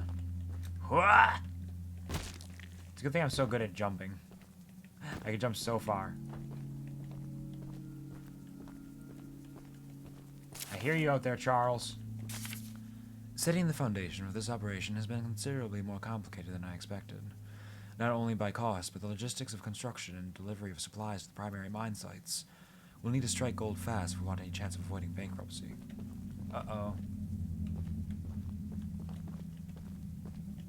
Can I... What? Get over here? To the top? Nope, shit's locked there. this shit's not locked. Nice. Nice gold filing cabinet. Exactly what I need. Critical item acquired. Go back down here and... Whoa! Then back downstairs, because there's some stuff down here. Scrap. Shit. Still took some damage. Ronnie! Got your documents. You look like a monkey climbing those towers. Why are you like this, Ronnie? Glad I found these files. Like, I'm glad you're gonna There's sue that him, but you're kind of a scrap you were dickhole. begging for. Don't spend it all in one place. I'm gonna spend it all on my train. What do you mean? What do you mean? Don't spend it all in one place? I'm spending it on my train.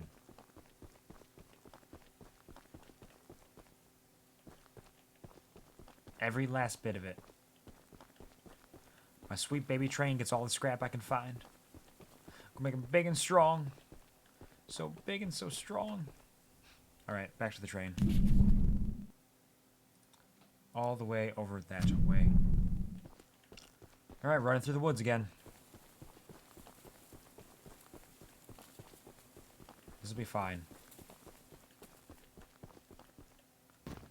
Nothing horrible ever happens to people when they run through the woods alone. Especially when there's an evil, gigantic, mutant spider train that is chasing you down. Trying to eat you. Thankfully, I can respawn. So there's little real danger.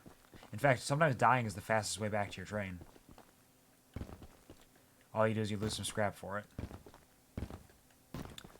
So there's few consequences for loss in this game, which is unfortunate. But it's a simple game. Ridiculous concept. It's just meant to be absurd, and it does that well. It's a fun time. Fun enough. Going to the field? The field? What kind of field?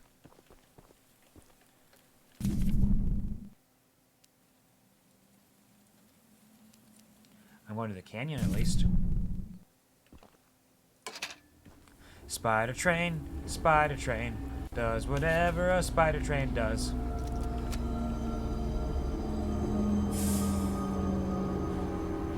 Oh, there he is. Let's grab the boomer.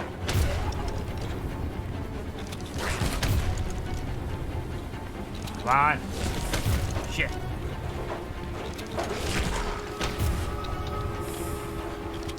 Get him. Shit. I'm at half health.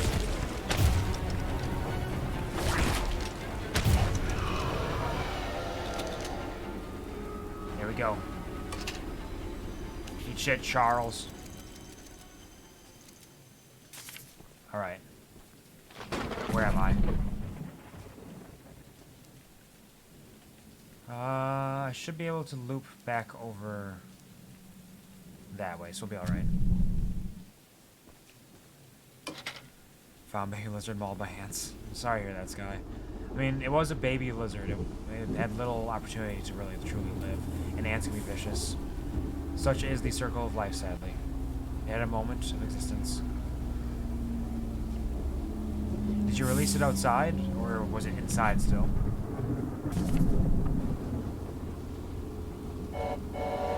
That's why I told you not to get attached. Outside? Ah, yeah. Yeah, fair enough. It is unfortunate, it is sad, but it is the way that nature goes. It's damn nature you scary. Damn nature's you scary, and surviving in nature is difficult.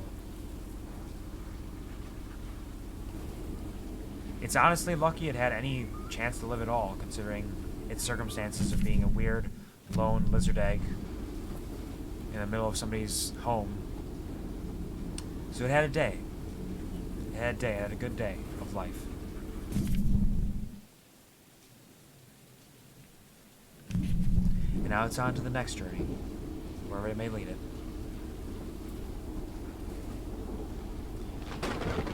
You did everything you could, Sky. You made it comfy. Yep, you made it comfy. You made it warm. You made it live.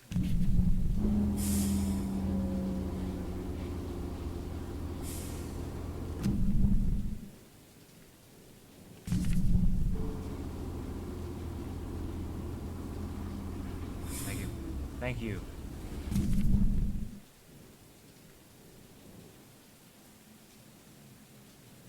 Alright, so we're gonna get up here. We got all these things to do too. Rip little lizard. Lizard.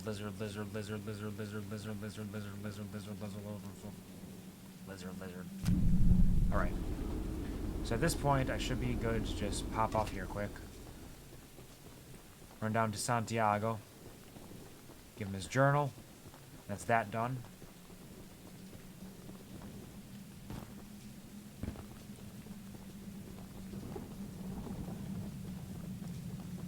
And that's almost this entire half of the island over here finished. Still not sure if we'll be able to finish this before the end of the stream, which would be unfortunate because there's only so much left. For bringing my journal.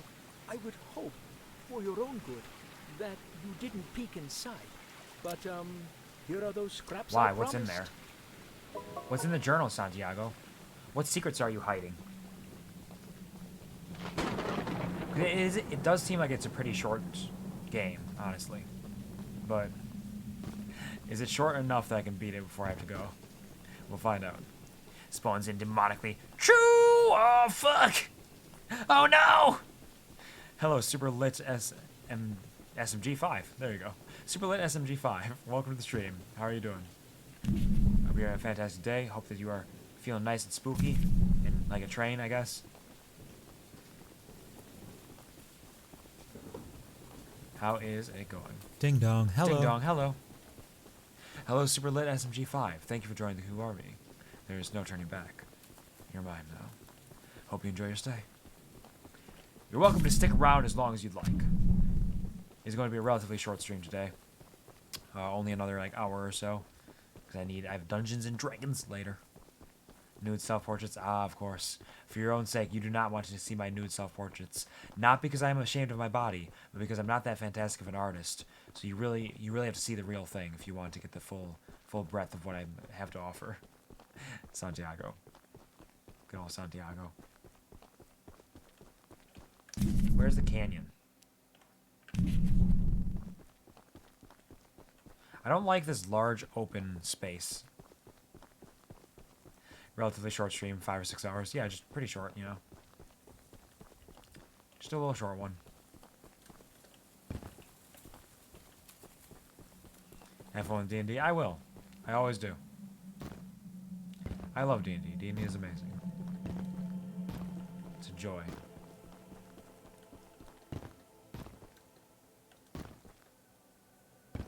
Down in the canyon. Oh, fuck. Hey, get out of here! Oh, shit. Does he know I'm in here? Probably. Can't hide forever. Nope, I can't hide at all, in fact. Can't hide at all. Scraps. Quit shooting at me. If my train were here, he'd kill you. Dungeon and D's nuts.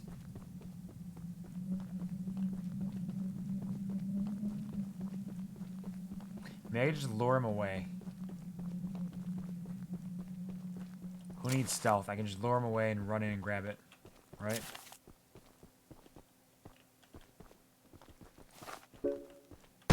Fuck. Shit.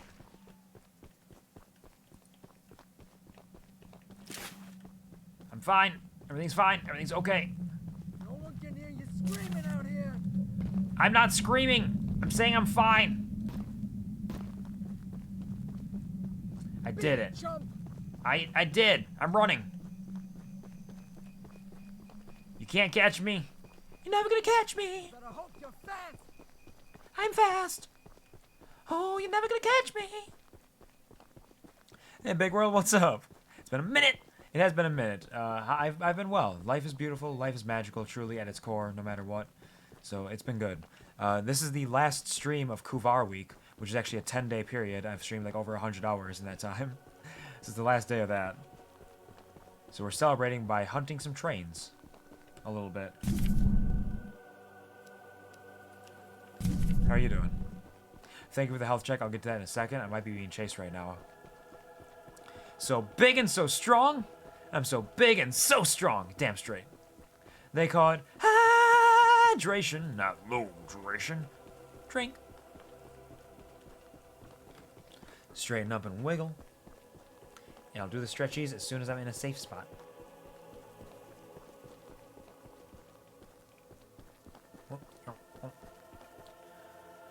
Okay.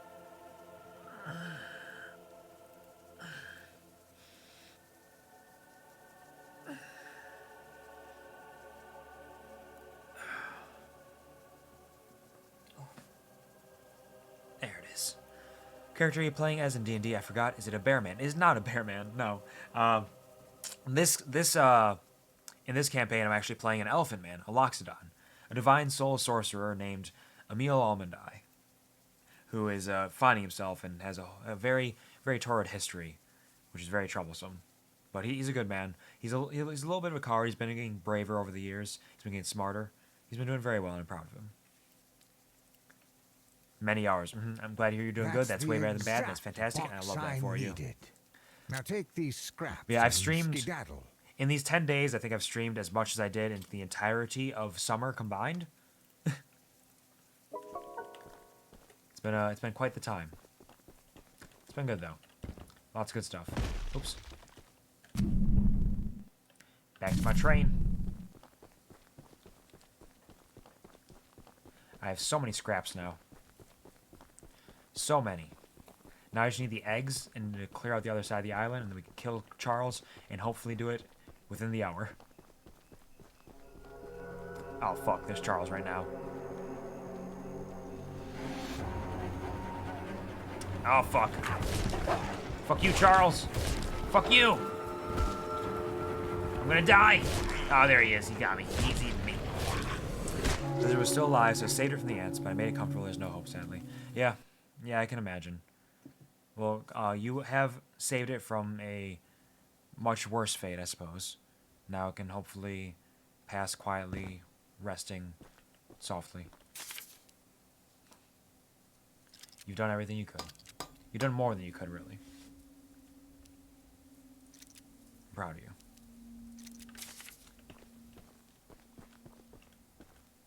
My train has become speed now. Is a speed demon.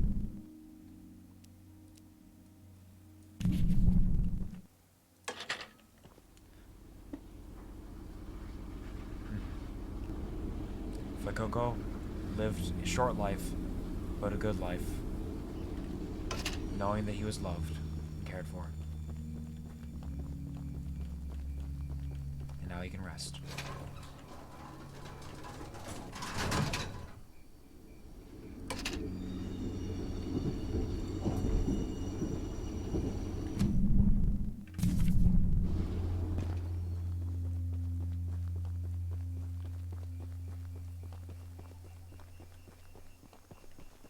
Man, I've gotten so many scraps already.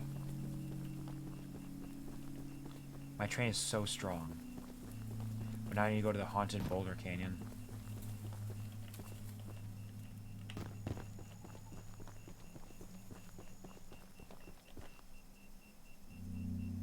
What is that? I'm not sure what that drawing is. What? Hey, hold on. Leave me alone.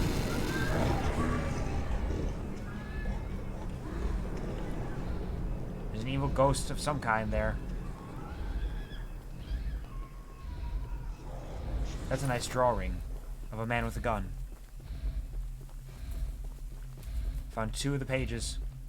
2 drawings.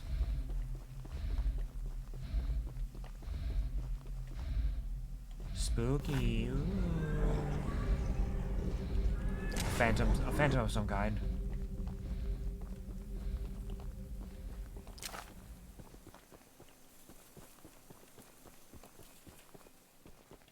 Yeah, it's haunted as fuck out there.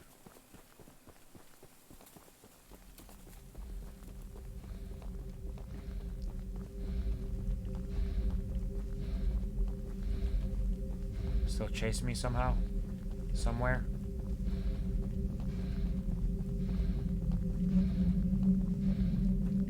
There's only the one as far as I can tell, so as long as I keep moving, I should be okay.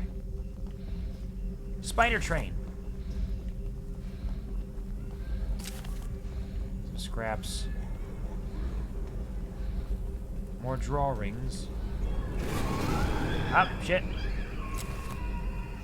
Leave me alone. Leave me alone.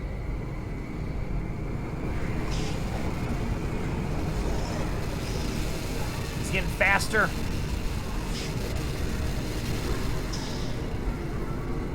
I missed some scrap. Another one. Ah!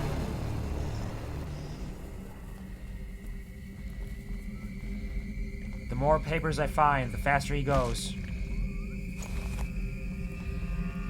There's one left. Somewhere around here.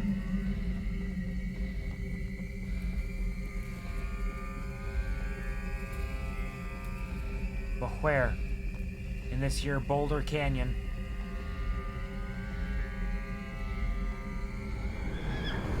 I hear you.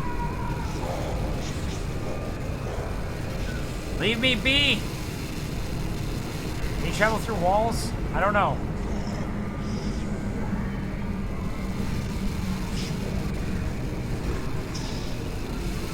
I got this, I got this, I got this. I'm fine, I'm fine, I'm fine. I'm fine. Everything's fine. Everything's okay. Just relax.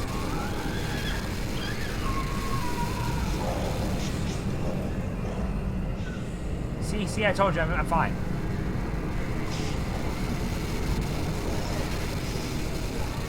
So I don't know where the last drawing is.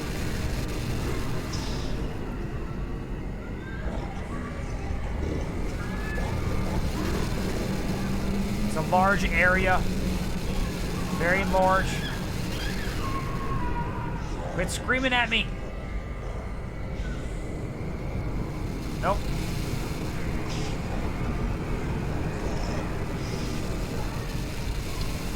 If I just keep following the trail, eventually I should find it, right? Is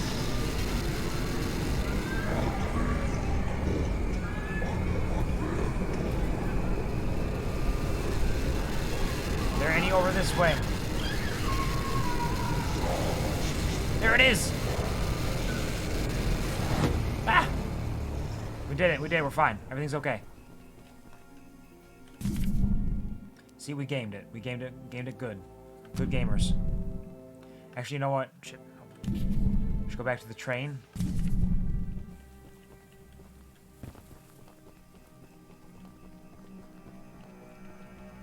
Is he gonna start chasing me again because I'm running through here? It's a shortcut to my train.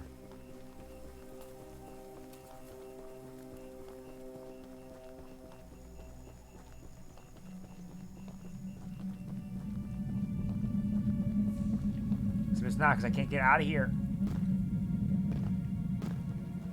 Let's go over here. Hop, skip, jump, up, up, up.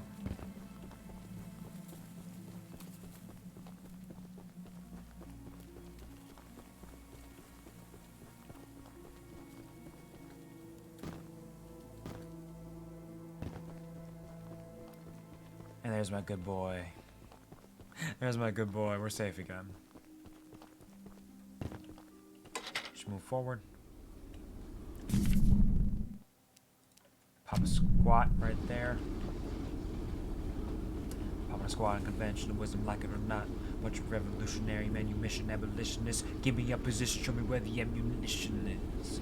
Who am I talking too loud? As soon as I get all excited, shoot off in the mouth. Never had a group of friends before. I promise they'll make you all proud. Let's get this guy in front of a crowd. Hey there. Thanks for bringing me those papers. Yeah. Here are some scraps for your help. Thank you. That's all it was. Just a simple fetch quest to give me some scraps. Do I have enough scraps yet? I do. Damage fully upgraded. There. Now all scraps are set towards repairs while we finish clearing out this island. Look at us. Look at us. We're doing amazing. North Mine Mystery. Let's go. And I'm speed. I'm so speed. Maximum speed, maximum damage, maximum armor. Let's go back to purple. Purple train. I'll take the scraps, even though I don't really need them. I'll take them anyways. We might be able to do this. We might be able to do this. Maxed out train, only a couple of quests left. We just have these 3 people and the North Mine, and then one more mine, and then we have to fight Charles. We got this, we got this. We're gaming. Wait, hold on. Shit! Wrong way! There's one more weapon to get to.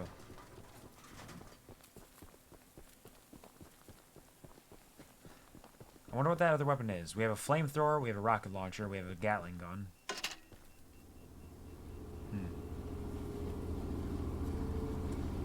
I can't imagine, really, right now, another one.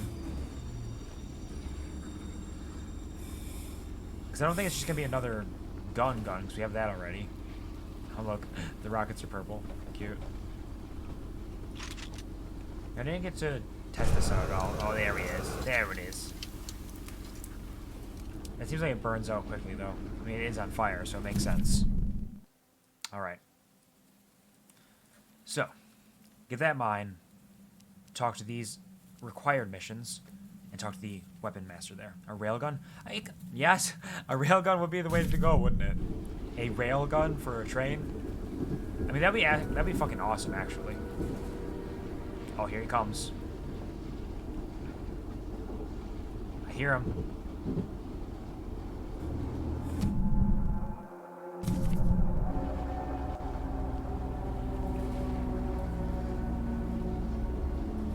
He's out there somewhere.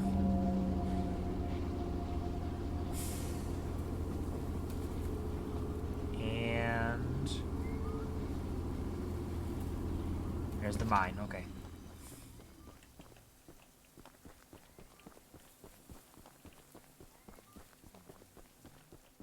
To dodge some more freaks. Oh. They're outside the mine, even. Hey, get out of here! Fuck. I got this, I got this. He will chase me, and he will die.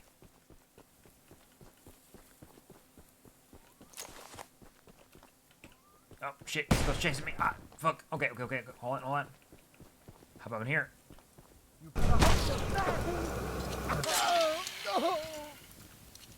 How do you like burning to death?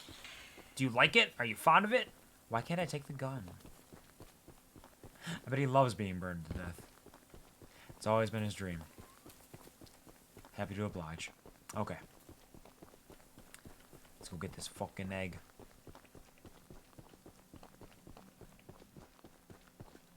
Just took care of the person outside, so that makes this easy. But how many people are going to be inside now? The first one was simple. There's only a single person roaming around. It's quite the aesthetic mines.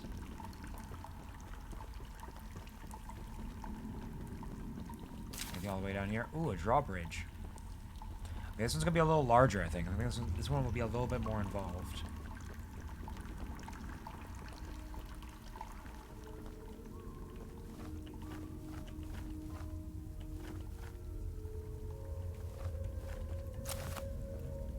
I hear them whistling, but I don't know from... Fucking shit! So I don't know from which direction they are whistling. Shit, wait, hold on, I'm reading this. Make sure nobody gets near the egg or something is what it said. Okay. So I think there's at least like 2 people in there. Right in the face. Get off the train. Come on, ride the train. Oh, he doesn't stay dead? Shit.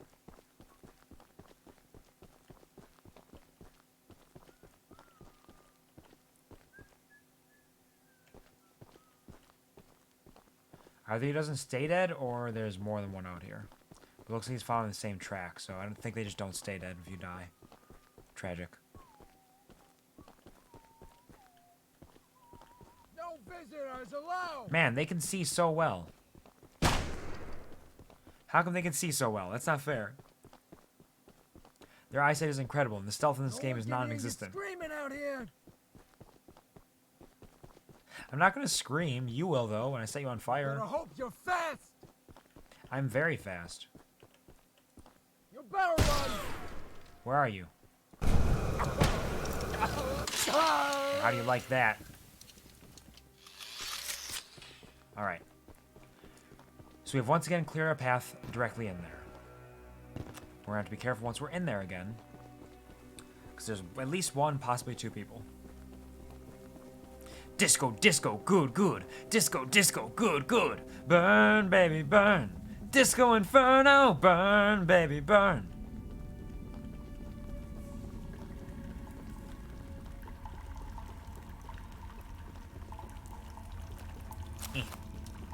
I'll take the scrap.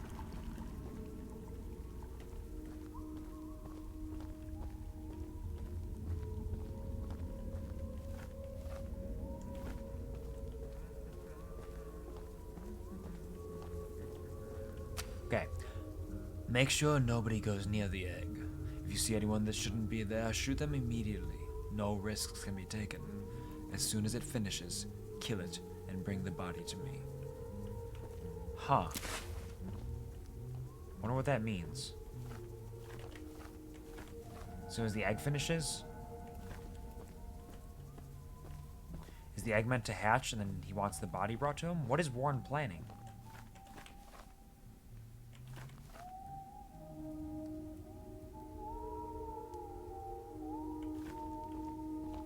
Okay.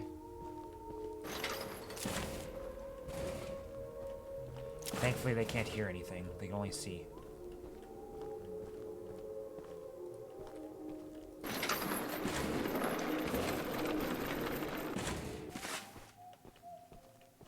Egg acquired.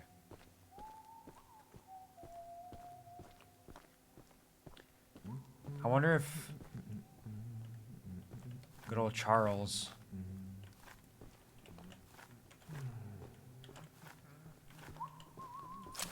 shouldn't be here!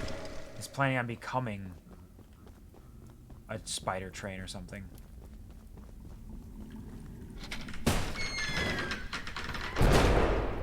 I'm fine. I can make it.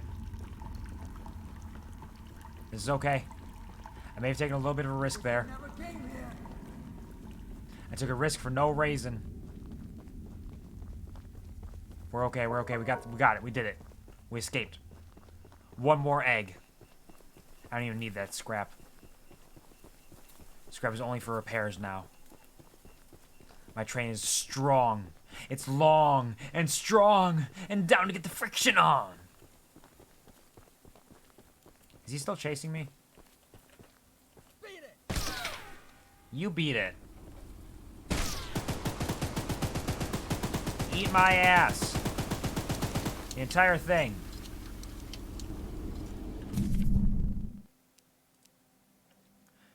Charlie train got back. Mm-hmm.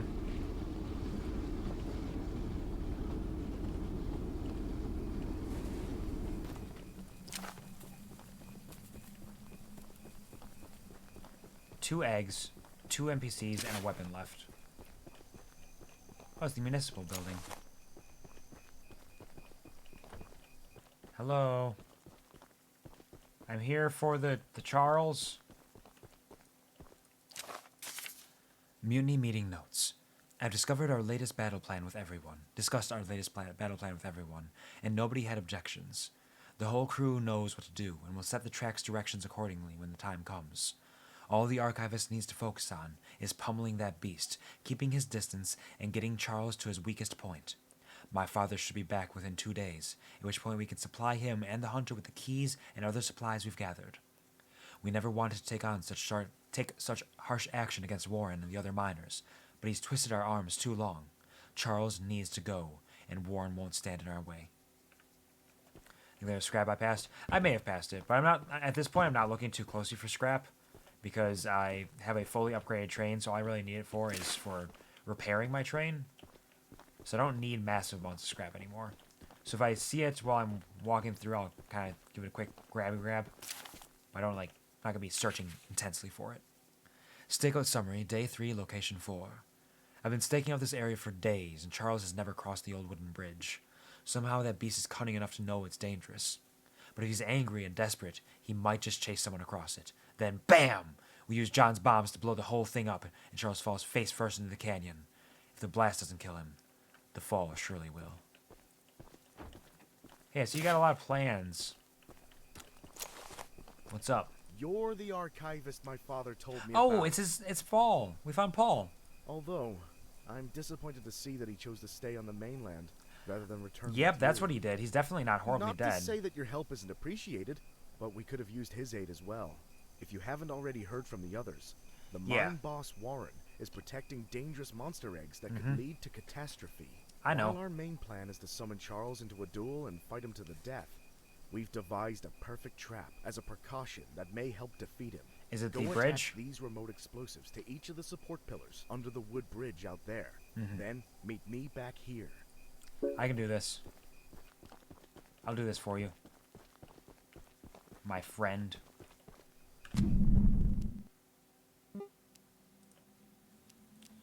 Deconstruction project.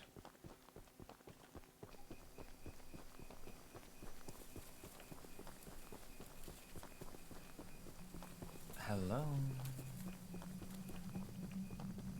Please allow me to place some bombs on you if you don't mind. 1, 2. I like that everybody's having me do this too, because they are too terrified of Charles to go out here. Oh, there's more. Haha. Oh, fuck! It's a good thing the train's right there.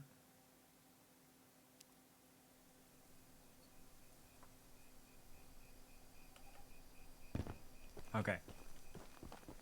Back to the bridge.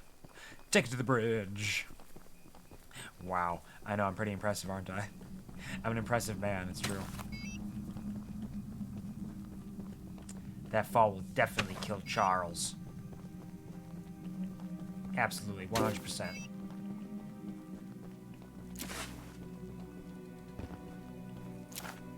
Not many people can fall as impressively as I could.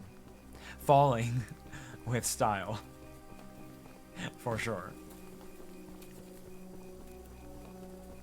Paul! Paul, I did it. I did the very easy and simple job for you. Paul. That's the tallest and weakest bridge on the island. So if Charles ever crosses it, we can blow him sky high. Yep. I'll be on standby to detonate the charges, but it's still up to you to summon and fight him. Here, take this. It's the key to the temple.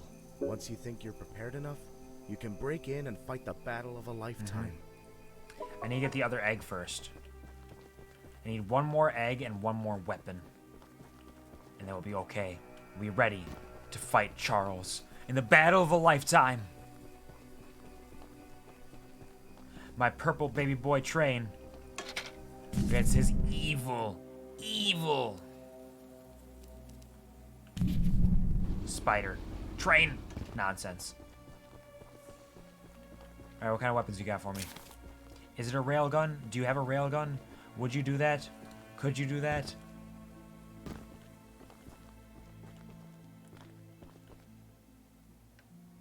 So, the fabled hunter has finally arrived. That's me. You know, my late husband built a gun to help fight Charles, but Warren's goons stole the barrels and took them up to their camp.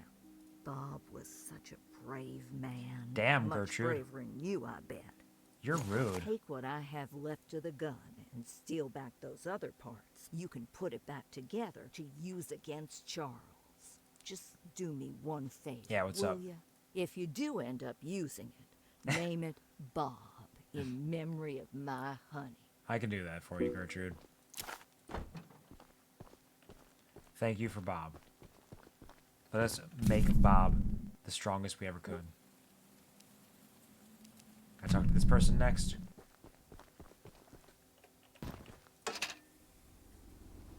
Making great progress here, actually. Oh, it's this little church. Oh, here he comes. To Mr. Reverend, today's sermon was a true inspiration during these trying times. Very well thought out and thorough in every manner. I believe I speak for the whole congregation when I say that we admire your confidence and steadfast wisdom as we grieve our lost brothers and sisters.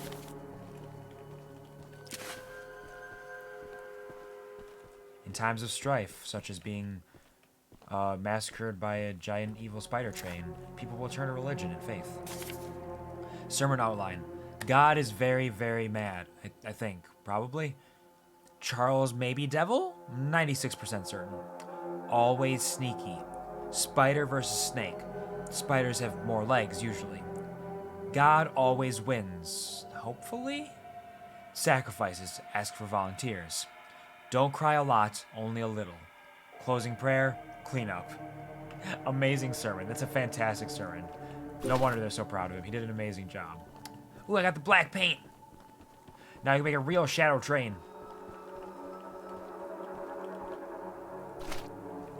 I don't have all the paints. That's kind of sad.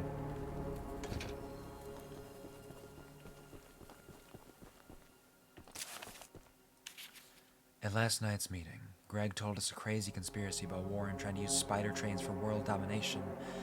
As part of the crew that worked in the temple, I'm far from convinced. While the prism was extracting the life energy from a batch of eggs, Charles attacked us for the first time.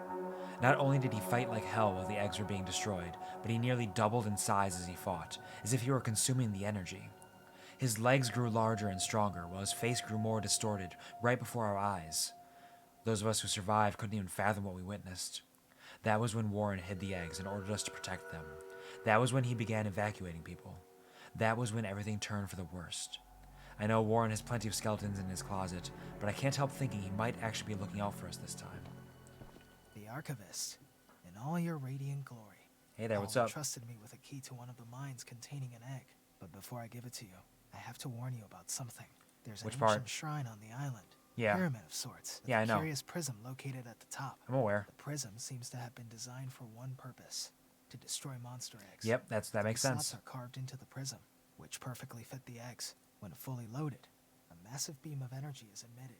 Sure. Seemingly drawn from the eggs themselves. The mutineers hope this event will lure Charles to a mortal fight as he comes in defense of the eggs. Now for the real warning. Charles has the ability to absorb energy from the burst. I know, I read your note strengthening already. And enraging him. We saw it once before, and he may become even more dangerous this time. However, it's not my place to oppose, despite the danger. So, here's the mine key. Once you have retrieved all the eggs and the key to the shrine, we might just be able to end this hell. Yep, sounds good to me.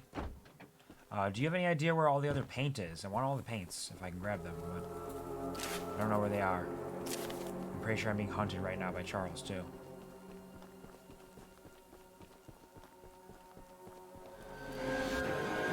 Ah, fuck. Move it!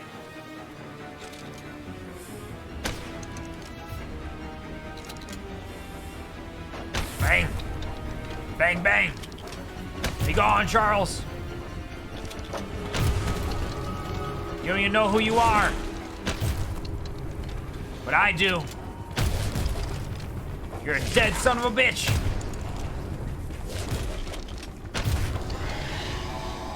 Yeah, go on, run. And I'll heal my train. What am I looking for now? Okay, it's all over that way, so should be able to back this ass up. Grab this. Switch that around. So we're missing 4 colors, 4 different paint colors. That seems like a lot.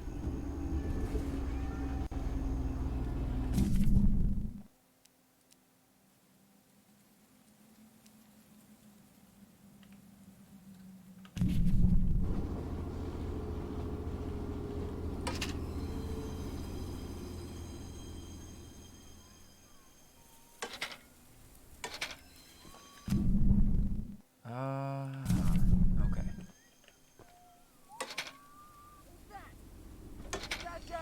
Intruder! How's he so fast?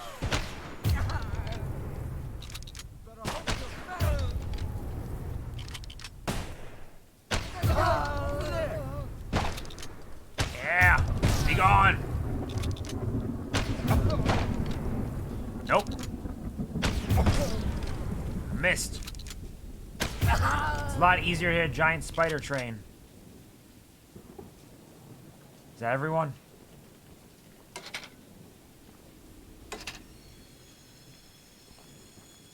Anybody else around here? Or did I take you all out? Weird train cultists.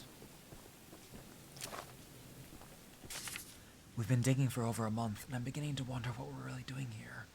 There are ancient stone ruins above ground, as well as ruins being discovered underground. Some sort of temple in a large cavern was uncovered at one of the other mines. Are we really digging for gold veins? You are, and you will.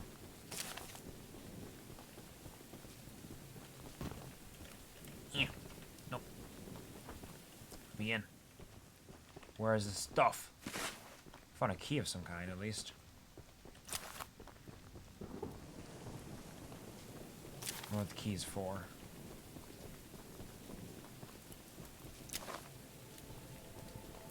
Where are the parts of the weapon? The weapon! Is it down here?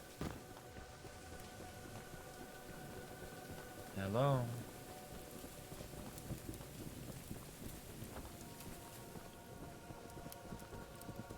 Ah, creepy mask. Get a nice good look at it. Alright, that's just where you're hanging out. What about up here? Nope, more explosions. Explosion! Is it like a sniper? Or... No. It's a double barrel... Double barrel Bob? Got a double barrel Bob? Double barrel Bob? Barrel Bob? Show me what you can do, Bob.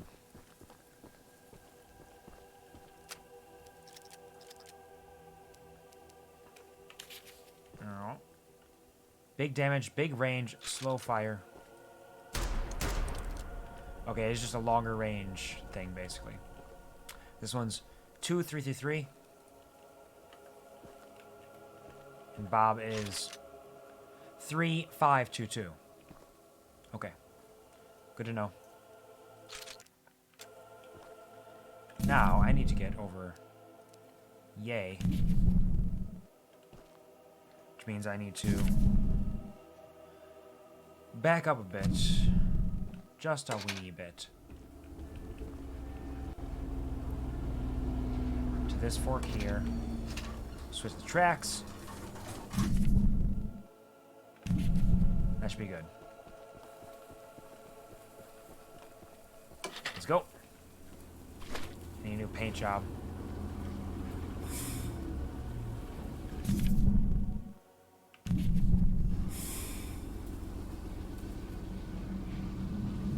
I'm coming. Oh Lord, I'm coming. Charles not gonna stand a chance.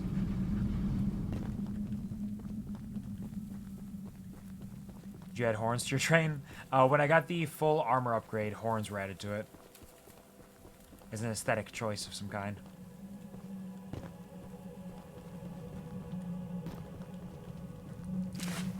I'm not going to be getting all of the paints. I know this. It is unfortunate, but such is the nature of the beast. Such is the nature of I don't have a lot of time to fuck around and explore literally everything right now because I have to get dinner and Dungeons and Dragons.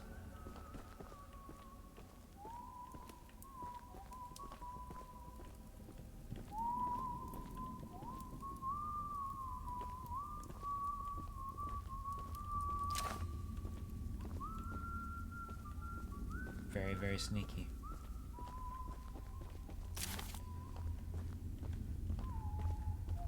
We got company! Fuck.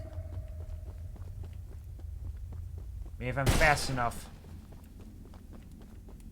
Am I fast enough? Am I brave enough? Am I cool enough? Let's get through all of this. Get this guy! Nope. I'm doing it. Okay.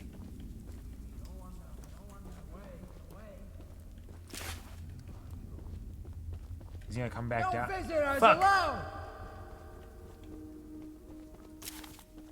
Dead end. Ow. This is fine. I can do this. I can do this. Everything's okay. Got the egg. Just keep moving. I'm gonna shoot you! No, you aren't. Dicks! Thank you for the dicks, Anonymous.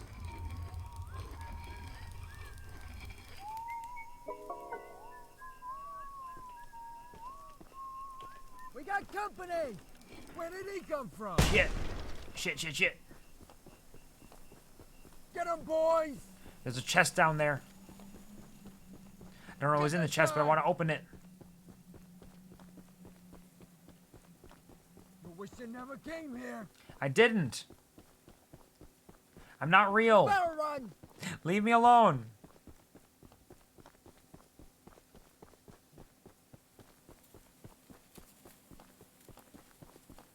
I will find my train, and I'll be safe again. Out here.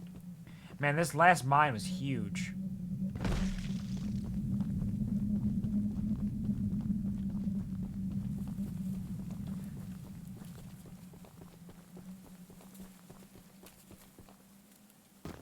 Huge, humongous mine. Where's my train? All the way over this way? Missed it. It's fine. I don't need it. What's this say? We tried and we failed. By the time we managed to clear the records, everyone already passed on time. Up. Yep. I read a note. Take him out! Leave me alone. I'm gonna go kill a train. I have all the eggs. They're mine. They're mine now. Go away. Ow. Don't let him get away! Too many. Notes are like Q's bear trap. I gotta read the note. Oh, I just absolutely splattered that man.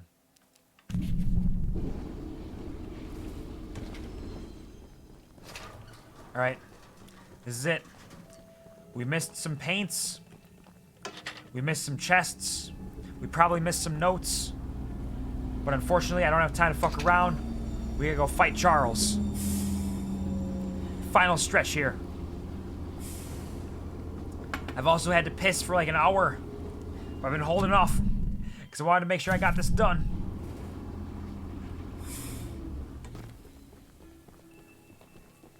I'm not leaving this behind. Okay. Who's that? Nope.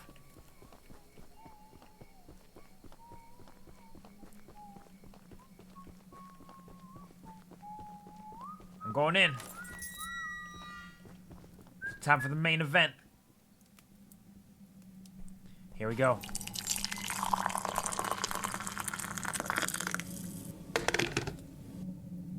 Thank you, Gary, for the 75 bits and the pouring water from a kettle. Long.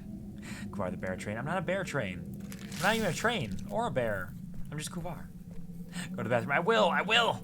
Just gotta fight this train first. And destroy these monster eggs. Step away from the shrine, stranger. Who are you? You don't know what you're doing. Just put the egg down slowly and lay flat on the ground. Sorry, no can do. You'll hurt far too many people if you follow through with whatever you're planning. It has to be done! No! No! You fool! You've doomed us all! Oh shit, there he is! He is feasting! He's getting big! He's getting strong! Look at him! It's okay, I can do this, I can do this.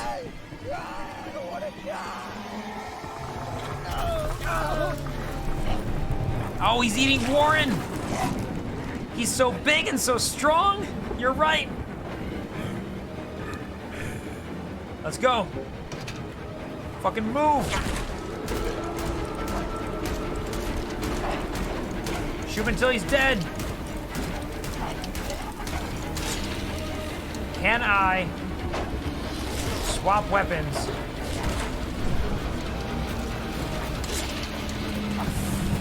Oh, it's Hell Charles. It's not just Charles, it's Hell Charles.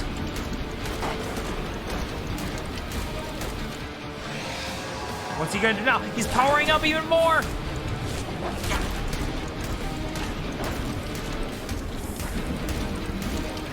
Back off. He can teleport now. Be gone, Charles. Eat my ass, Hell Charles. How do you like fire? Boom shot, boom shot. Oh, he's getting even more power. The whole world's turned to hell now. Come on. Shit, hold on. Heal up. Be gone. Back off.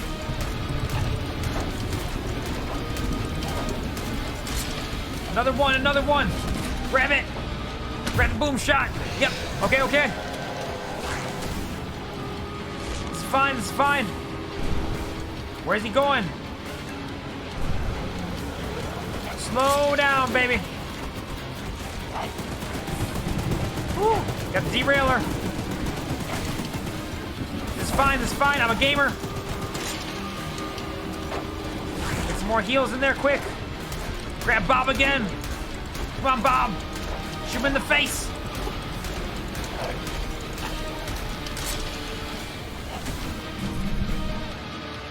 We're making progress.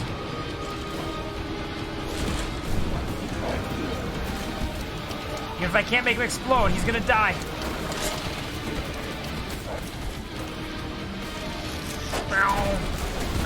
Where'd he go? There he is. Take this, Hell Charles. Go back from whence you came. Grab the boomer. I'm not a boomer. I'm not a boomer.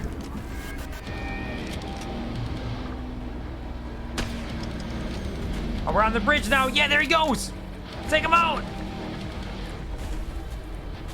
If anything can kill you, it's a giant fall. Ooh. Ooh, damn, Charles. It's amazing he fell perfectly onto that spike like that. Choo-Choo Charles. The end. We did it, gamers. Amazing. Did the water sound make you want to go to the bathroom? No, it did not, Gary, because I've wanted to go to the bathroom for a while. So it did not have any effect on me, in fact. He's like Pennywise in the end of it. A little bit. Just absolutely going off the walls. Absolutely insane. Come on, Charles. Second phase. Charles. Super Saiyan Blue Face. Super Saiyan God. Super Saiyan Charles. Alright. That was a very simple game. Absolutely absurd in concept and execution. Simple but fun. Probably could be polished more in certain ways to make it more of a game, I guess. But it only costs $20, so it's not that big of a deal. It's relatively cheap. I had a good time with it. It was fun. I wish I had more time to gather all the paints, though. I want to gather all the paints. What's going to happen now? Is this the egg? Is there another Charles that's going to hatch? And the cycle continues? Uh-oh. A little baby Charles? Because we found 3 monster eggs, but we didn't find this one.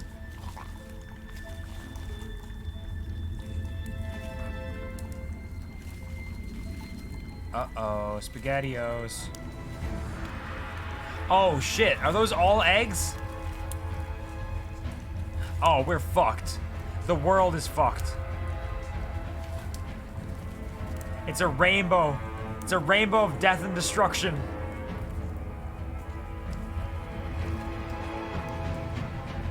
The important question is, can Charles swim? Because if he can swim, then the world is destroyed. If not, we can just abandon this land and we'll be okay. What happens if I continue? Am I just on the same place, start over again? Fight against Charles again? I'm just curious. You missed a few eggs. I missed a handful. I missed a couple. Deep in the earth, deep in the mines.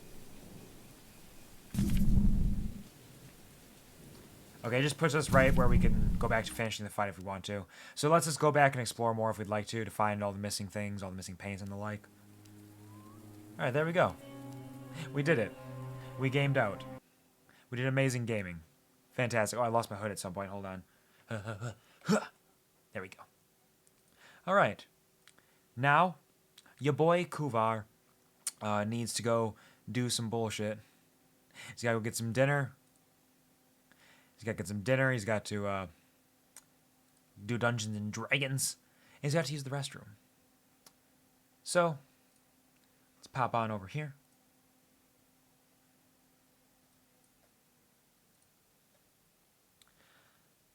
We are going to eat the train. We're going to eat the train. Together, all of us. Together, we'll eat the train. Absolutely.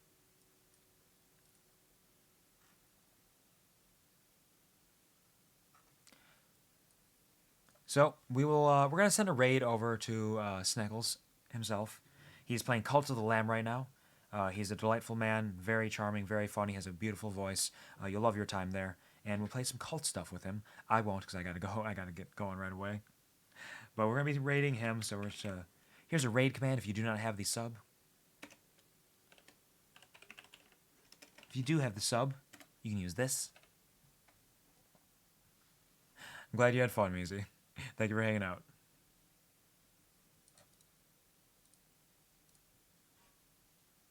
Yeah, unfortunately, Measy, you do not have the sub, so you don't get the emotes for that. But you can try if you'd like. You can absolutely try. And then we'll wind down the way we always do. Thank you to those who stopped by to say hi, if even just for a moment. Thank you to those who stuck around for a while. I hope that could provide you with a little bit of a smile. Thank you to the lurkers. You are my lifeblood. And as always, of course, never forget that I love you and I'm proud of you. Thanks. Me too. Wink.